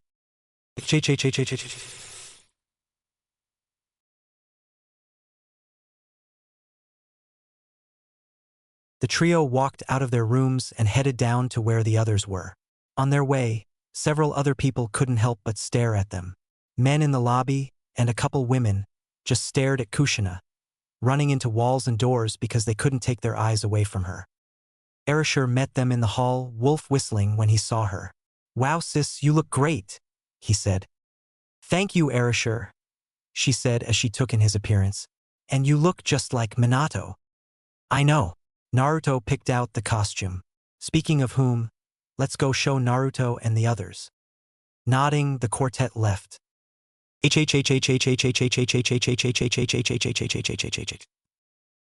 Naruto was about to leave the hotel lobby when he froze, meeting Danzo himself. "Do you know how many of my men you and your team have killed?" he asked with increasing anger at the boy. Naruto just ran his fingers through his hair as if he was the character he was dressed as. "Considering what they would have done to me and mine, I figured it was fair. Besides, if you'd shown up when we asked, we wouldn't have had to go through your messenger boys," Naruto said. "Also, if you weren't such an ass, karma wouldn't have bit you in it." Danzo growled at the boy, mad at his attitude as well as the trouble he had given him. He lunged to attack the boy, only to be blocked by a long sword. Naruto and Danzo looked over to see a very busty woman in between them. Danzo couldn't help but look into her Grand Canyon. Like cleavage. "My eyes are up here, you old pervert," she said as she lifted her sword, raising his head, and he was shocked to see it was Kushina. Are you all right, Naruto-kun? He smiled. Just peachy. Mama bear. She looked over to him with a weird look on her face. Mama bear? She repeated. He gave her sheepish grin. She chuckled and shook her head. Then she brought her attention back to Danzo. Why do you want Naruto? Surely it's not just as a weapon for Konoha. It's for you, isn't it? So that you could embarrass my husband's spirit. Because he always overturned your orders. She said, seeing Danzo getting mad. Oh, so now you're getting mad, huh? You have no right to get mad about what I am saying, because you know it's true. If it wasn't, you wouldn't have tried to kill me. Danzo had had enough and moved to attack her. Naruto saw him and was about to move, when he felt someone in his head. No love, we have him, the voice said. It was Rin. Just then Danzo was hit with a huge flaming bird's claw, slamming him into a wall. Just as he was about to get up, he was hit in the neck by a flying dart.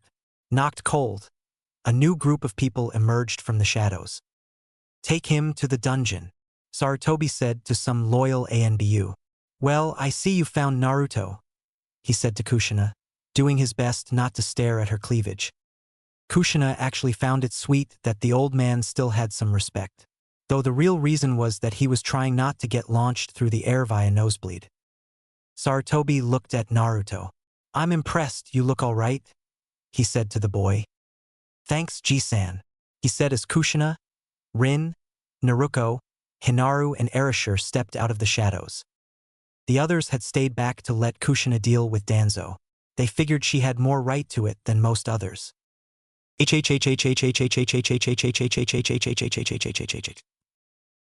It was the day after the party, which had been a blast, and it was time for the finals. However, thanks to a crazy spell, everyone stayed in their costumes. So almost all of the fighters were dressed up as their characters from last night. A few of them thought they were who they were dressed up as, and some of them still knew who they were but now had their characters' powers and knowledge. Everyone had arrived at the arena, except Sasuke.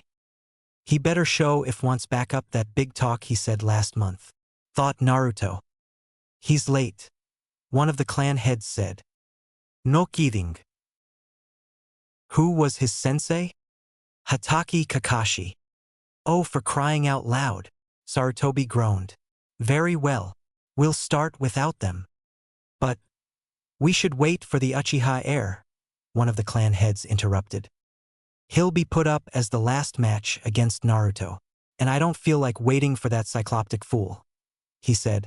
Our first match of the day will be Hinata Hyuga and Hagane Uzumaki.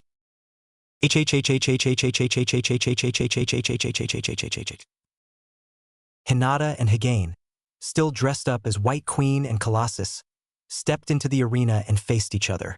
Their fight started out simple enough, both of them just getting a feel for the other, as punches and kicks flew with both grace and strength. That's when things got crazy. All right, Hina-chan, let's show them what we can do, he said as he went full metal. Hinata just smiled, giving him a small bow before she turned her body into living diamond. From the stands, Hayashi, Neji and Hanabi were in shock. What's going on, father? Said Hanabi. Is that a part of our bloodline? I don't think so, dear, Hayashi said. Hinata and Hagane suddenly rushed forward and struck each other, their impact creating a sudden shockwave. Everyone hang on to something, Hayashi shouted as the blast hit the crowd.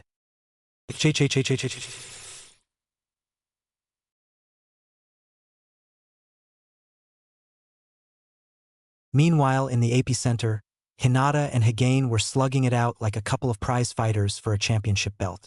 Hagane came in, throwing heavy sledgehammer blows onto the girl's head, the girl herself throwing back punches and kicks with concrete-shattering force. The pair reared back and charged forward to finish their fight. The impact caused another explosion, knocking both fighters out of their power forms. Hinata struggled to get up and succeeded. She was tired, bleeding, but she had won. Winner, Hinata Hyuga, said the proctor. The crowd cheered and Hinata smiled tiredly. She went back to where the others were as Naruto enveloped her in a tight hug. You did good, Hina-chan, he whispered to her, kissing her gently on the cheek. Rest now, he said as the girl let herself pass out.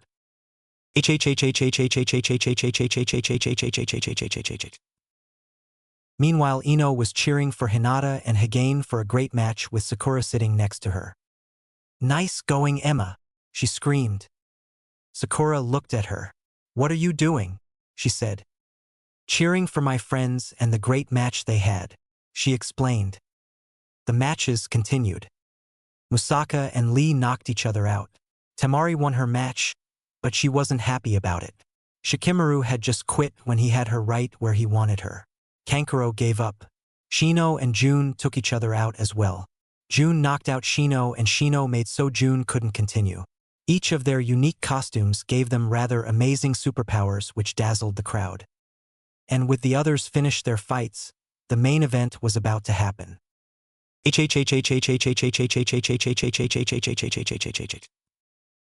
"I swear I'm going to castrate that one-eyed bastard one of these days," Sarutobi groaned. "Calm yourself, sensei. You're going to pop a vein," Kushina said to the older man. Just then there was swirl of leaves and Kakashi and Sasuke appeared in the arena. "Are we late?" the Cyclopean ninja asked. "What the hell do you think, Kakashi?" screamed the Hokage. "We didn't have time to wait on the God King Sasuke and his manservant Heikate to finish up powdering their noses. As a result, you have missed all the other matches and shown clear disrespect to all the other villages, as well as your own." Sarutobi took a breath as Kushina calmed him down. "If this was a war, you would have walked in on a bloodbath." "I can't believe they didn't wait for us," Sasuke gasped. "I apologize, Hokage-sama. It won't happen again," Kakashi said. However, everyone looked at him. "Stop lying, Heikate," Kushina said. "It's what you are and you wonder why no one can count on you anymore." Kakashi glared at the busted woman who just smirked. "However, your star pupil has arrived just in time to get beaten by my son. The kid gloves are off this time, Kakashi. I hope you're prepared for the cleanup." While the pair were talking, more like arguing, Sasuke was looking at the other fighters who had already had their fights. He noticed each of them were dressed in strange costumes. Hinata was in a white leather, shoulderless, midriff and cape costume, opera-length gloves, white tights, stockings, pumps, a choker and a long, sleeveless white robe with a diamond on the back and the kanji for 2 in the middle and markings at the bottom of it. She now had blonde hair with long twin pigtails with rods in them. Hagane was in a sleeveless, black bodysuit with a yellow harness strapped to his torso, gloves, and boots. Shino was in a black bodysuit with belts on his legs and across his chest, a red tattered trench coat with a high collar, black, steel-soled boots, a metal gauntlet and a headband on his forehead. His hair was to his shoulders and his eyes were red. He also had a thigh holster with a gun in it.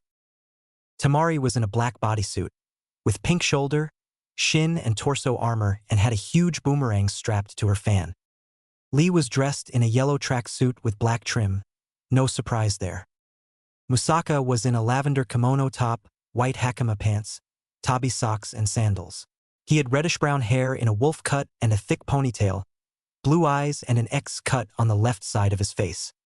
June was in a black and pink tank top, with a white furred skirt, boots and cape, red hair and twin pigtails and green eyes. She also had a sword at her hip. "What is with these stupid costumes?" Sasuke thought. "The final match will begin now.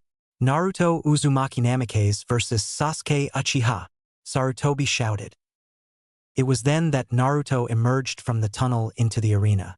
His gloves and boots were tightened up, his guns holstered, his sword strapped to his back. Kakashi walked up to him while leaving the arena. "So, you're going to use your weapons, huh? You're not a real shinobi," Kakashi said.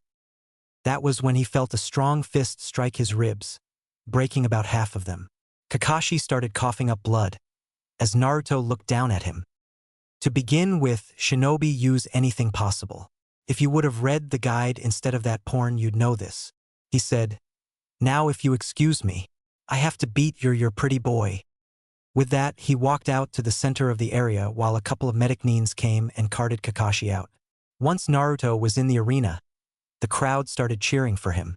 Hinata was waiting and watching to see her soon-to-be fiancé beat the unholy hell out of Sasuke.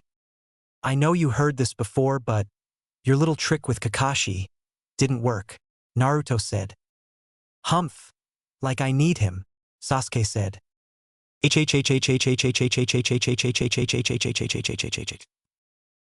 Go Sasuke, Sakura cheered. Come on Naruto-kun. Ino said as the pink-haired girl looked over at the blonde. What? Why are you cheering for that dope? You love Sasuke, Sakura said. You can keep emo boy, said Ino. I like my men with control over their emotions and I just love badasses. Beat emo boy's ass Naruto Kyuin.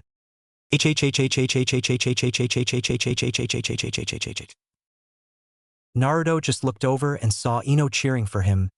Well, there's a surprise, he said.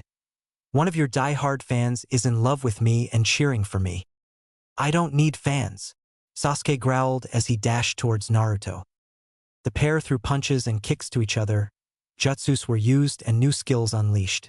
It was at that point that Sasuke started to get nervous. He's stronger than last time. He's not even breaking a sweat. I'd better use the technique Kakashi taught me. He thought as he leaped back from Naruto and started doing the seal for the Chidori. Naruto looked up and saw Sasuke coming. Oh, here we go. He grumbled as Sasuke shot off one of his Chidori at Naruto. Naruto grabbed his sword and pulled it from his back as the energy sphere flew at him. With a quick motion he swatted at it, knocking the Chidori with the blade of his sword. It flew past Sasuke's head and exploded against the back wall. What the? Sasuke gasped. What the? Kakashi gasped. Sasuke growled as he charged up his Chidori again, hurling them left and right as Naruto tightly gripped his sword and started hitting them like they were baseballs. However, one of the Chidori got through, knocking the sword from his hand. I got you, Sasuke shouted as he hurled another Chidori at Naruto. However, Naruto shot forward and snatched the Chidori in midair. His hands started to burn as he held the energy sphere for a few seconds. With a forced grunt, the boy tossed the Chidori back to the raven-haired boy. Sasuke leaped into the air as the blast struck at his feet. However, in midair he was intercepted by Naruto, whose arm turned to solid steel and struck him hard in the jaw. The impact shot Sasuke like a stone, slamming him into the ground like a missile. The impact rocked the arena and kicked up dust everywhere. Naruto looked down at Sasuke, who was bleeding from various wounds and his mouth. He was also unconscious. I think that's game, Naruto said as he stepped out of the crater. The dust clouds started to disappear as the rain started to fall. Everyone immediately cheered for him. Winner, Naruto Uzumaki Namikaze, said the proctor.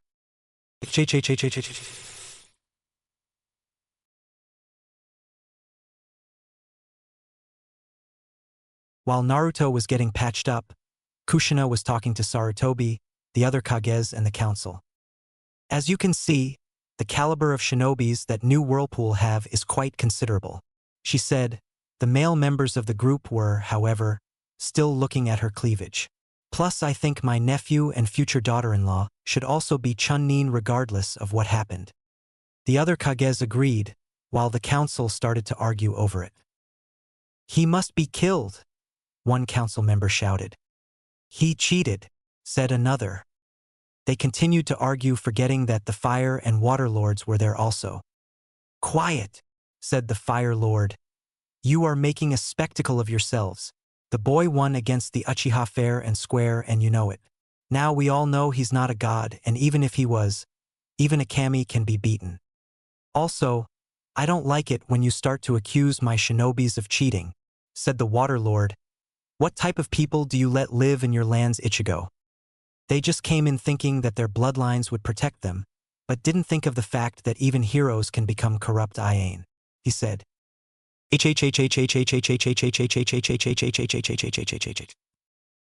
The next match was to see who was going to face Naruto in the finals. Hinata went up against Temari. The two faced each other in the arena. I can't do it, Temari said. Hinata looked at the sand kunoichi. What do you mean, Temari-chan? She asked as Temari reached over and grabbed the girl in a tight hug. This left the crowd speechless. Temari-chan. I'm not going to stand in your way to prove to your fiancé how much better you've gotten. Tamari said, "Just do me a favor? Give him everything you have. Show him how much you love him." Hinata gently nodded and hugged her back. "Proctor, I forfeit," Tamari said. Tamari of the Sand forfeits her match. Winner Hinata Hyuga. He said, "There will be a 10-minute break before the finals, and hopefully this rain will stop." With that, everyone went to get out of the rain and dry off.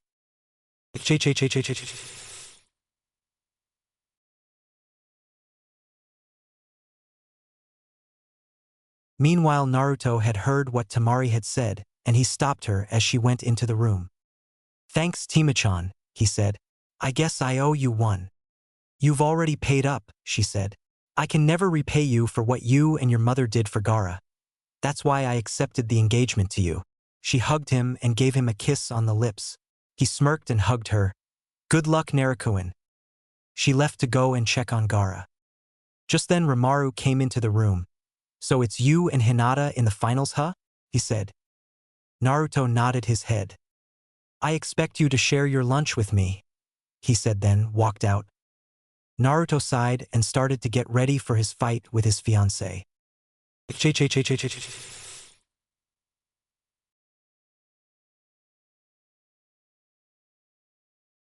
Meanwhile, Tora was twirling Hinata around while hugging her. "You did it. You made it to the finals," she said. However, Hinata was getting dizzy. "Tora, put the poor girl down. She's getting dizzy," said Reiko. "Oh, all right."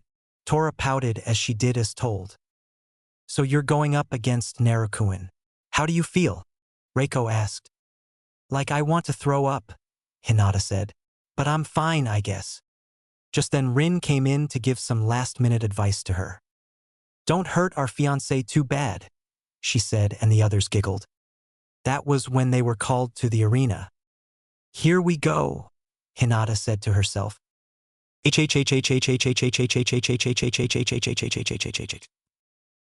Naruto and Hinata walked out into the arena. Both of them turned to the other, staring at their fiancé from opposite ends of the arena. They stepped up to each other while everyone just watched. There were no words or speeches needed as they both mouthed, "I'm sorry, I love you," to each other. The pair leaned in and shared a brief kiss, seeing the love in their eyes as they backed away and positioned themselves for a fight. Their eyes flashed as they started to fight like crazy. Hinata dodged the first few attacks but realized that she was in a fight and had to give it all she had. "I'm going to have to do it," she thought after being slammed into a wall. Quick as she could, Hinata transformed into her living diamond body and executed her 128 palms attack against Naruto. Naruto flew back and crashed into the wall, but managed to pull himself out of hole. He grinned at the girl with pride as he stood up and transformed once again into his steel body. She looked at him with love in her eyes even as he pulled his desperation move. "Wind and steel style. Bring the rain," Naruto shouted as he charged towards Hinata. "Now to show Naruto my new move. Shining diamond style. Bring the rain," she shouted as she charged towards Naruto.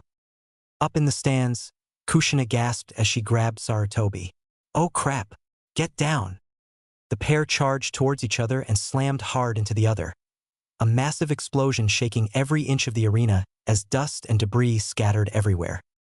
It was when the dust finally cleared that everyone saw Naruto walk out of the large crater with an unconscious, but alive, Hinata in his arms.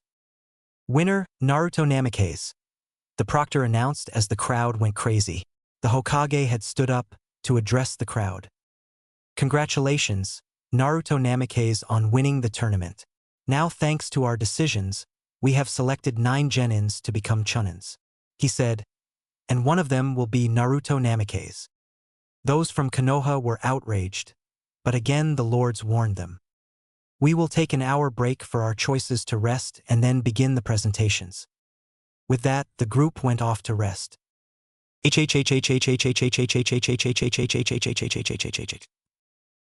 Later, Sarutobi was in the middle of arena with Kushina, the lightning, rock, and wind Kages. "All right," he said. "When I say your name, please come down to receive your Chunin vest. I'll start with the non-winners, Jun Kintabori." She came down and took off her fur cape. Even though Shino took out your knee, you have shown that you have strength of heart. So, it makes me proud to give you this Chunin vest with our gratitude, Sarutobi said.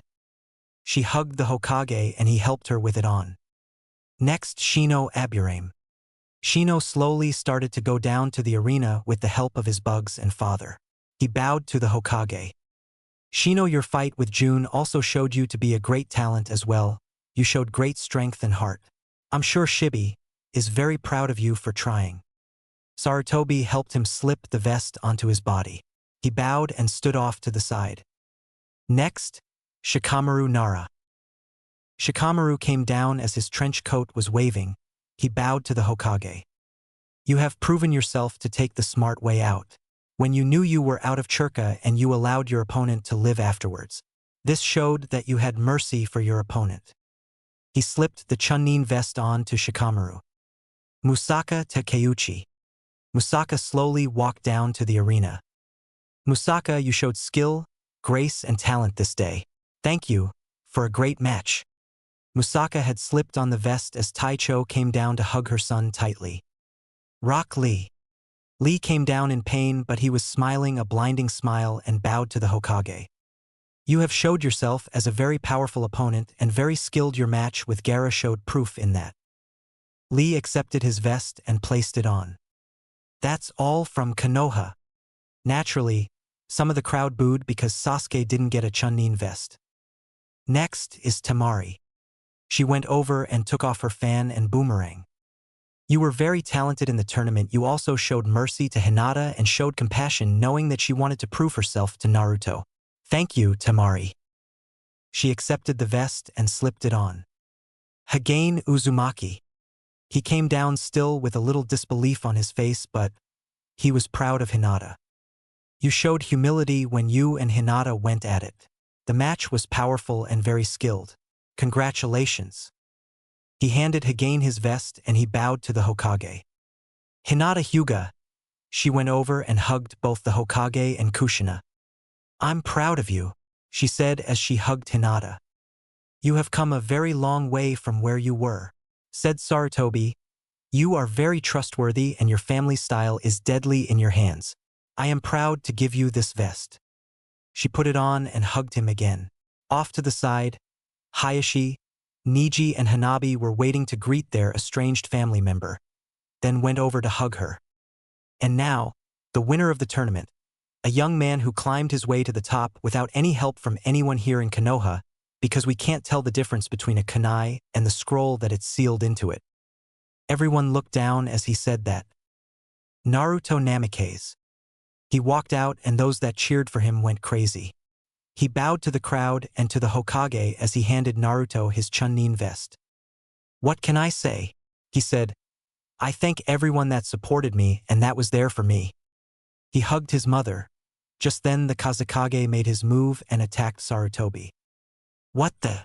Sarutobi gasped as the Kazekage grabbed him and leaped to the roof of a building. A swarm of feathers started to fall and put nearly everyone in the stands to sleep. Oh crap. I hope she still thinks who she is. Naruto thought. Jean, it's starting, we need help here.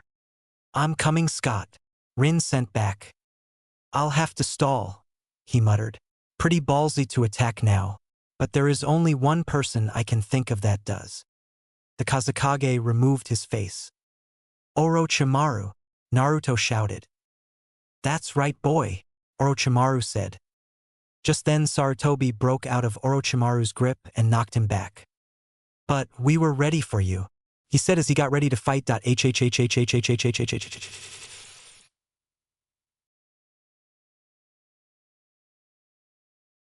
Orochimaru was shocked as his sensei had knocked him back and he chuckled. You are nothing, old man, he said. My army will destroy this village and I will destroy you. Suddenly a barrier had formed as both the sand and sound shinobis started to attack. Naruto snapped into action just as he saw a flaming bird attacking huge snakes. They were trying to bite her, but she was ducking and dodging the strikes and making them bite each other. She landed next to him and noticed they were surrounded by enemies.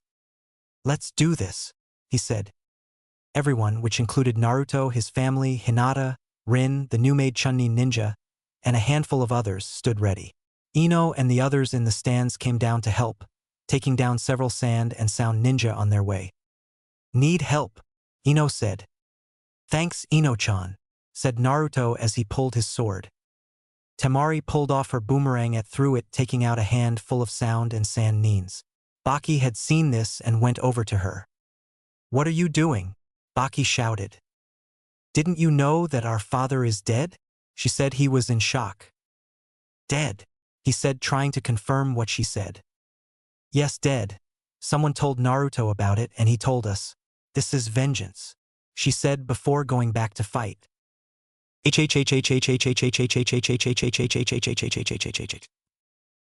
Meanwhile, Naruto and Team Whirlpool were about to leave the arena, but they were stopped by enemy nines. Naruto started to run right at them. "All right, let's do this," he said as he pulled out the contract scroll he had found at the manor. Summoning technique. He said as dozens of beings had formed in front of them. They were all dressed in ancient-looking armor, sandals, and helmets. They had spears, swords, and shields, and they were all female. "Into battle!"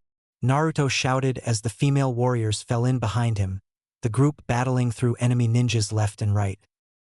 The young ninja blasted through the enemy nin on his way towards Sarutobi and Orochimaru.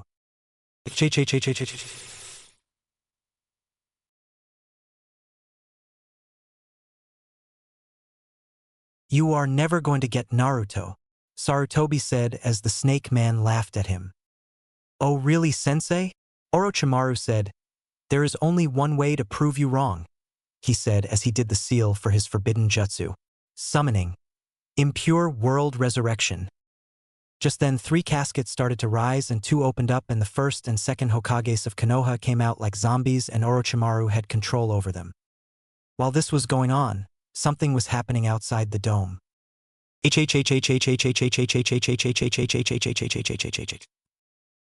Naruto had reached the dome and grabbed one of the nines that were keeping it up.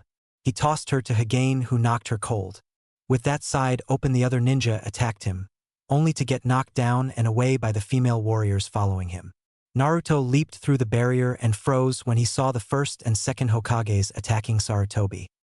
Naruto's eyes widened, and then he narrowed them in anger. "You wanted me, Snake Boy? You got me!" he said, and summoned what he thought were the boss of his contract, but all of a sudden, there was a man to the side of him. He had spiky blonde hair and blue eyes. He was dressed in a black bodysuit, boots, and gloves, and he also wore a long red trench coat. "What the?"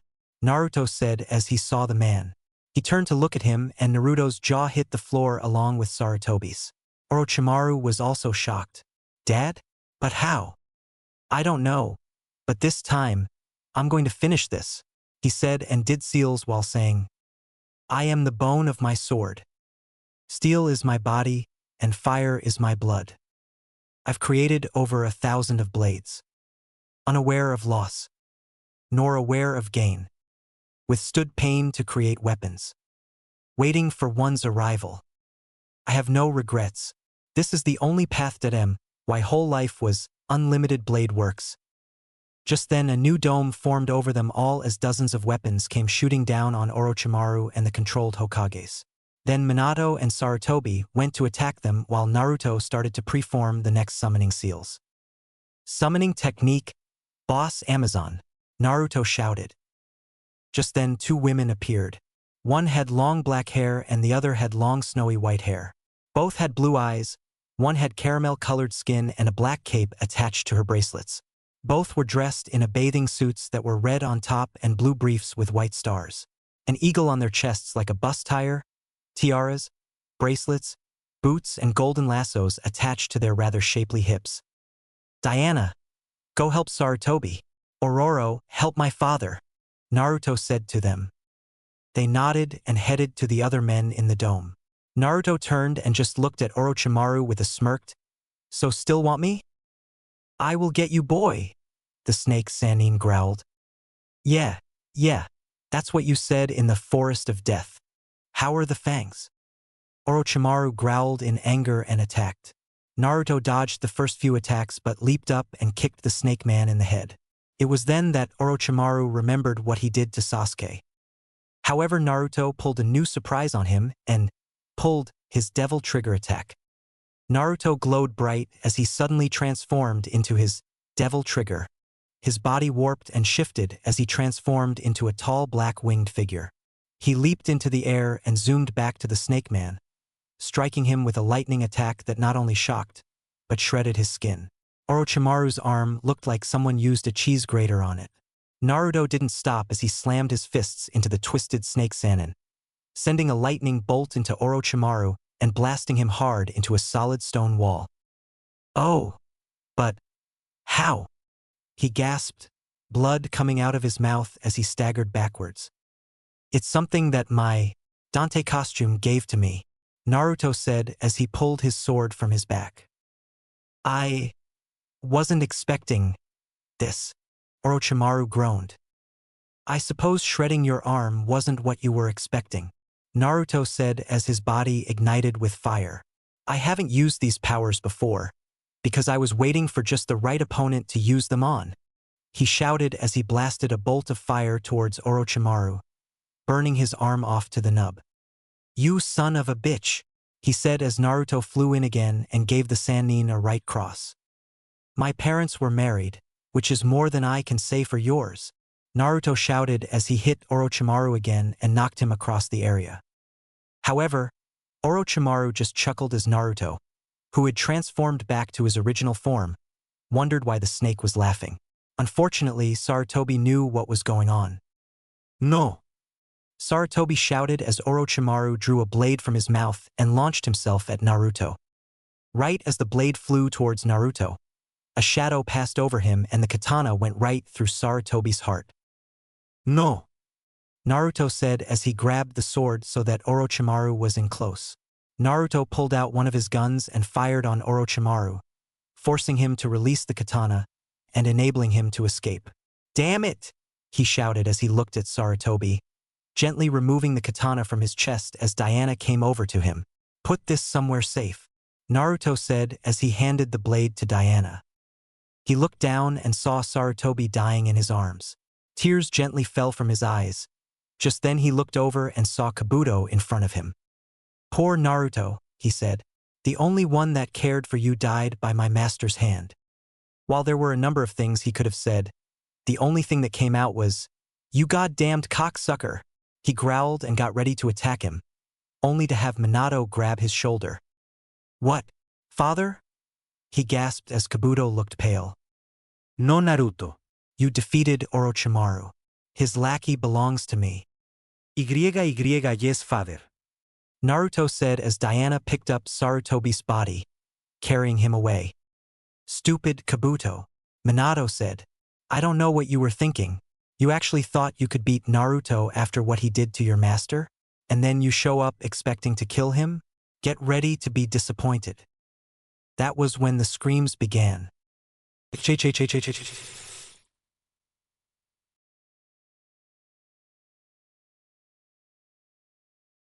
Diana and Aurora landed, carrying Naruto and Sarutobi, and told the others what had happened. "My husband's alive?" said Kushina. "I don't think so. He was summoned," Diana said. The group suddenly heard a huge explosion and dozens of screams. They looked over and saw Shikamaru doing this thing with Ino and Choji.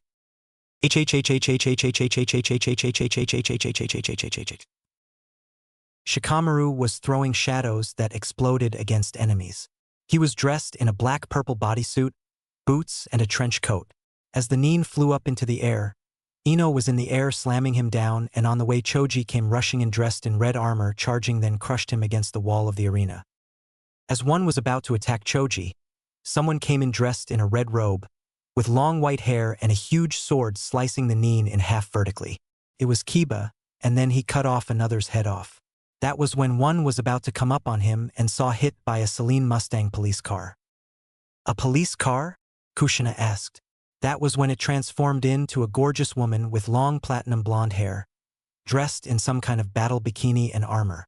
As usual, her eyes gave her away. "Kurenai," she said. Hello, Uzumaki-sama, the red-eyed woman said. I've told you to call me Kushina, she said. Just then she saw something about to hit her. Down! Kushina shouted as she tackled Kurenai to the side. Then they looked over and saw a woman with long blonde hair and blue eyes, a gown, sandals, a Russian captain's uniform and a cigar in her mouth, firing a machine gun at the enemy Nines. After they dropped, she pulled the cigar out of her mouth and blew out smoke. They looked over and saw her. The destroyed left eye and the blue eye revealed who she was. Taicho-sama, said Kurenai. Hello, Kushina. Kurenai-chan, she said. So, shall we help? The team nodded and charged back into battle as Naruto stared at the dead body of the older man. Naruto, Diana said to the boy, there is nothing we can do for him. Actually, I think there is, he said as he pulled out the summoning scroll he used for the Amazons. He preformed the proper signs and caused both the scroll and the body of Sarutobi to glow brightly. Diana just watched as a mirror image pulled out of Sarutobi's body and was pulled into the scroll. There, it's done. Done? What did you do? Diana asked. I transferred Jisan's soul into the summoning scroll, but it'll be a while before we can summon him back. Then, Naruto, what's wrong? Diana asked as Naruto slowly put the scroll into his jacket. Took a lot out of me. Naruto wheezed as he fell onto the ground, exhausted. Whoa. He really must have burned a lot of energy to preform that technique, Diana said as the others came up to them. The fight's over. The remaining sand and sound are retreating, Kushina said. Then the only thing that's left is Sarutobi's funeral, said Kushina as Diana and the other Amazons disappeared. Naruto was carried to the hospital, the scroll having been tucked into his jacket. And naturally, with Naruto unconscious and Diana gone, no one knew that Sarutobi's soul was inside the scroll. Chapter 16. Konoha was in a state of civil unrest and without leadership following Sarutobi's death. Naruto and the younger ninja were resting up after their various fights with Sand and Sound Ninja. There had been no further attacks and no indication that either group was going to try again anytime soon. And meanwhile, in the Hokage's office, Sarutobi's teammates, some of the clan heads and Jiraiya were there meeting with Minato, who was looking out the window. Kushina came up behind him and slowly wrapped her arms around him. His own hands came up and her arms in place tightly, glad to finally feel the touch of his love again. The village needs a leader, Koharu said. Minato, they need you again. Minato snorted and pulled away from his wife. They need me, huh? He said. And where were their loyalty when my son needed them, huh? And don't give me this "that demon isn't your son" bullshit either. I know better than anyone what I did to my son, and how this village treated him. And if what Kushina told me is true, Kyuubi's gone, so there's no worries over him anymore. But Minato, said the Haruno clan head until Kushina shut her up. Why don't you just shut up, BTCH? She said. Naruto did nothing to you or your family of little targets. Little targets? Yeah, little targets. You used to think Naruto in orange was a perfect bull's eye. Well, at least he doesn't have pink hair and a huge forehead. Why don't you shut up, swirl slut? Who's going to make me forehead, BTCH? You. Minato quickly got in between them and calmed them down. All right, that's enough, he said. This is getting us nowhere. Kushina plopped down into the chair in front of the Hokage's desk. Look, we got enemies inside and outside of Konoha right now. We don't need this infighting. No, said the Haruno head. What we don't need is that whirlpool freak BTCH and her demonic children.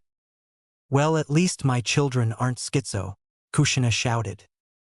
Schizo. Jiraiya quickly got into this, holding the Haruno head back while Minato was rubbing his temples, trying to ward off a headache. All right, that's enough, he screamed. I don't see how Sarutobi handled this. Minato groaned. He didn't, Hamaru said. Minato rubbed his eyes. All right, listen up. Anyone that wants to go to New Whirlpool, they can. But right now I am going to try to see if we can handle this problem. I owe at least that much to my former sensei to try and salvage something out of the mess that this village had buried itself in.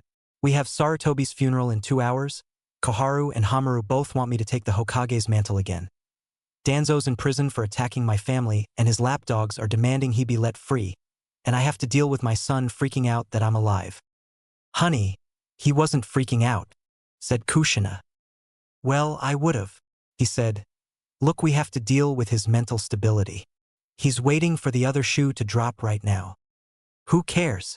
Said the Haruno head. That proved to be a big mistake when Kushina shot up, wrapped her hands around her throat and started to pound her head into the floor, until Shibi eventually pulled her off. That's it, said Minato. Suki, get out of my office or I will call the ANBU on you. And I mean the ones from New Whirlpool. What? She said. Why? 1, you insulted my wife. 2, you insulted my children. 3, you have done so in my very presence. And 4, your shrilly voice is grating on my nerves. Now wait a minute, she said, only to stop when she found Taicho place her katana under her chin. I believe he said leave, she said. You don't have the guts. Suki spat, which caused everyone to groan at how dumb she was. In one deft move, Taicho spun her sword around and sliced her hair off quite short. Suki felt a breeze and saw her pink locks on the floor of the office. Noticing her hair was on the floor, she ran out crying. Everyone else took a sigh of relief and the meeting continued.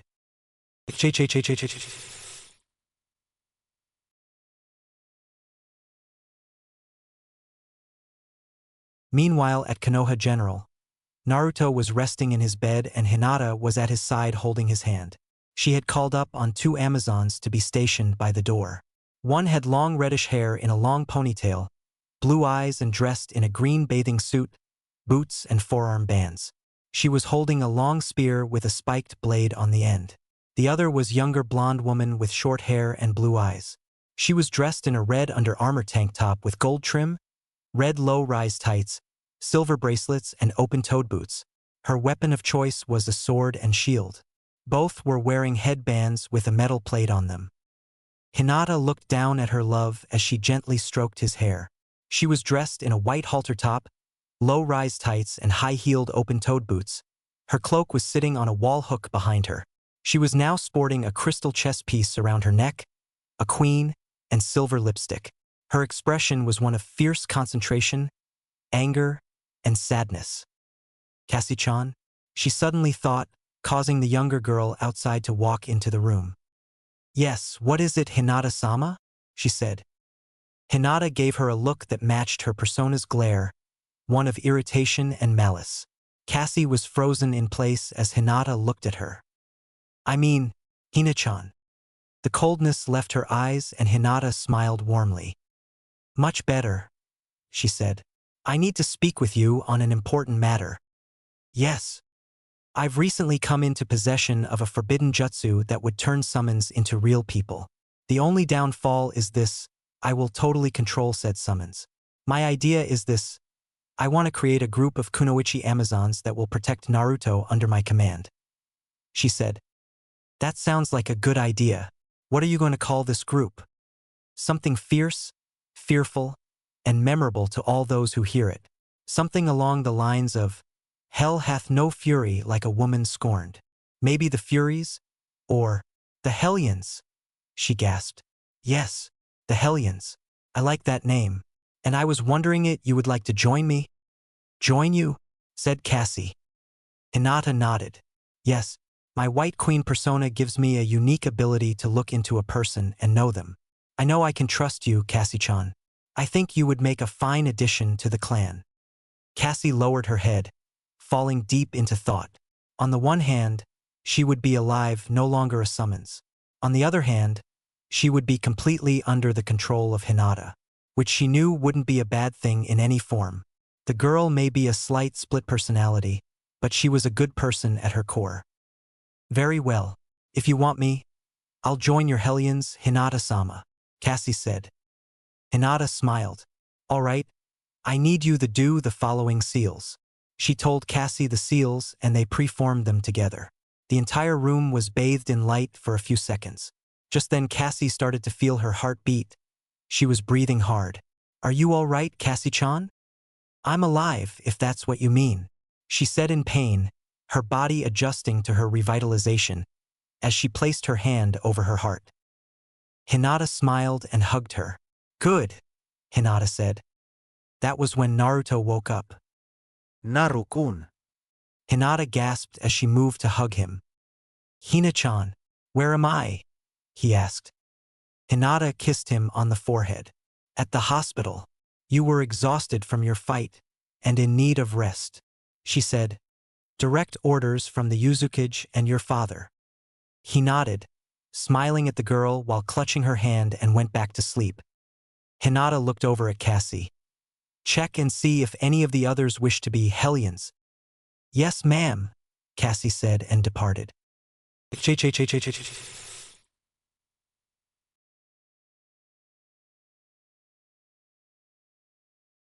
Meanwhile, Rin, Anko, Ino and Temari were talking a bit with Naruto and Hinaru at their hotel room. "So let me see if I have this right," Naruto said. "All of you are in love with our brother?" The group nodded. "I see," said Hinaru. "Good thing he is the heir to the clan." "What do you mean?" Anko said. "In New Whirlpool, the heirs of the clans can take more than one bride," said Hinaru. "And Naruto is the heir to the Hokage of our village," Naruto said. "Oh, really?" said Ino, more about the whole heir taking multiple brides thing than the Hokage thing. The pair nodded their heads. "Well, I'm going back with you to New Whirlpool," Anko said. "So am I," Temari stated. "Me too," Ino declared. "I actually already live there, but yes," Rin said. "There is just one thing I want to know," Ino spoke up. "Yes? What?" Hinaru asked. "Who gets to sleep with Naruto first?" The group looked at each other and blushed a little. They didn't say anything for several seconds, until they all spoke in unison. "Hinata!" they cried out with laughter.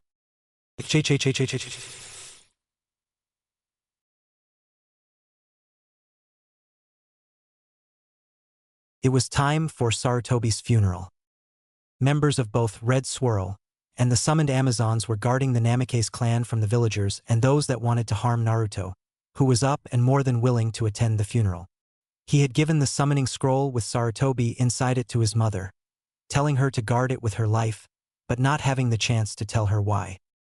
Hinata was with Naruto, her arm interlocked with his, as Rin, Naruto, Hinaru, Tora, Reiko, Rimaru and Hagane were part of the boys' own procession. Cassie was with them, along with two other Amazons who were brandishing spears and shields. Asuma was speaking about his father, saying that he wasn't only a good Hokage, but he was a great father. Then Minato, Kushina and the Fire and Water Lords spoke of him as well in turn. Just as the Water Lord got up to speak, the Root Anbu made their attack on to the Namikaze clan. "That's it, I am sick and tired of that bastard attacking us," Naruto shouted as he saw Danzo leading the group. "Let's how he likes it when I take out his son." Drawing his sword Alaster, he leaped into the air and brought it down hard against Sai's katana. Gripping his sword tightly, Naruto fought wildly and fast, like he was an immortal anime Highlander who had just downed a pot of cappuccino. Sai was barely holding on as was. Hinata was incredibly pissed as well, turning herself into her diamond form and punching back two more Anbu through a concrete wall. Kushina just smiled at the girl, hurling another Anbu high over her head. "You know," Erashur said as he kicked down another Anbu. "When I die, I hope my funeral's this lively. Then I hope I die before you do, love," Taicho said as she cut down another Anbu while she and her son fought back to back. Meanwhile, Minato was fighting off Root Anbu as Danzo came up behind him to kill him. When Naruto saw him, he disarmed Sai and shouted at the older man. "Hey Danzo!" Naruto yelled. He looked over and saw Naruto with ivory pointed to Sai's head.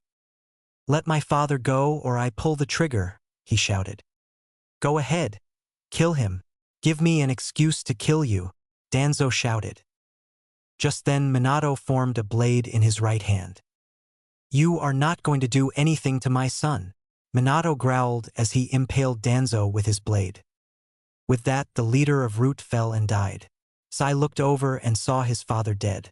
He moved to kill Minato only to have Naruto pull the trigger, killing him. All Root members, it's over. Surrender now, Minato shouted. However, even though they were outnumbered and beaten, they didn't want to. However, that was when Nero suddenly appeared right next to Naruto. The dark-haired young man then presented the blonde boy with the evidence of Danzo joining Orochimaru and betraying Konoha. He had freed himself right after Danzo was freed. Naruto looked at the evidence and grinned, before he handed it to the Fire Lord. The older man read the document, which was a contract/treaty that divided up the village, giving Danzo leadership of most of Konoha, in exchange for certain incentives, such as certain ninjas like Naruto and even the Forbidden Scrolls, but also that Orochimaru would be expunged of his crimes and made a member of the new council. There were even several other hidden village names on the document, indicating a future takeover of them. Even Sand. But what shocked him the most was an addendum to claim the seat of the Fire Lord himself as well as his warriors, lands, and treasury. "Oh God," he gasped. Then it was a good thing that Minato-san killed Danzo. "Guards, arrest every last member of Root. Immediately." Within less than an hour, all Root members were arrested and sent to Fire Country's capital. Sarutobi was laid to rest in his tomb, the funeral processions gathering to celebrate the life of their dearly departed Hokage. It was during the funeral dinner that Minato approached a Chunin teacher with a scar over his face. "Irika-san," Minato said. "Oh." Minato-sama. Irika gasped, bowing to the man. "I need to speak with you on a very important matter." "Of course." The pair walked away from the celebrating crowd to speak. "Yes, sir? Naruto told me how much help you gave him during his time here. You and Sarutobi were some of the very few who actually tried to help my son. Therefore, I can think of no one better for the task that I wish to ask of you." "What task?" he asked curiously. "To become the new Hokage of Konoha." To be continued. Preview of Chapter 17. You want me to be the next Hokage?" Irika gasped. "Yes," Minato said. But why? Why me?" "Because you are a good man with a strong spirit. Naruto told me how you used to push him to be the best, but you never treated him like a demon. Unlike the rest of this village, you even took a kunai in the back to protect him. For that I thank you. All this tells me you have the character needed to become the future leader of Konoha. Nero also told me how Danzo kept you prisoner for your open defiance of his men attacking Naruto, torturing you and trying to turn you to his side. Had we known of that, we would have freed you sooner." Irika rubbed his shoulder where a recent kunai had once resided. "Therefore, I think it would only be fitting that you become the Hokage of Konoha." But I'm only a Chunin. You have to be at least a Sannin to become the Hokage of a village. And what about you? Don't you want to be Hokage again? Not of this village. Not after the way they've treated my son. And you think I want to stay here as well? For me it's personal," Minato said. "But you don't have that bitterness inside you. That makes you a better choice." "But I could never be Hokage. I'm not strong or talented enough. I could never come close to Sarutobi's level, even if I trained for a century." "Do you know the Kagebushin?" "Of course." Minato smiled. "Then I think we can take off a few decades off of that." Chapter 17. You want me to be the next Hokage?" Irika gasped. "Yes," Minato said. But why? Why me?" "Because you are a good man with a strong spirit. Naruto told me how you used to push him to be the best, but you never treated him like a demon. Unlike the rest of this village, you even took a kunai in the back to protect him. For that I thank you. All this tells me you have the character needed to become the future leader of Konoha. Nero also told me how Danzo kept you prisoner for your open defiance of his men attacking Naruto, torturing you and trying to turn you to his side. Had we known of that, we would have freed you sooner." Irika rubbed his shoulder where a recent kunai had once resided. "Therefore, I think it would only be fitting that you become the Hokage of Konoha." But I'm only a Chunin. You have to be at least a Sannin to become the Hokage of a village. And, what about you? Don't you want to be Hokage again? Irika asked. Not of this village. Not after the way they've treated my son. Minato said with disgust. And you think I want to stay here as well? For me it's personal. Minato said. But you don't have that bitterness inside you. That makes you a better choice. But, I could never be Hokage. I'm not strong or talented enough. I could never come close to Sarutobi's level, even if I trained for a century. Do you know the Kagebushin? Of course. Minato smiled.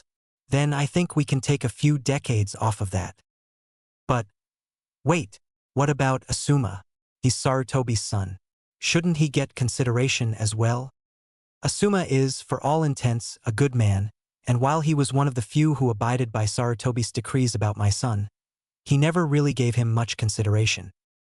He loved his father, but to be Hokage of this or any village, a person must not be ignorant of the sufferings of others.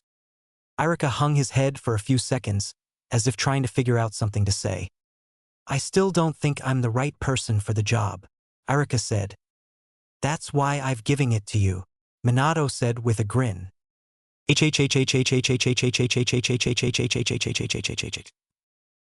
Dawn was breaking over the Leaf Village, the morning rays of sunlight dancing upon both Naruto and Hinata, who were sitting atop the Hokage monument just staring out over the village they had grown to despise. We'll be leaving in a couple days, Naruto. Hinata said to him, resting her head against his shoulder. I know, Hina-chan. A lot of people are coming with us, Naruto said, his own head resting against hers while his hand clutched hers tightly. I still can't believe my father's back. Yes, Kushina-sama said that he had been summoned back when the other Hokages were summoned as well. She said that they were connected, but his summoning was different. She also told me that after the battle, she used the same technique I used on Cassie-chan to fully bring him back. So, like her, my father is no longer a summons. Exactly. Naruto, Naruto, Hagane shouted as both he and Tora bounded over to the pair. Naruto groaned a little, irritated at having his quiet time with Hinata interrupted. But at least it wasn't someone who was going to attack him. Hinata just smiled and kissed his cheek lightly. What's going on, Hagane? Naruto asked as Tora pounced on Hinata. Ak, Tora! Hinata cried out as Tora started nuzzling her chest. I want to join you, Tora said to the girl. Huh? Join me? Hinata asked, confused. I want to be one of your Hellions, she said. Hellions? Naruto thought. You do? Hinata asked. Yes, Tora shouted. We'll talk about this later, all right? All right, the tiger girl said as she got off of the blonde young woman. Okay. Again, what's going on? Naruto asked. Your dad's picked your old sensei to be the next Hokage, Hagane said. Huh? Old sensei? He wondered, knowing it couldn't be Kakashi. Yeah, Irika Umino. Irika sensei? Naruto gasped happily.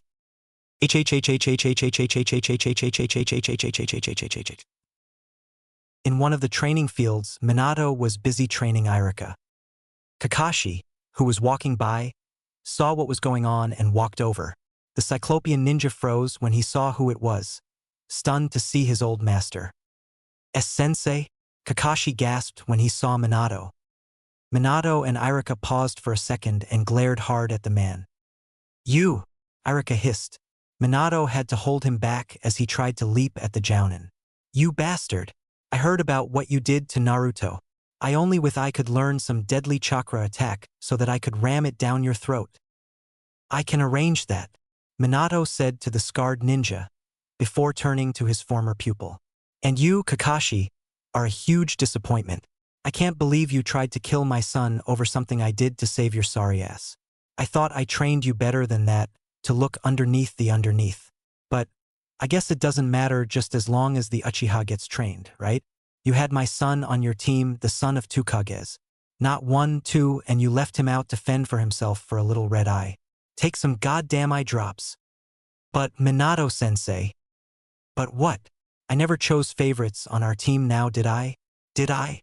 Kakashi shook his head. Then who the fuck said you could? The council ordered you to train the Uchiha heir, that I can understand, but to abandon, even attempt to kill, your other student for the sake of convenience, is the act of a coward. I'm through with you, and I have better things to do with my time, so why don't you leave? But sensei. Minato grabbed him and slammed him against a tree. Don't call me that. I'm not you sensei anymore and I wish I wasn't. Minato let Kakashi go and went back to train Iruka. Kakashi, feeling lower than low and fueled with rage, powered up his Chidori and flew at Minato to strike him in the back. Out of the corner of his eye, Iruka saw what was about to happen. Minato-sama, look out, Iruka shouted. Faster than other ninjas could see, Minato vanished in a yellow flash, dodging the Chidori at the last second, and appeared behind Kakashi, sword in hand, and slashed his between his chest and lower torso before aiming the blade at his neck. I taught you everything you know, but not everything I know. What's it going to be? You yielding, or do I end the curse life gives you? Kakashi felt his body drain of energy and lowered his head. Boo! Minato shouted. A couple of loyal ANBU to Konoha appeared next to him. Take this loss out of my sight. Taking the cycloptic ninja away, Minato continued with Iruka's training. It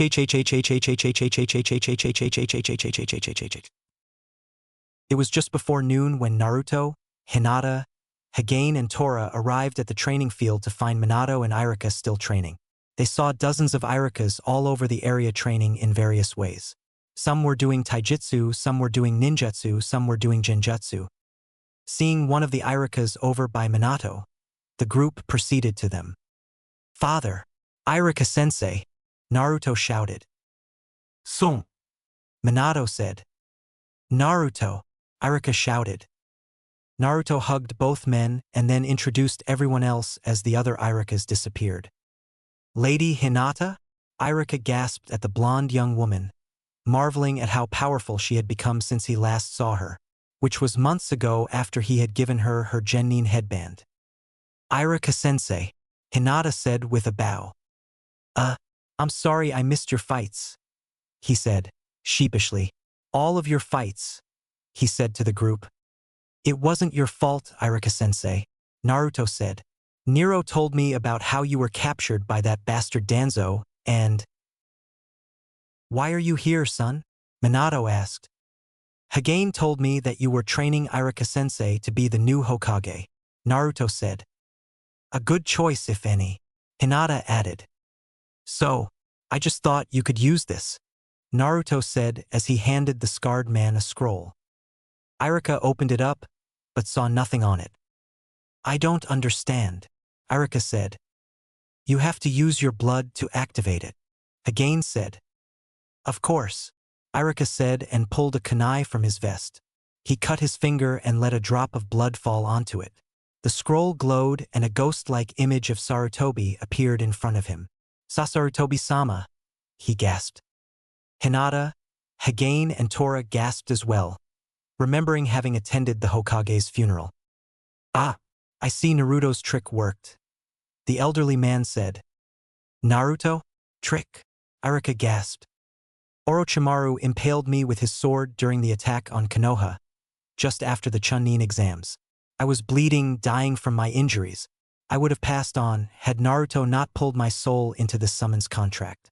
As weak as he was, I am surprised he even managed to survive. I had to do something, Ji-san, Naruto said. For which I am grateful.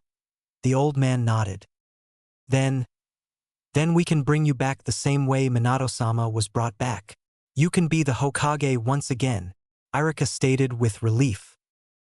No, Sarutobi said calmly. My time passed when I handed the mantle over to Minato, and after all that has transpired in this village, I do not want the title once more. Minato has selected his own successor. You. But I'm still not sure I'm the right person for this, Iruka said. Of course you would say that, Iruka, Sarutobi said with a smile. You were never an ambitious person. It's one of the things I liked about you. I have no doubt you will make a fine Hokage. But what about Asuma? Irika said. Yes, many will be looking to my son for leadership, but I fear he has no real ambition to be Hokage either. The new ANBU leader, perhaps, but not a village leader. That title will go to you, and I am sure he will support you in this, once Minato and I have properly trained you, of course. Irika sighed as he nodded his head. Cheer up, Irika-sensei, Naruto said with a smile. You'll be a great Hokage. At least you think so, Naruto, he said as he ruffled the boy's hair.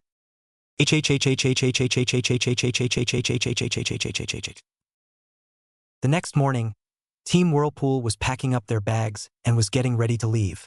Minato was in Kushina's room talking to his wife. Are you sure you want to go back? He asked. Yes, because I don't want Naruto staying here. Nor do I want anyone from New Whirlpool or our allies here as well, she said while packing up. Then he said something she didn't think he would say. Then I'll go with you, he said. What? Minato, they need you here, she replied. And I need my family. If they won't accept you and the kids, then they don't get me, he said as he pressed his forehead against hers. She hugged Minato tightly and kissed him passionately.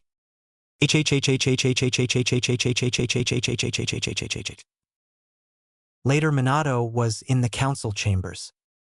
Hokage-sama, now that you are back, you can finally rid us of the demon child, said a member. Minato grimaced at the man. No, I won't. What? Why not? Why not? He asked. Because I already did that years ago, when I placed the QB inside my own son to protect this village. I could ask such a thing of one else's child. And yet, despite my wish, despite Sarutobi's decrees, you all persecuted my son, who was nothing but the demon's prison. You have been told numerous times by my wife and even by Hayashi that the demon is gone, purged from my son's body, yet you refused to believe that, refused to even give it consideration because you were all too afraid of your own damned shadows, he said. Every member of the council who wasn't a ninja clan member just looked pissed off at him. What are you going to do? Strip me of my rank for telling the truth? He took off the robe, threw into the middle of the room and hit it with a fire jutsu. Then I quit. But as my last act as Hokage, I choose Irika Umino as my successor. At this, the council was panicking. Irika is a Chunin, one of them said. You can't do this, another shouted. Why not? Because all of the ninja clans are going to leave. He smacked himself on the head. Oh yeah, I forgot. You got the Uchiha, Haruno and Kakashi here to protect you, because I know for damn sure that the other ninja clans are not going to stay here. Well, we still got Suna, another council member shouted. Actually, you don't. Gaara, who is now the Kazekage of the Sand Village following his father's death, has made the deal with Naruto. His loyalty is to New Whirlpool. You have nothing. Good luck trying to keep this village up and running. Maybe if you ask the Fire Lord and the Godame Hokage nice enough, they'll let this village be a normal village with some ninja. What do you mean? Hayashi, if you would please? Minato asked as Hayashi rose up from his seat. Every head of a ninja clan talked to Kushina, asking if they could join New Whirlpool, and she agreed, said the Hyuga head. But, boo! With that, Minato left the room and the clan heads followed him out as the rest of the council tried to stop them from leaving. But it didn't work.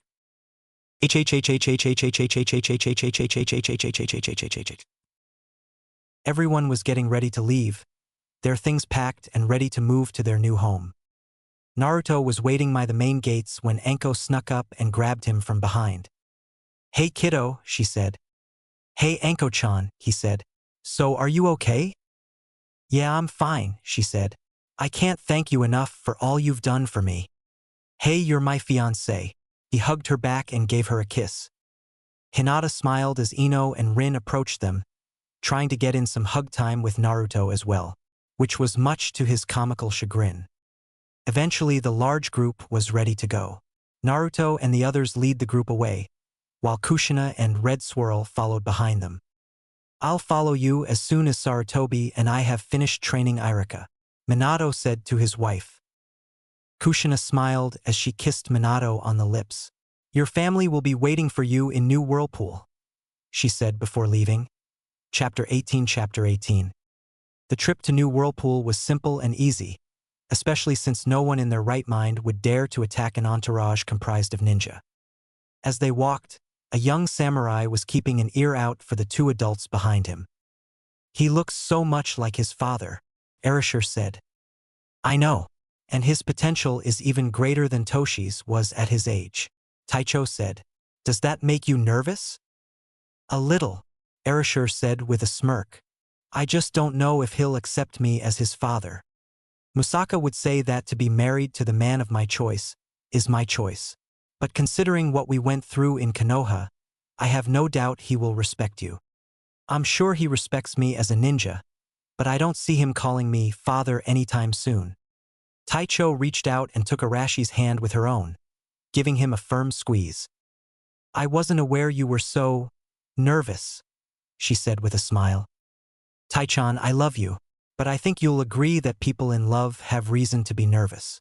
It's only natural, he replied. And while nervousness is akin to fear, ninja and samurai fear nothing, Musaka said, startling the pair as he turned around to face them. The pair stopped in front of the young man who turned to address the blonde-haired man.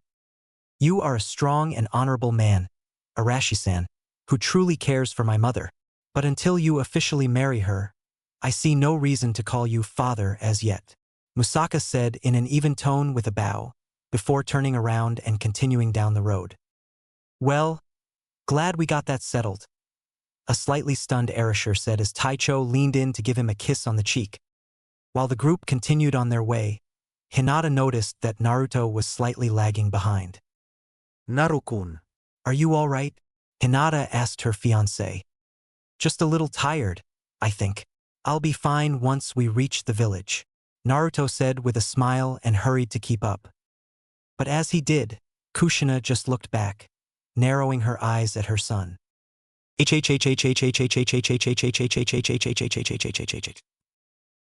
Zabuza and Haku met the large entourage at the gates to New Whirlpool, welcoming back Kushina and the others. Some of the Konoha ninjas were shocked to see a pair of S-class criminals living in New Whirlpool, but seeing how they bowed with respect to Kushina and Naruto, their minds were set at ease. Kushina and Erashur showed the former Konoha ninja where they could settle in, several of them, such as the Hyuga clan, requesting to build their own mansions and compounds. That required a full day's negotiations in order to appease everyone as to the size and stature their new houses could be.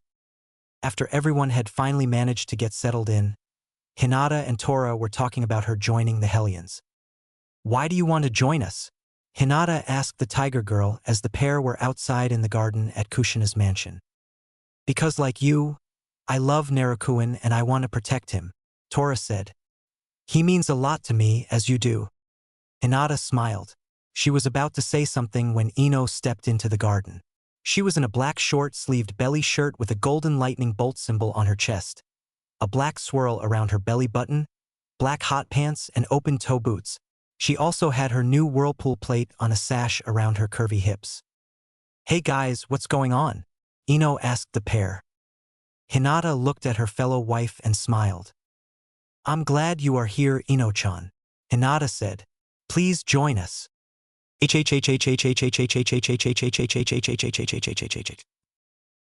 Meanwhile, Kushina, Erashur, and Taicho were talking about Orochimaru's attempt on Naruto, trying to steal their dojutsu. That bastard doesn't know when to stop, Erashur grumbled. He kills the Kazekage and Sarutobi. Now he wants our bloodline eye? For now he isn't the issue, Naruto is, Kushina said. I can't believe he kept this from us the whole time, Erashur said. If I were his father, I'd ground him for keeping this a secret.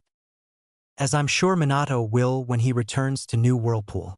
However, there is one person that can help, but I don't know if I can find her, Kushina said. Just then her secretary called her. Jiraiya-sama is here to see you, Yuzuki Juhi, the woman said. Send him in, she said. I will not call him a pervert, I will not call him a pervert, I will not call him a pervert, she chanted as a mantra. The man in question walked into the office. Hello, Kushina. He said, I have one question. Why post ANBU guards at the hot springs? I will not kill him, I will not kill him. She mentally chanted again. It's more for your protection than theirs. More than half of those women can kill you, you know. Tear away what makes you a man. The Toad Sannin paled at that image. Erasure and Taicho smiled at each other as he did. I'm glad you are here anyway. We need my mother-in-law's location, Kushina said. Jiraiya's eyebrow cocked upwards. Why are you looking for Tsunade?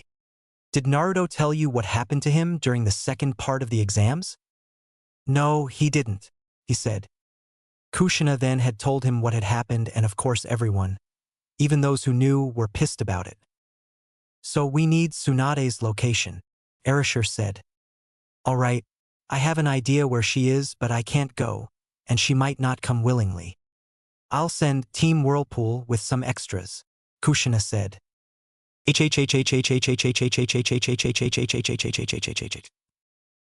Naruto and Team Whirlpool showed up in Kushina's office. Once inside, they saw a couple of men there. One of them had long light blue hair and blue eyes. He was dressed in a black bodysuit, shirt, cargo pants, and open-toed boots. His new Whirlpool headband was around his waist. The other one was dark-skinned, had blue eyes, was tall and dressed in a dark blue, silver and white jersey, a Jounin's vest, baggy cargo pants, boots, gloves, bandana, and a new Whirlpool ball cap cocked to the side. The man in the ball cap had his feet on Kushina's desk. She looked at him and glared, causing him to put his feet down. You called for us, Yuzukage-sama? Said Naruto, being formal to his mother. Kushina was pleased by this. Naruto was in his Chunin's vest, his slacks, boots, and holsters. His trench coat was hanging by the door, his gloves were in his coat pockets. Hinata was in her white bustier, white tights, with thong underwear, high-heeled boots, opera-length gloves, and a white cloak. Hagane was in a sleeveless shirt, cargo pants, and boots.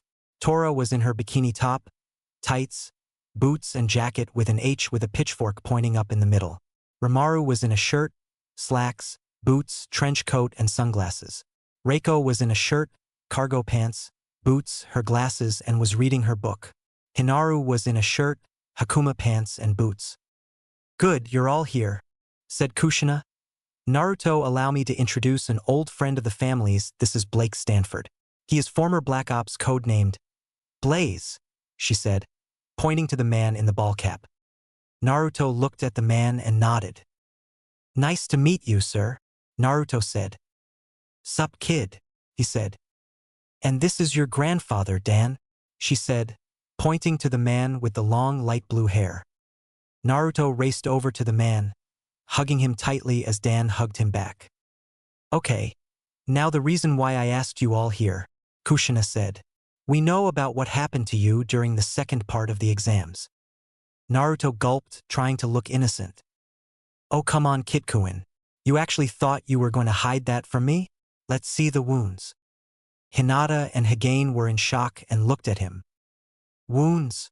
Hagane asked. You said you were a light. Hinata screamed, causing Naruto to back up while trying to placate Hinata. Sweetie, calm down. I am, he said, but suddenly started to feel woozy. He fell forward and was caught by Hagane. He held Naruto as Hinata pulled off his vest. Under his right arm was a bandage with a big blood-red stain on. She pulled it off to reveal 2 deep slashes. Hinata saw the wounds and got mad while tears fell from her eyes. Naruto, you're a jerk, she whispered. What is it do you want us to do, ma'am? She said, turning to Kushina. Kushina smirked. Jiraiya knows the location of my mother-in-law, the medic Sannin known as Tsunade. I want you to go find her and bring her here. Tell her that her grandson needs her. Mom. The group shouted and took off, leaving Naruto with his mother, as she called for medic means to help her son.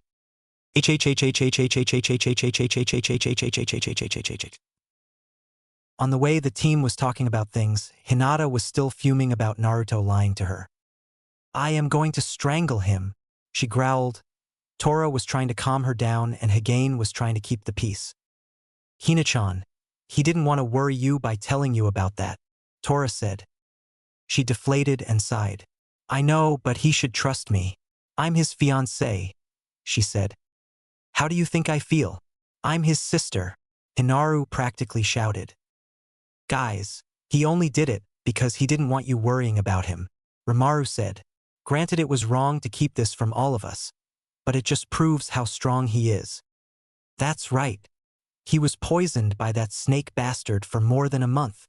Even while he was fighting, Reiko gasped at the realization. We know Raichan, Tora said. And while we're all amazed at how he dealt with it, we're doing something about it right now. Let's just focus on our mission. The group nodded and continued on. Meanwhile, Blaze and Dan were talking. You know she's going to kill you when she finds out you're alive, Blaze said. Dan just smirked. I know, but I had to help Kushina with New Whirlpool, he said. Hey, you're preaching to the choir here. I'm just saying she might not be happy when she finds out you're alive. Yeah, I know, he said quietly. Our relationship's like Naruto's and Hinata's. Eva noticed. That said, the group continued on their trip. Chapter 19.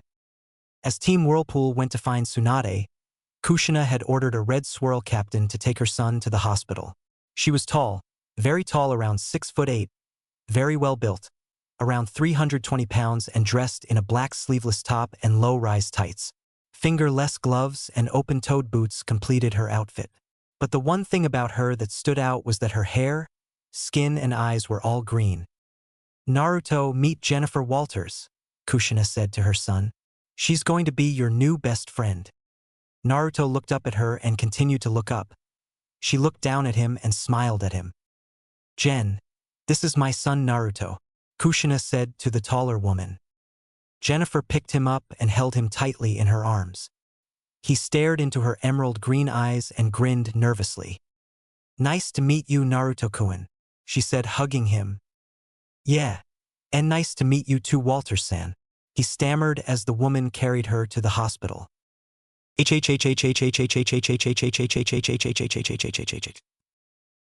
Meanwhile, Hinata's team was on their way to Tsunade's whereabouts. Dan and Blaze were talking. You know she is going to kill you when she sees you, said Blaze. That is of course after breaking down and glomping you.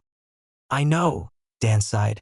It hurt me pretending to be dead just to help Kushina with New Whirlpool, but I didn't think it would have hurt her this much. Just then, Rin, who had been waiting for them down the road, dropped down out of a tree. You know, senpai, if Scott did that to me, I'd fry his brain, she said as Naruto, who had been waiting with Rin, fell in with the group who were fuming about Naruto. But Naruto isn't the type of person that would do something like that, said Naruto, dressed in her pirate queen outfit.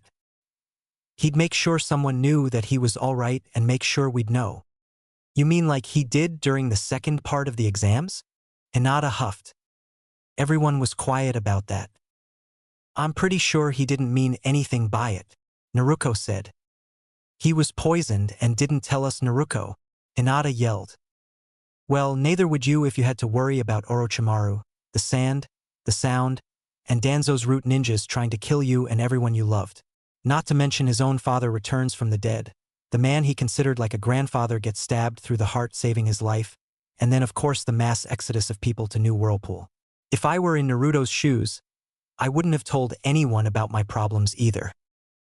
Hagane's words seemed to placate Hinata, and the group continued on their way.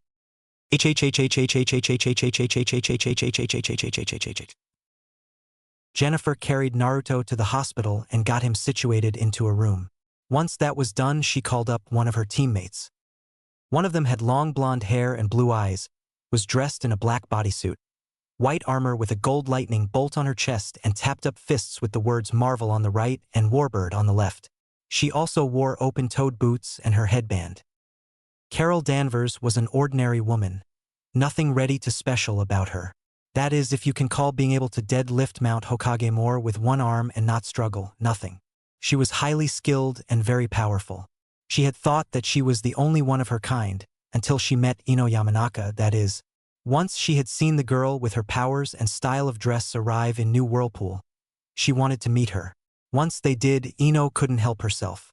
She grabbed on to the woman and held her as tight as she could. With her own mother having passed some years ago, Ino instantly took to Carol as a mother figure, even going so far as to boldly urge her father to marry the woman. Carol, likewise, adored the girl, motherly feelings she'd never known welling up inside her with each minute they were together. But right now she had a new duty to perform. "Carol, I want you to make sure he'll be all right," Jen said. "He's been poisoned, so he's going to get treatment in the meantime, but we're waiting for Tsunade the Sannin to come and help him." Carol nodded and went to guard his room.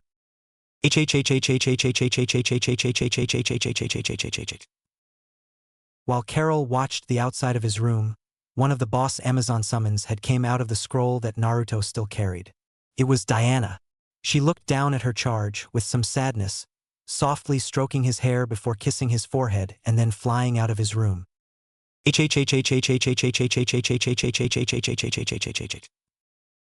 Within less than a minute, there was a knock on Kushina's office door. "Come in," she said. Diana walked in as Kushina looked up. "Hello, Diana. What can I do for you?" the Hokage asked. "First, I wish to thank you for the special self-summons technique you placed upon the scroll, enabling me to be here at my own will," she said. "Second, I wish to be human again. I want to protect Naruto, like I promised you." "Diana, we go back a long time, don't we?" "Yes, we do, sister." "You would really protect my son to the best of your abilities?" "Yes." "All right, but remember if he dies." "That will never happen, because I will be already on my last breath as I kill Naruto's assassin." "Geez, Amazons sure are a dramatic lot, but I guess it's part of their honor." "Very well, do you know the seals?" she asked as Diana nodded. "Do them with me." Together they preformed the proper seals, which quickly resulted in Diana falling to the floor breathing hard. "Are you all right, Diana?" Kushina asked as she went to the Amazon's side. The woman looked up to the Hokage and smiled at her. "Good, then just rest for a bit."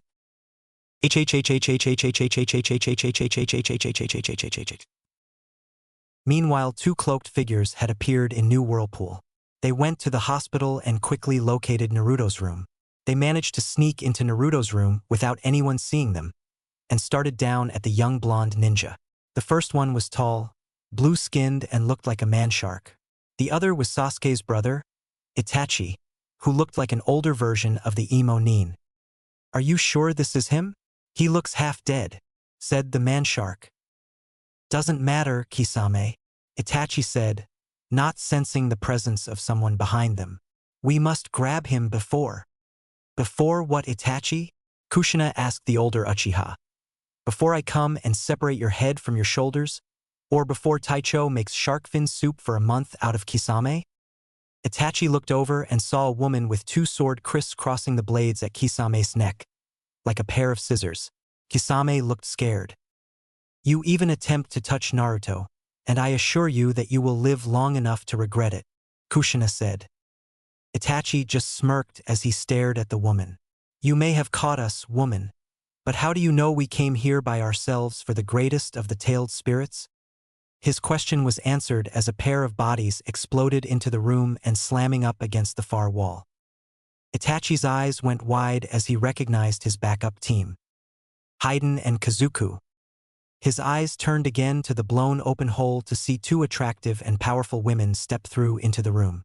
The first one was 6 feet 8 inches and bright green, the second about 5 feet 11 inches with blonde hair. F-sharp and, "Inji bitch, you think you can hurt me?" I'm F. Ingenier Immortal. Haiden shouted. "Oh good, so that means you won't die on me as I pound the crap out of you," Carol Danvers said as she grabbed the foul-mouthed Jashin disciple and started doing just what she said. Kazuku fired his razor-sharp black threads at Jennifer, only to have her amazing thick skin turn back the attacks. Jennifer grabbed the shocked Kazuku's threads with her left hand and pulled him to her, slamming her right fist into his face, rendering him half dead himself. Within seconds, the pair were dealt with as Itachi made a desperate move to strike at Kushina, who quickly slammed a fist full of lightning she had been quietly building up into Itachi's chest, sending him down like a twitching cockroach. Kisame just looked at his partners on the ground, defeated. Now, Kushina said to the shark man, are you going to attack me? Or pick up this Akatsuki trash and get the hell out of my village? Taicho removed her swords from his throat and Kisame quickly picked up his 3 comrades to leave, when Kushina stopped him. Kisame! He looked back. When you get back, tell that bastard brother-in-law of mine he's not getting Kyuubi, because Naruto doesn't have it anymore. Tell him his plans have failed, epically. The Uzukage said. With that, Kisame and the others vanished.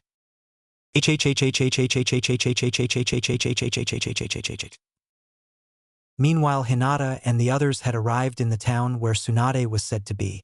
Jiraiya led the group to a nearby bar and looked inside to see a couple women sitting there drinking sake. That's her. Dan, you better stay out here until we call you, Jiraiya said, and Dan nodded. The group walked into the bar and sat down near the pair. Hinata was surprised at the looks of the female Sannin.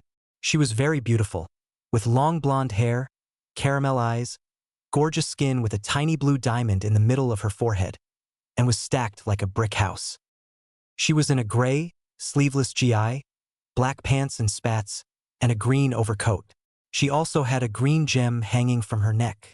She was with a young woman with short black hair, brown eyes, beautiful skin, and was dressed in a black and red kimono, with tabi socks and sandals. She was carrying a pig dressed in a waistcoat. Jiraiya sat down next to Tsunade. Hello, Tsunadeheim, he said as the pair looked at him. The blonde woman sighed. What do you want, Jiraiya? She asked. If it's to come back to Konoha, forget it. Now, why would I ask you to come back to that hellhole? The woman beside Tsunade looked shocked. What do you mean? She asked. Jiraiya then proceeded to explain the situation to him. After he was done, Tsunade looked at the white-haired Sannin pervert and said, So he really did that? He needs you, Tsuchan, Jiraiya said. That bastard poisoned him. He needs your help. Tsunade scoffed. Sorry, not going to do it, she said. I've got better things to do than help some Chunin brat. Right as she said that, it dawned on everyone else that Jiraiya had neglected to mention one very important detail, namely about Naruto being her grandson. However, it was all the incentive that Hinata needed, considering how she was feeling, to turn her fist into diamond, walk up to Tsunade, and punch her clean out of the bar. Crash. Everyone was frozen in shock, even the pig, as Hinata launched herself out of the bar and into the street where a stunned Tsunade was slowly getting to her feet. You heartless monster, Hinata shouted as she glared daggers at the Sannin. A good and innocent man lies dying of poison by that snake bastard who was once your teammate, and you brush him off so casually just because you want to go and gamble away your money, she shouted, her entire body transforming into diamond. Jiraiya had told the group of Tsunade's bad habit prior to their arrival in the village. Oh no, Hina-chan, calm down, Tora shouted as she tried to race to her friend's side, only to be held back by Hagane. I don't think you want to get in the middle of that, Hagane said to the girl. You're coming with us to New Whirlpool, even if I have to drag you by those big knockers of yours, Hinata shouted to Tsunade. That statement alone caused the whole group, even Jiraiya and the pig, to drop open their mouths like fish. Oh, I'd like to see you try it, bling bling girl, Tsunade growled as she charged towards Hinata. Oh crap, get down, Hagane shouted as the pair slammed into each other, causing a massive explosion in the middle of the street, kicking up dust and debris and sending a shockwave through the entire town. You have no idea who you're messing with, little girl, Tsunade shouted as she used her super strength to punch Hinata hard in the face, sending her down. You call that a punch, you overgrown slug, Hinata shouted as she sprang from her feet and kicked Tsunade in the chin. You really do want to die, don't you, you blonde bitch? Tsunade shouted as leaped into the air and came down hard, like a falling meteor onto Hinata and creating a new crater in the ground. I'm not going to die, Hinata shouted, as she punched Tsunade in the face, propelling her out of the hole, and I'm not a real blonde, she shouted as she stomped out of the hole. Tsunade wiped the blood from her mouth as she turned to the girl. You're putting up a hell of a fight, and all for a simple chunin? She asked. He's not any chunin. He's my fiancé and your grandson, Hinata screamed at the top of her lungs. Tsunade froze in complete shock as she said that. "Am my grandson?" she said. "Oh yeah. Did I forget to mention that?" Jiraiya said with a cheesy grin. Everyone, including the pig, just sweat dropped at the perverted Sannin. Outside the hospital room, a pair of ninjas were approaching Naruto's hospital room when they noticed a woman standing at the door. She had long blonde hair and blue eyes. She was dressed in a black bodysuit, white armor plating on her shoulders, elbows and knees, a gold lightning bolt on her chest and tapped up fists with the words Marvel on the right and Warbird on the left. She also wore open-toed boots and her headband on her brow. "Trouble?" the first ninja asked. "I have an idea," the second ninja said as the pair walked up to the blonde woman in the black costume. "Can I help you?" Carol asked the approaching pair. "Yes, we were told to come and help you protect the boy," the second ninja said. "Really? Are you from one of the other villages?" she asked, staring at the first ninja. He was a little shorter than herself, draped in a black cloak, his finely combed blonde hair, a slim build, dark eyes, and a headband around his neck. She noticed he carried a strange scythe-like weapon on his back. It was strange because it looked like it had 3 blades instead of 1. "Yes," the first ninja with the scythe said. "And you were assigned bodyguard duty so quickly. I'm impressed. You must be trustworthy." "We try to be," the second ninja said. "And which village are you from?" she asked, taking a look at the second ninja. He was the taller of the two, longer hair which was paler than his companion. His body was mostly covered by his cloak, leaving only his eyes revealed. The optical spheres themselves seemed a little dead, almost like he was staring straight through her. His headband was on his forehead. "Konoha," the second said, his genjutsu in place over his headband. "Really? That's interesting. Why?" "Because I greeted the Konoha ninjas when they arrived at the front gates, and I don't remember seeing a ninja with a scythe arrive, or a ninja with such a piercing gaze." The pair looked at her and then at each other. "You doubt our word?" the ninja with the scythe said. "We can have the Uzukage come in and confirm our story," the ninja with the piercing gaze said. "I'm sure you could, but would it be the real one, or a genjutsu, like the one you're using on your headband?" she asked. It was then that Carol realized that these guys were just a distraction. She quickly spun around and reached for the doorknob. Her movement was stopped when the scythe that was on the first ninja's back came to rest under her neck. "You don't want to do that," the first ninja said. "You're Akatsuki, aren't you?" Carol asked, moving back from the door. "Yes, and we're here for the boy, or at least a part of him," the second ninja said. "And I'm afraid we can't have anyone knowing we were here, so," the first ninja said as he gripped his scythe and prepared to jerk the blade into her throat. However, Carol wasn't worried. "You really don't want to do that," Carol said with a smirk. "Oh? And why not?" the second ninja asked. "Because," Carol said as her foot jerked back and struck the first ninja in the shin, breaking it and causing him to cry out suddenly, enabling her to slip out from the blade's path. "It won't work. But we're wasting time here. You can't beat us both," the second ninja said. "Then do you mind if I play too?" a voice from behind them said as the pair looked back to see a towering green-skinned woman.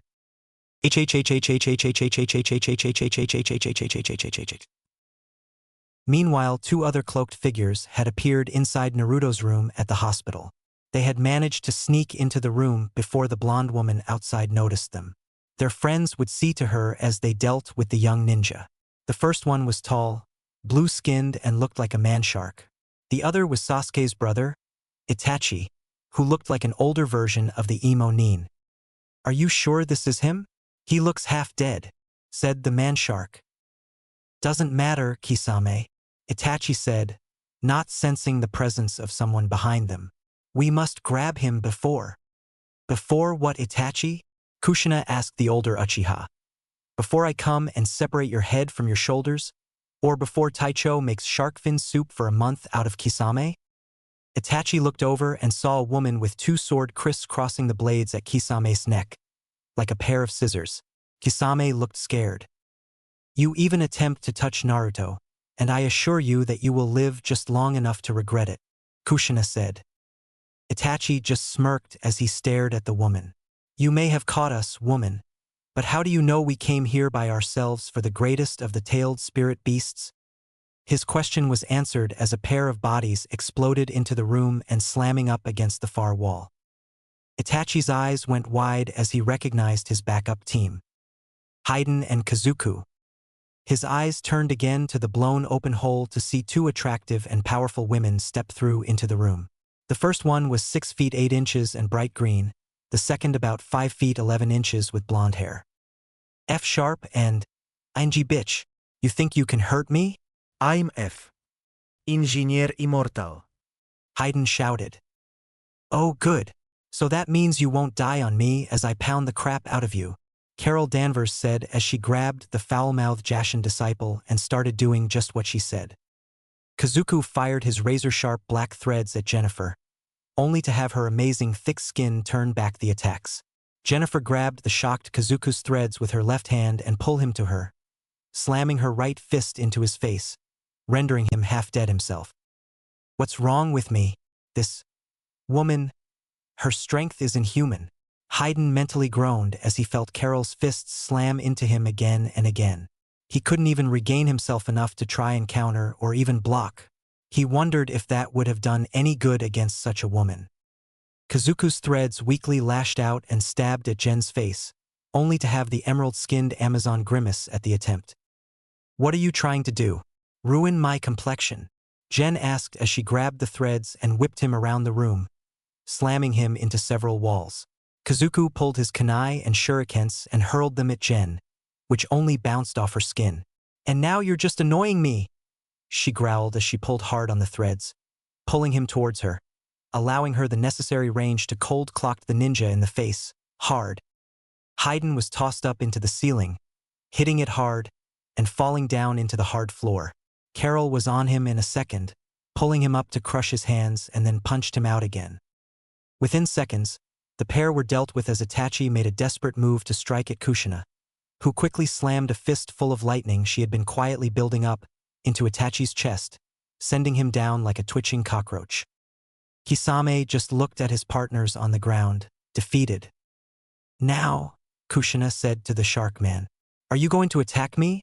Or pick up this Akatsuki trash and get the hell out of my village? Taicho removed her swords from his throat and Kisame quickly picked up his 3 comrades to leave, when Kushina stopped him. Kisame. He looked back. When you get back, tell that bastard brother-in-law of mine he's not getting Kyuubi, because Naruto doesn't have it anymore. Tell him his plans have failed, epically. The Uzukage said. With that, Kisame and the others vanished. The quartet looked over at Naruto, who was still sleeping. Wow, he must be really bad. All that fighting and he didn't wake up, Jen said.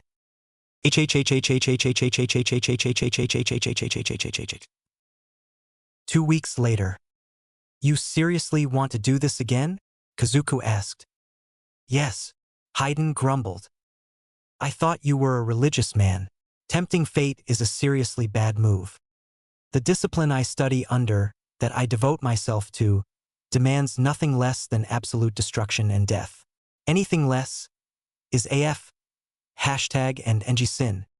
We were beaten. Don't you understand that? Those 2 harlots are stronger than us and far more durable. My tendrils couldn't penetrate that green one's skin. Yes, physical power is on their side. But we have an advantage they do not. What advantage? We'd need something strong enough to... Wait, you don't mean... Yes, and we will play it well.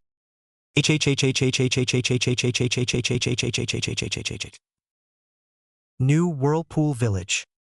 Just admit it, Jennifer smirked. And let you tease me for months on end? I don't think so, Carol said. Oh, come on. It's so obvious you're into her.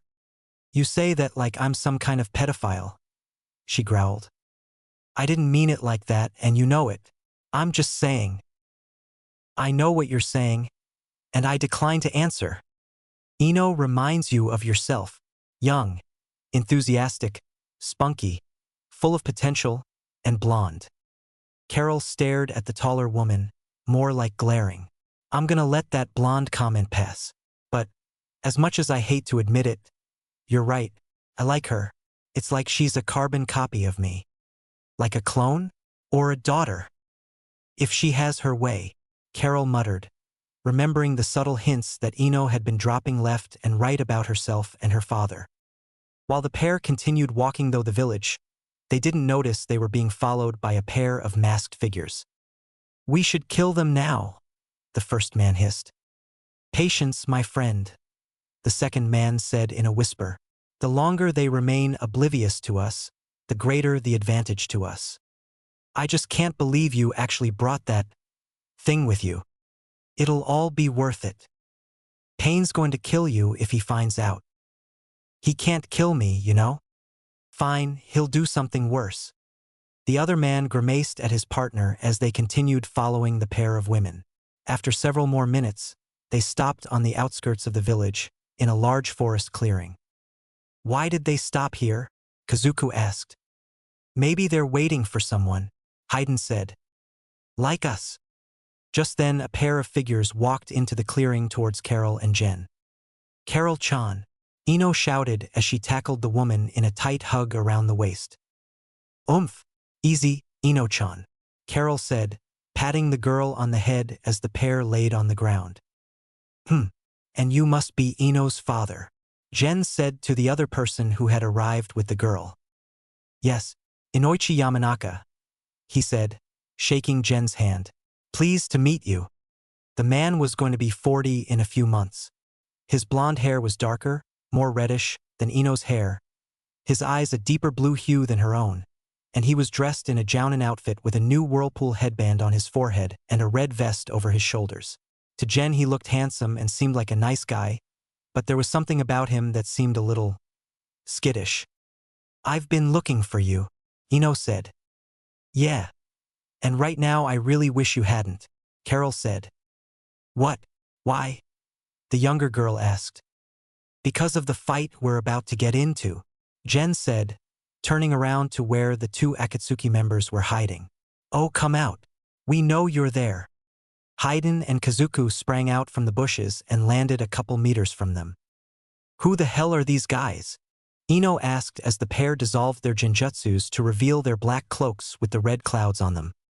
They're the members of Akatsuki who tried to kidnap Naruto 2 weeks ago, Carol said. You what? Ino growled at the men. You tried to kidnap my Naruto? Nice, Carol. Now she's not gonna leave, Jen said to the older blonde woman. We're not here for the Kyuubi no Kitsune. We're here for you, Haiden said, pointing to Carol and Jen. You mean revenge? Exactly, you bitch, Haiden said as he pulled a scroll from his cloak. And we have the very means to exact that revenge right here. A scroll, Inoichi gasped as the quartet got into a fighting stance. I summon forth the two-tailed Nekatama to destroy our enemies, Haiden shouted as the scroll glowed as a beam of light exploded from the scroll. The beam pooled its energy into a large sphere in the sky until it was large enough to fully materialize into a giant two-tailed cat demon that landed off to the side apart from the Akatsuki members and the 4 new Whirlpool ninjas. The two-tailed cat demon? They actually captured it. Inoichi gasped. Oh, great! Ino groaned. I'm glad Tora isn't here. Why? Carol asked. Because she'd probably be on that demon's side. The trio nodded as the 2 Akatsuki attacked. Destroy them, Haiden shouted. Ino, with me, Carol shouted. Yen. Inoichi, you deal with the Akatsuki. Ino grinned as both she and Carol took off into the air, slamming their fists into the giant two-tailed cat demon's face. Haiden launched himself at Inoichi, his scythe out to take the ninja's head off. Inoichi was able to dodge the triple-bladed weapon, oddly amazed that he was able to wield the hefty-looking weapon. Either he was stronger than he looked, or the weapon was lighter than it appeared. Inoichi pulled his kunai and threw them at Haiden, who slashed the weapons in midair and allowed the new Whirlpool Ninja to do a substitution jutsu. Haiden slashed through a wooden dummy of Inoichi, then brought his weapon back to slice at another Inoichi, which turned out to be a dummy as well. Another Inoichi appeared next to him, and Haiden slashed through that one as well. "What the F and is going on here?" Haiden shouted. "Stop the F-sharp and games. This isn't a game, even though I am having fun," Inoichi said as he landed behind the man and activated his own special technique. "Mind destruction jutsu," he shouted. Meanwhile, Kazuku lashed out his razor-sharp threads from both his hands to slice through Gen's clothes, trying to locate her vulnerable spot. However, Gen's entire body was virtually invulnerable, so the razor-sharp threads. But Kazuku had a plan for that. While the threads lanced her custom-made ninja clothes, Kazuku was moving as fast as he could through the haze of materials in order to plant specially made explosives all over her body, as close to her skin as possible. He planted 2 on each arm, 3 on each leg, 2 on her stomach, 2 on her chest, 3 on her back, and 1 on the back of her neck. "Goodbye, green girl," Kazuku cackled as the numerous explosives detonated all over her body. He stared at the smoking crater for a few seconds before turning around to go back to the others. "Now, all I have to deal with," he said, before he was stopped by a green hand on his shoulder. "Is me," Gen said, her clothes charred, burned and blown off all but for a few scraps that barely covered anything. Her hair looked mussed, her skin a little dirty, and her expression was one of pure irritation. Carol and Ino flew through the air, striking the two-tailed cat demon, then backing off to attack it from another side. "This thing's pretty tough, Mom," Ino shouted as she flew up next to the woman. "Please don't call me that, and yes it is," Carol said as she stared at the demon. The two-tailed demon hissed and lanced its tail into the air, directly at the 2 blonde women. They dodged its attack easily, and Ino dove in to try and strike it down. "Ino, wait," Carol shouted as the girl flew in and punched the cat demon in the face, once, twice, and then a third time, before the demon hissed and spit, sending a cloud of horrifyingly bad breath that enveloped Ino. "Cough, cough," Ino gasped and paused, which enabled the cat demon to reach up and grab Ino with its claw and slam her into the ground. "HH," she shouted. "Ino," Carol shouted as she dove towards the cat demon. "Let her go, you beast." Carol flew in, avoiding the twirling and slashing tails while the creature itself picked up Ino and slammed her into the ground over and over again. "Damn you," Carol shouted in anger as she suddenly bolted at nearly light speed to collide with the force of an impacting meteor, right into the cat demon's face. The two-tailed cat demon shrieked in pain as it released Ino right before it was hurled back into the forest, on its back and totally unconscious. "Ino? Ino?" Carol cried out in sadness as she held the unconscious girl in her arms. "Damn it, Ino-chan, don't do this. Don't you die on me. Please, I'll do anything, just don't die," she said as tears fell from her eyes onto the younger girl's face. Does that mean I can call you Mom?" Ino gasped weakly as her eyes blinked open. "Ino," Carol cried happily as she hugged the girl tightly. "Ino, are you all right?" Inoichi asked as he quickly came over to the pair. "Oh, Idat. yeah, I'm fine. Where's the guy with the scythe? That Akatsuki guy? Over there," Inoichi said, pointing to Haiden, who was twitching on the ground a few meters away. Originally, Inoichi's mind destruction jutsu caused a person to attack their enemies in an almost crazed stupor. However, this was a variation of that technique which resulted in Haiden's mind being virtually destroyed, as if he was having a stroke. Haiden, for his part, hadn't been expecting Inoichi's interference in this little ambush he had planned, and now he was paying for it. "Where's Jen?" Carol asked.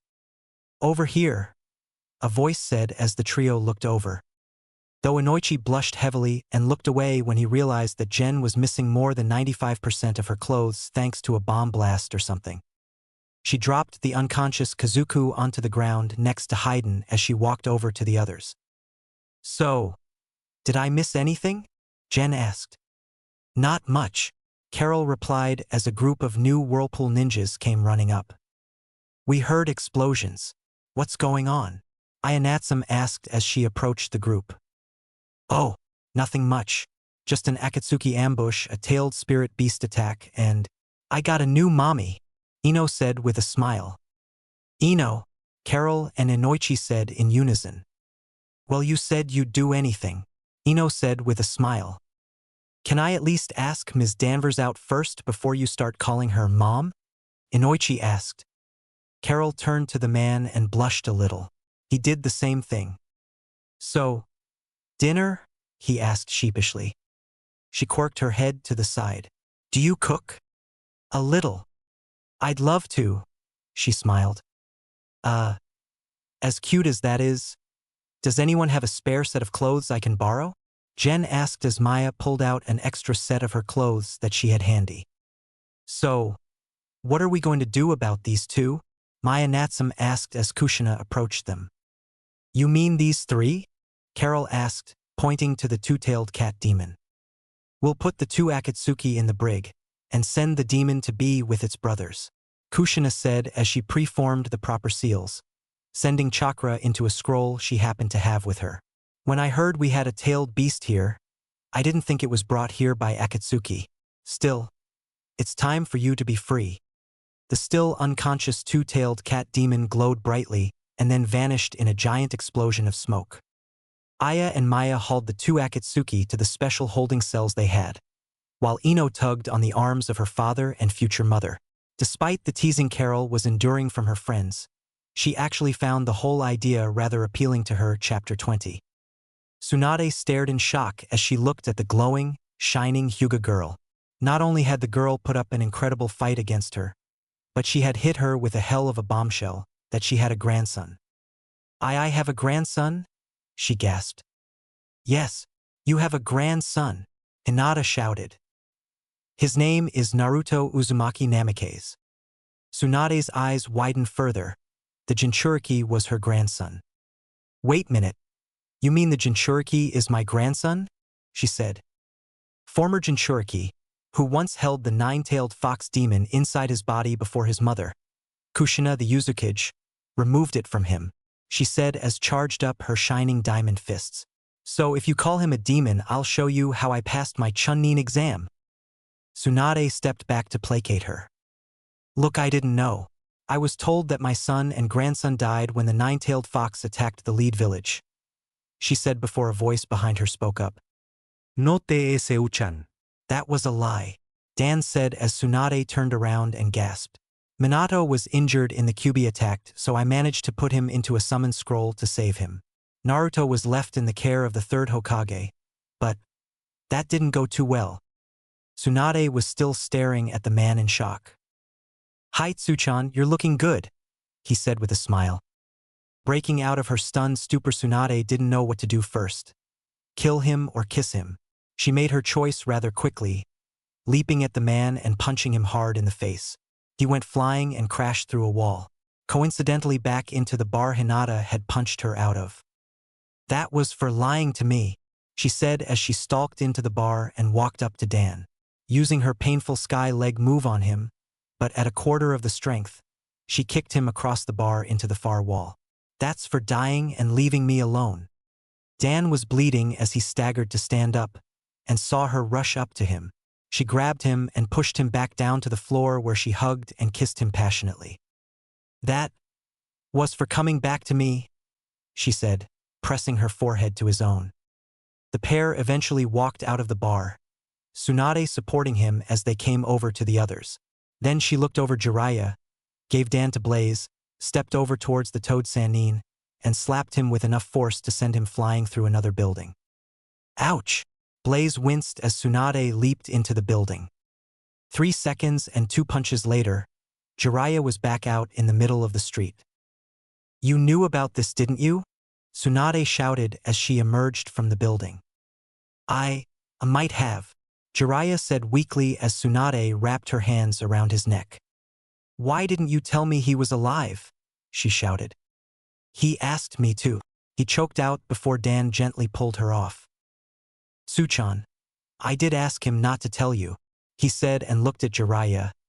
But I didn't tell you to keep it a secret for 15 years. I was hoping you would have at least told her about Naruto. And don't give me that I didn't know about Naruto crap. You knew, but it interfered with your research, didn't it? Right now, I'll bet the reason you didn't want to come is because we're interfering with your research right this second. Am I right? You just can't wait to go to a hot springs to do it. Nah man, said Blaze. He was gonna peep on Tsunade or maybe the others because he wouldn't miss out on peeping on a tiger girl. Tora growled at Jiraiya as the perverted Sannin tried to placate them. Now guys, Jiraiya said. Oh, come off it, Jiraiya-sama. Hinata snapped. Everyone knows you are a pervert. Oh, I'm sorry, you're a super pervert. Jiraiya sighed. He knew his boasting was going to get him in trouble one day. So go on, super pervert. Go do your research. Thank you for showing us where Tsunade Basin was. But there is no reason for you to hang around anymore. Hinata said before turning her back on him and went over to the others.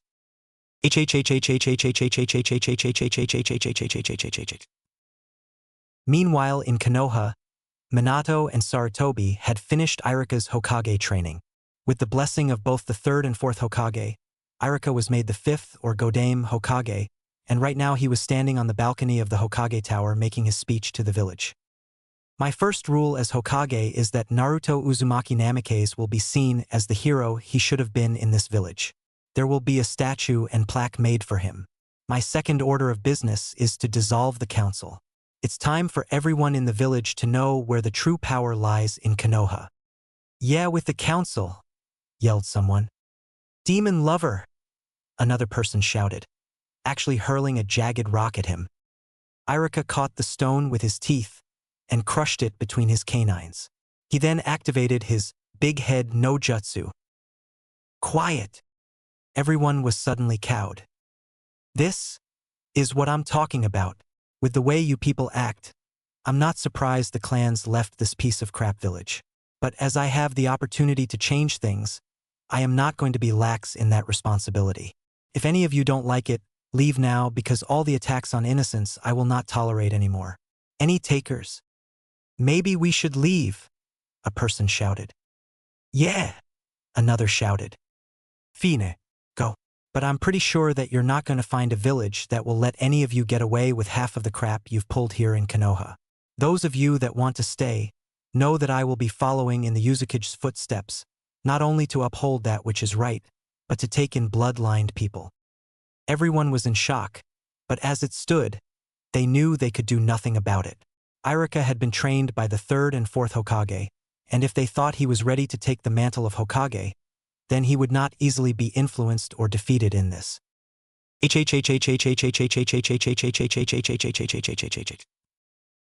See, I told you that you could do it, Minato said as he patted the Godame Hokage on his back. And very well done, I must say, Sarutobi said in his ghost-like form. Thank you. I just hope I can be as good as you both, Irika said as he slumped in his chair behind the desk in the Hokage's office. No, don't be as good as me. Be as good as you, that's the best way you can do it, Minato said. Agreed, Irika-san, Sarutobi said. Thanks Minato-sama, Sarutobi-sama, he said. Though to be honest, I'd rather go with you to New Whirlpool. And as much as we would value you, you would serve a greater asset here, as the Hokage of the Leaf Village, Minato said. With you as the leader, and a few choice ninja to help, you will be able to make this village what it was meant to be, Sarutobi said. I failed in that respect, but with the council no longer around, you will be able to make greater changes. Though I doubt the council will go quietly. You should be prepared for that, Minato said. A secret council? Without Danzo or his root, or even the disloyal ANBU, I fail to see how much trouble they could be, Sarutobi said. But you are right to be wary of this. I will be, Irika stated.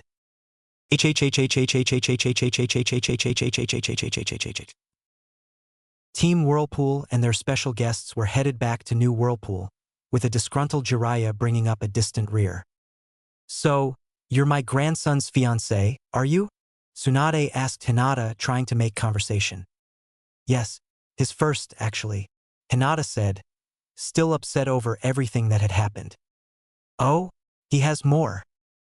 A girl named Ino Yamanaka, a jounin named Anko Mitarashi, a sand ninja named Temari, and a woman named Rin. I'm not sure what her last name is. She's right there, Hina-chan, Tora said. You could ask her. Perhaps later, Hinata huffed. There's something else bothering you, isn't there? Tsunade stated. Oh, how could you tell? She said sarcastically. Look, I know we got off on the wrong foot and fist, but I would prefer to at least get to know my future granddaughter-in-law and why she is so angry. Do you really want to know? It's because my stupid, lone wolf of a fiancé kept a secret from me. He was poisoned by Orochimaru during the second phase of the Chunin exam, and he never once told me. I knew he got attacked, but I didn't know the extent of it. I didn't know Orochimaru got his poisoned fangs into him. He carried it for more than a month. It's as if he didn't trust me with it. He didn't tell us either, Hina-chan, Naruto said. He even kept it from his mother. Yeah, but Mom was the first one to figure it out, Hinaru said. Yeah, well, we can worry about pounding him into ground round later, after Tsunade Basin heals him, Rimaru said. Well, then let's get going, Tsunade said as the group picked up their pace. Chapter 21. Hinata looked back at Tsunade, who was still hugging her thought to have been dead husband. She had a smile on her face at the fact that her husband, son and grandson were alive, though Hinata had to remind her that one of them was lying on the verge of death. We should pick up the pace, Hinata huffed. Calm down, Hina-chan, Tora said. Auntie won't let Naruto-kun die before we get back with his grandmother. But finding her was the point, to heal Naruto. And I will, Tsunade assured the girl. However, I think we might have another problem to deal with first. What problem? Again asked. Tsunade sighed as she clenched her fists. Orochimaru came to me a few days ago and offered to bring Dan and Nawaki back from the dead if I would help to heal his damaged body, she said as she snuggled into her husband's chest. Well, I might not take him up on his offer for Dan, but Nawaki is alive, Dan finished for her. He is. Yes, he's Red Swirl's leader. Red Swirl. New Whirlpool's version of Root. Then explain it. So what are we going to do about Orochimaru? Again asked. Blaze smirked. I have an idea, he said. Rimaru and Hagane shivered at his expression.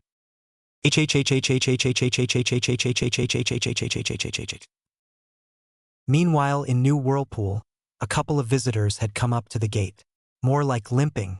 They were both unusually beautiful women, with blonde hair, blue eyes, and amazingly shapely bodies. They were dressed in black pants, open-toed shoes, white shirts, and blue ninja vests with red trim, their headbands bearing a shield symbol. The older women, who couldn't have been 5 years the other girl's senior, were helping the apparently more injured girl towards the village. Keep breathing, little sister. The older woman with shoulder-length blonde hair said. Gonna pass out, sorry. The younger woman with longer blonde hair said. A couple of jounins from New Whirlpool saw them approach the village and ran over to them. Are you all right? One of them asked, thinking it a stupid question, as their clothes were torn and charred, and both of them were bleeding somewhat heavily. Need help? The older blonde woman said, before she collapsed into the pair's arms. Get them to the hospital now and contact the Uzukage, the jounins shouted to a nearby Chunin.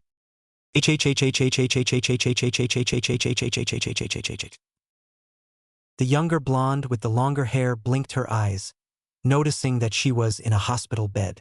She looked around and started asking, Where am I? Karen, are you here? I'm right here, sis, a woman's voice said, causing the girl to look to the right. Are you all right, Kara? The older blonde woman asked. I think so, but who was that? Kara asked. Karen sighed as she looked up to the ceiling. I'm not sure, she said, but I have an idea.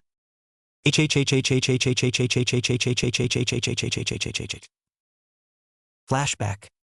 In the hidden hero village, farther to the north of the new Whirlpool village, lived Karen and Kara Star, two of the best kunoichis in their village. Karen was a special jounin/ANBU willing to do A to SS class missions. Kara was an amazing chunnin possessing great talent and potential. In the past they had been so busy dealing with their own missions that they didn't have time for each other, even their eldest sibling, until today, when they were attacked. A huge black man with blonde hair and goatee, wearing shades, a tank top, cargo pants and boots had arrived in the village only a few hours ago. No one knew who he was, and he didn't bother to identify himself. But once he had gotten to the center of the village, he just started attacking everyone and everything in his path. Several civilians had already been hurt when Kara quickly flew in and punched the man down. As it was, Karen had just returned from a successful mission and came upon the scene. She saw Kara punch down the man, only for him to get back up and attack, knocking the younger blonde woman down. "Karen!" Kara shouted when she saw her older sister. "On it!" Karen shouted as she leapt into the air, pounded the man into the ground. A low growl erupted from the man's throat as he looked up and uppercut the blonde jounin with amazing strength. This stunned her for a second, enabling the man to grab her and throw her body, slamming his foot into her back over and over. "Oomph! Arg! Aha!" Karen screamed out in pain. "Karen!" Kara shouted and rushed the man, tackling him through a long row of buildings, ending at a thick cinder block wall. "Take that, you bastard!" However, the man suddenly rose up and fired a strange energy black that sent her back to the square. "Oh, that's it. I'll have to do it," she said, making the right hand seals as the man charged her. At the same time, she didn't see Karen rush up behind her. Right as the man was on top of her, Kara threw out her hands and blasted the man with incredible energy. However, she didn't count the man being able to counter with his own energy, blasting the two blondes with immense energy and launching them from their village towards New Whirlpool. The smoke eventually cleared as the man got out of the large crater. He looked around and cursed. His clothes were torched, his sunglasses were broken, and his chest now had a jagged, bleeding scar in the chest. "I'll kill those betches," he growled. End of flashback.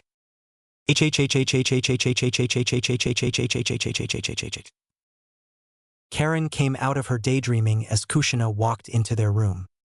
"Hello, I am Kushina Yuzukage of New Whirlpool. You're from New Metropolis, aren't you?" The pair nodded. "May I ask your names?" "I'm Karen Star and this is my little sister, Kara," the older blonde said. They then proceeded to tell her their story.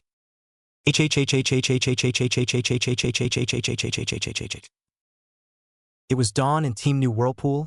Dan, Blaze, Tsunade, Shizune and Tuntun had just finished their breakfast and were starting on their way back home when they were met by a pair of figures.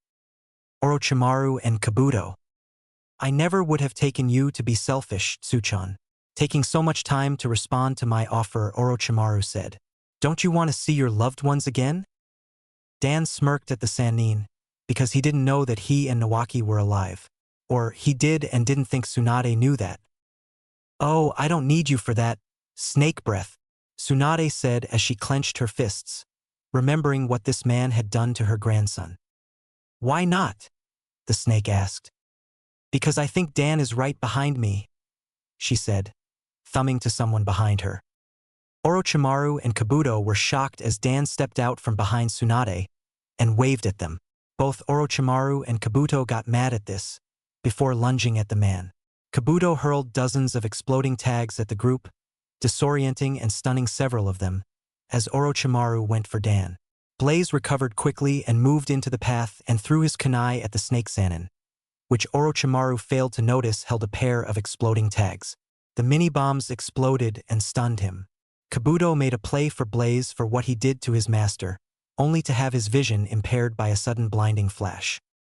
Kabuto looked over and saw that Hinata had transformed into her Shining Diamond form and was speeding right towards him.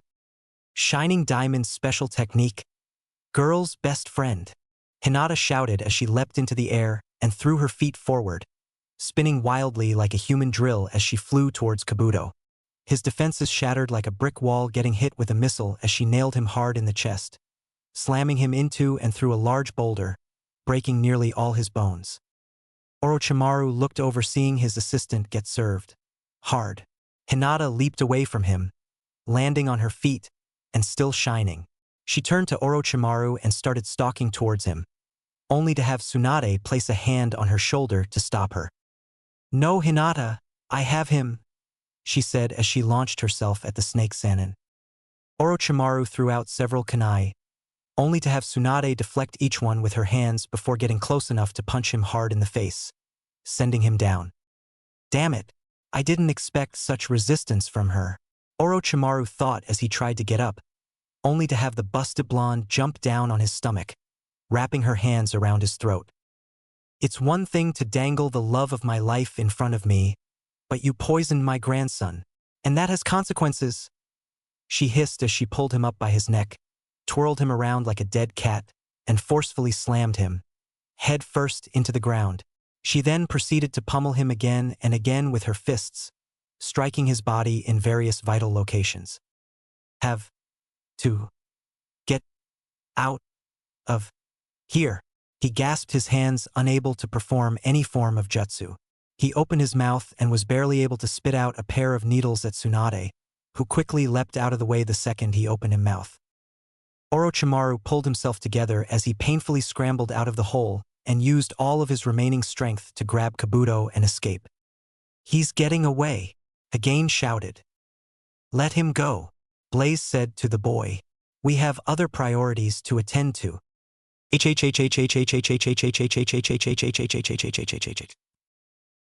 It was 3 days later and Team Whirlpool and their friends had managed to get back ahead of schedule.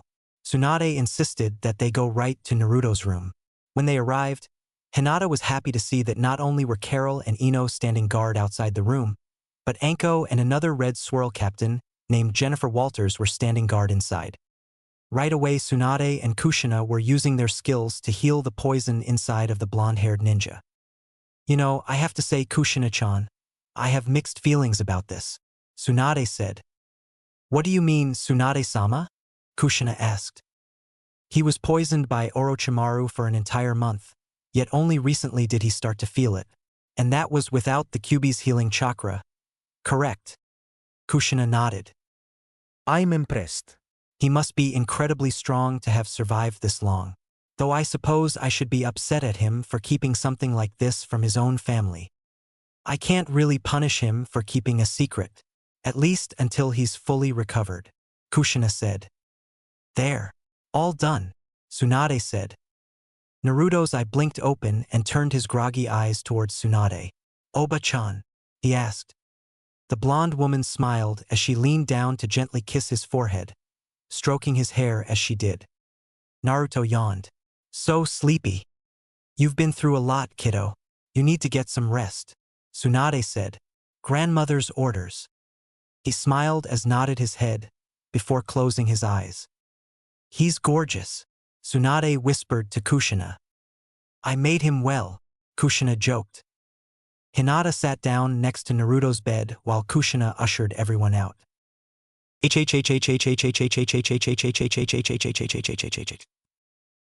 It was dawn of the next day when a quintet of unique individuals arrived at the village looking for their friends. In the lead of the group was an attractive dark-skinned woman in a skin-tight golden-brown bodysuit with a jounin vest and her headband on her arm.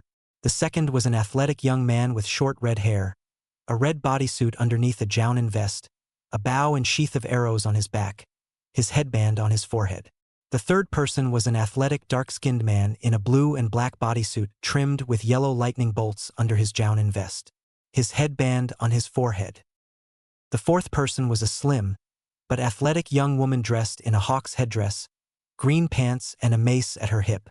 A pair of bird-like wings were tucked in and folded behind her back, her headband tied to her hip. The fifth person was a rather stiff-walking man dressed in a red bodysuit underneath his jounin vest, his headband on his left arm, a blue cape tucked up into his vest. "Are you sure they went this way?" the red-haired man, Roy Harper, asked as he sighted the gates of New Whirlpool. "My bloodhound senses are never wrong," the dark-skinned woman, Mari Jaiwe McCabe, said as she sniffed the air. The trail is still fresh. Maybe a few days old at least. I can't believe that anyone would have had the guts to do that to the Star Sisters. The dark-skinned man, Jefferson Pierce, said as he followed behind the woman. At least Clark was able to stop that thing. The hawk-headed woman, Kendra Saunders, said. Which is another issue we need to deal with after we find Kara and Karen. The stiff-walking bald-headed man, John Smith, said to them. For some reason I wish Hal and Dinah were here, Roy said as they walked towards the gates. In there, Mari said, pointing to the village. State your name and business here in New Whirlpool. One of the Jounin guards said to the group. We're looking for our friends. A pair of blonde women wearing these headbands. Roy said, pointing to his own headband. They were taken to the hospital, the Jounin said, stepping aside to let them pass. Thanks, Roy said as the group proceeded inside. This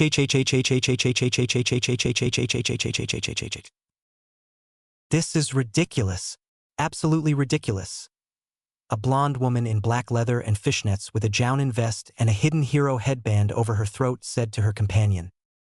I know Dinah, but we don't have a choice. The brown-haired man in the green and black bodysuit, a Jounin vest, and a hidden hero headband over his right arm said. The pair were racing through the trees trying to locate their quarry, which had managed to escape after Roy and the others left to find Kara and Karen. But how incompetent does a person have to be to fall asleep when they're watching a prisoner? Dinah Lance said as she flipped through the air to another tree branch. Especially that one? I'd like to know who assigned Booster to that job in the first place. Hal Jordan said as he leaped to another tree branch. It wasn't Bruce, that's for sure, Dinah said as she suddenly saw her quarry. There. Let's go. A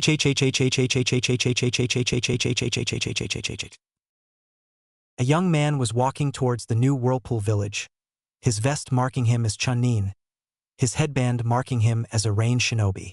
He paused at the village gates. Can we help you? The Jounin guards asked the young man. I think so. My name is Masataka Takiyanagi. I'm looking for someone, the young man said as he introduced himself. The pair looked at the Rain Ninja. They had heard that the Rain village had been purging bloodlines, and New Whirlpool was a village of bloodlines. So naturally, they were wary of letting him in. But at the same time, there was nothing about this young man that seemed malicious or sinister. Then again, being a ninja, deception was common practice. Before either ninja could say anything, the hairs on the back of Masataka's neck stood up. He turned around and saw a large dark-skinned man with blonde hair and a goatee walking up to them. There was something about the man that made Masataka cringe. Can we help? Pow! The Jounin guard went flying back into the wall. Jiro! The second Jounin guard shouted as he lunged at the man, only to get knocked down as well. Masataka was broken out of his stupor as the man walked past him and into the village. No, that man. It can't be. He's one of them, Masataka thought as he charged after the man. Hey, stop! The man turned around and faced the young Rain shinobi. Get lost, punk. I've got business here, the man growled. And if what I'm looking for is here, then stopping you is in my best interest, Masataka declared. You think you can stop me? I'd like to see you try. Haka Sudo Sho. 8-way fracas blast. He shouted, blasting the man in the chest, hitting 8 points around his body, his legs, stomach, chest, arms, neck and forehead. The man was launched hard back into a nearby building and continued on through 2 more before he came to a stop. Why are you here? Masataka asked as he stepped up to the man. Who are you looking for? That's none of your business, the man said as he rose up and slammed Masataka in the chest with his hands, pushing him out of the buildings and back into the square. By this time, their fighting had brought a group of ninja to their location. Whoa, what a mess, Reiko gasped. What's going on here? Hagane asked. Don't know, but it sounds bad, Rimaru said. Naruto's gonna be upset that he missed this, Naruko said. What I want to know is, which one do we help? Hinaru asked. Masataka leaped at the man and kicked him hard in the face, knocking him back. The man got back up and attacked, knocking the range shinobi across the street. "I won't let you win," Masataka shouted as he rose himself up. "You couldn't stop me. I'll tear this village apart brick by brick until I have those B. Hashtag and plus heads on a platter," the other man said as he clenched his fists. "I'll slaughter each and every meat sack in this village. I'll burn it to the ground and watch as the worms feast on your rotting corpses." "Well, guess that answers that question," Hagane said as they leaped down from the building to where the pair was fighting. "What? Who are you?" Masataka asked as the quintet landed behind him. "We're Team Whirlpool. You're backup," Reiko said. "You're not the only ones?" A new voice shouted as 5 people jumped down from another building and landed behind the dark-skinned man. The man growled as he noticed these 5 ninja bore the same headbands as the pair he was seeking. You're the one who hurt our friends," Roy shouted at the man. "And I'll do worse to you. You don't have enough power to stop me," the man said. "Then how about if we join?" another voice said as 2 new figures quickly ran up to them. "Dinah! Hal!" Mari shouted at the pair. "You're here." Monster Boy here broke out of the holding cells and came looking for Kara and Karen. "We found them. They're all right," Kendra said. "They won't be," the dark-skinned man growled. "Okay, just who the hell are you?" "My name is Iwanbo, but you probably know me as the 8-tailed Jinchuriki." Team Whirlpool gasped as they looked at each other. The 7 ninja from Hidden Hero Village were shocked, but understanding also came to their eyes. Masataka, however, already knew. "And now, I'm gonna destroy you all." "I don't think so," Masataka shouted as he hurled himself at the 8-tailed Jinchuriki, his fists charged with chakra. Shinarikugo Beidihoken, heart and mind 6 harmonies, horse form crushing fist. He shouted as his knuckles cut past his defenses and slammed into Iwanbo's chest, pulsing through his heart and rendering him both physically paralyzed and mentally unconscious. Only a couple of them noticed that Masataka's wrist was bent and his elbow was facing downward. The others didn't notice only because they didn't think it was important over the fact he had beaten the host of the 8-tailed beast. Iwanbo fell to the ground, defeated. "Whoa!" Hinaru gasped. "Incredible." Marie gasped. "Yeah, who are again?"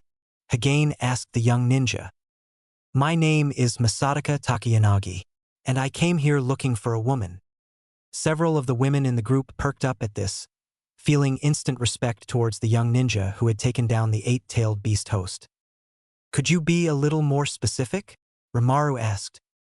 Masataka pulled out a picture of the woman. "Oh, her. Well, that's pretty easy," Naruto said. "It is?" Masataka asked. "Yes, she's right behind you." Masataka turned around and saw Maya Natsum freeze as her eyes met his. Masakun. Maya gasped. "Maya-chan, you're all right," Masataka cried out. "What are you doing here?" "I came to find you. I was worried when you didn't return to the rain." "You came to find me? Why?" she asked. Masataka looked a little stunned. I just said."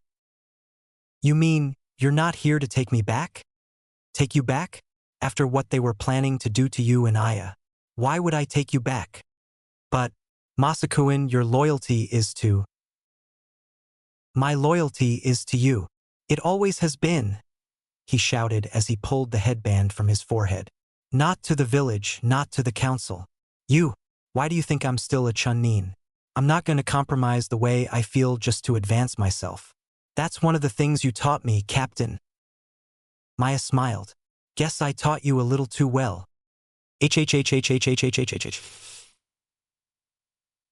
Chapter 22. Hagane looked at the 7 heroes. "So who are you guys?" he said. Hal spoke for the group. "We are from New Metropolis," he said. "We were looking for our friends, Kara and Karen Star." Maya looked over to them. "They're at the hospital." Rimaru pulled out a whistle and called some Red Swirl ninjas. "Take this loss to the brig, away from the Akatsuki members. Also, put him in chakra dampeners." They nodded and took off. Follow us, said Reiko. Well led you to the hospital. With that, they leapt up to the roof of one of the buildings they were on and Roof hopped over.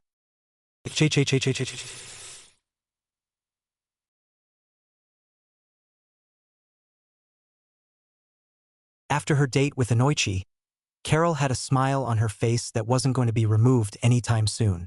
Jen was teasing her to no end, but she didn't mind. Just then a woman with auburn hair and blue eyes walked in. She was dressed in a scarlet-red bodysuit, vest, boots, and headband. Good morning, ladies, she said. So Carol, by the looks of love in your eyes, I'd say that Yamanaka-san was a gentleman last night, yeah? Carol just looked at her teammate. Wanda, sigh, he is so handsome, she said. Jen looked at her. Oh, this is serious, she said. Yeah, said Wanda. So, are you officially letting Ino call you mom?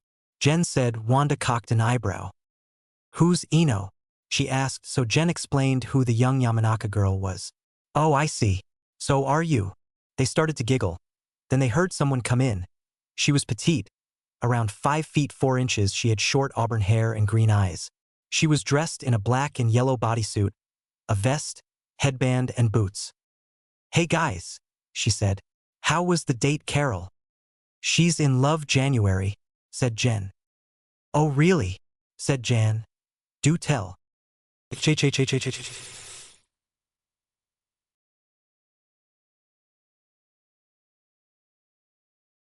Meanwhile, at the new Hyaga compound, Hanabi was standing in her room, standing in front of her mirror.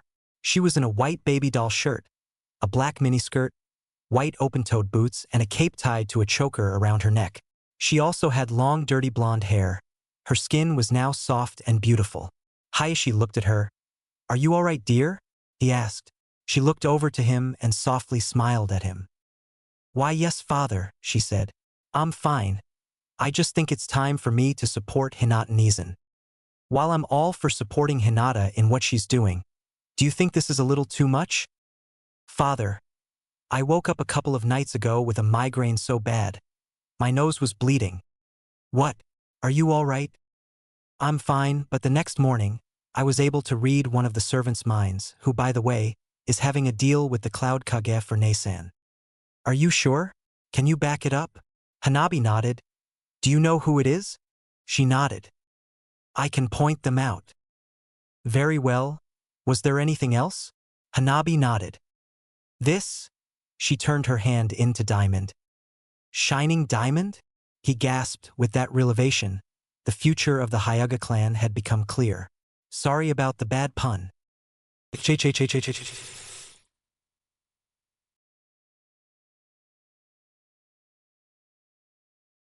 Irika was in his office having a meeting with the Fire Lord. They were talking about getting clans into Konoha. Here is a list of new people coming to live here, and hopefully these idiots you call villagers can watch their mouths this time, he said. I hope so too, Lord Ichigo, said Irika.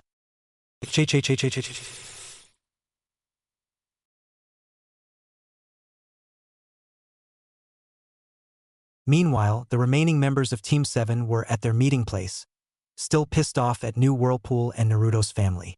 Because of them, they are doing nothing but D-class missions. From washing ANBU's smelly uniforms to help rebuilding Konoha. When we get a chance, we are going to destroy New Whirlpool, said Kakashi. Not before I get my revenge on that damned dobe first, said Sasuke. Naruto had embarrassed him from time and time again.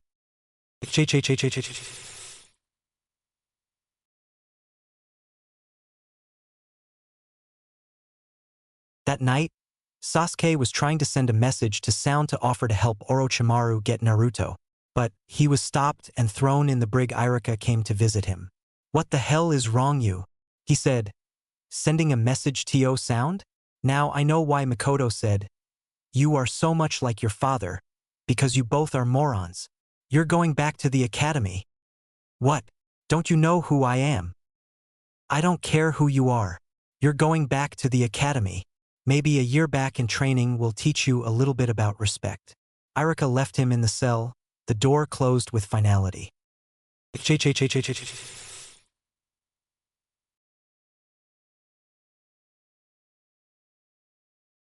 Minato had came back home to a very pleased and happy Kushina.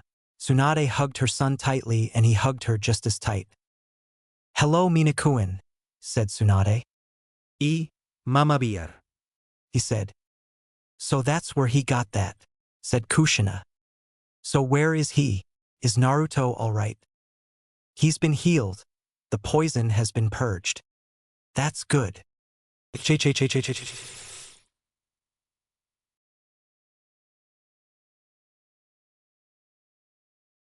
Meanwhile, Orochimaru led the visitors to the star room. He didn't know that Kara was so beautiful. He hadn't met her before today. He said as he froze seeing the young blonde goddess. Mari looked over to the young man. She shook him gently. Just then Reiko looked at her brother. Rikun. She said, but he was locked in a staring contest with blushing Kara. She was looking down and then flashed him a gorgeous, shy smile. As if he was channeling his character, he could only say one word. "Whoa!" Kara just spoke to him, but he only saw her lips moving and didn't hear what she was saying. That was when Reiko smacked him upside the head. "Ow, what was that for?" "She's asking you a question," she said. Orochimaru looked at her again. "I'm Kara Star. Who are you?" said Kara. My names are Orochimaru." He stuttered, the other's sweat dropped. "Oh great," said Naruto. Cured Hinata from that, and now Orochimaru's stuttering.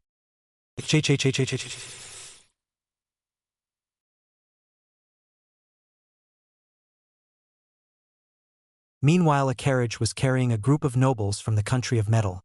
One of them had long, stringy, rainbow-colored hair and hazel eyes. He was dressed in a black turtleneck shirt, cargo pants, boots, gloves, and a long coat. Next was a young woman with blonde hair with red and black streaks in it and blue eyes. She was dressed in gothic-like gear. Then was another woman with black hair, brown eyes, and dressed in a top, cargo pants, and boots.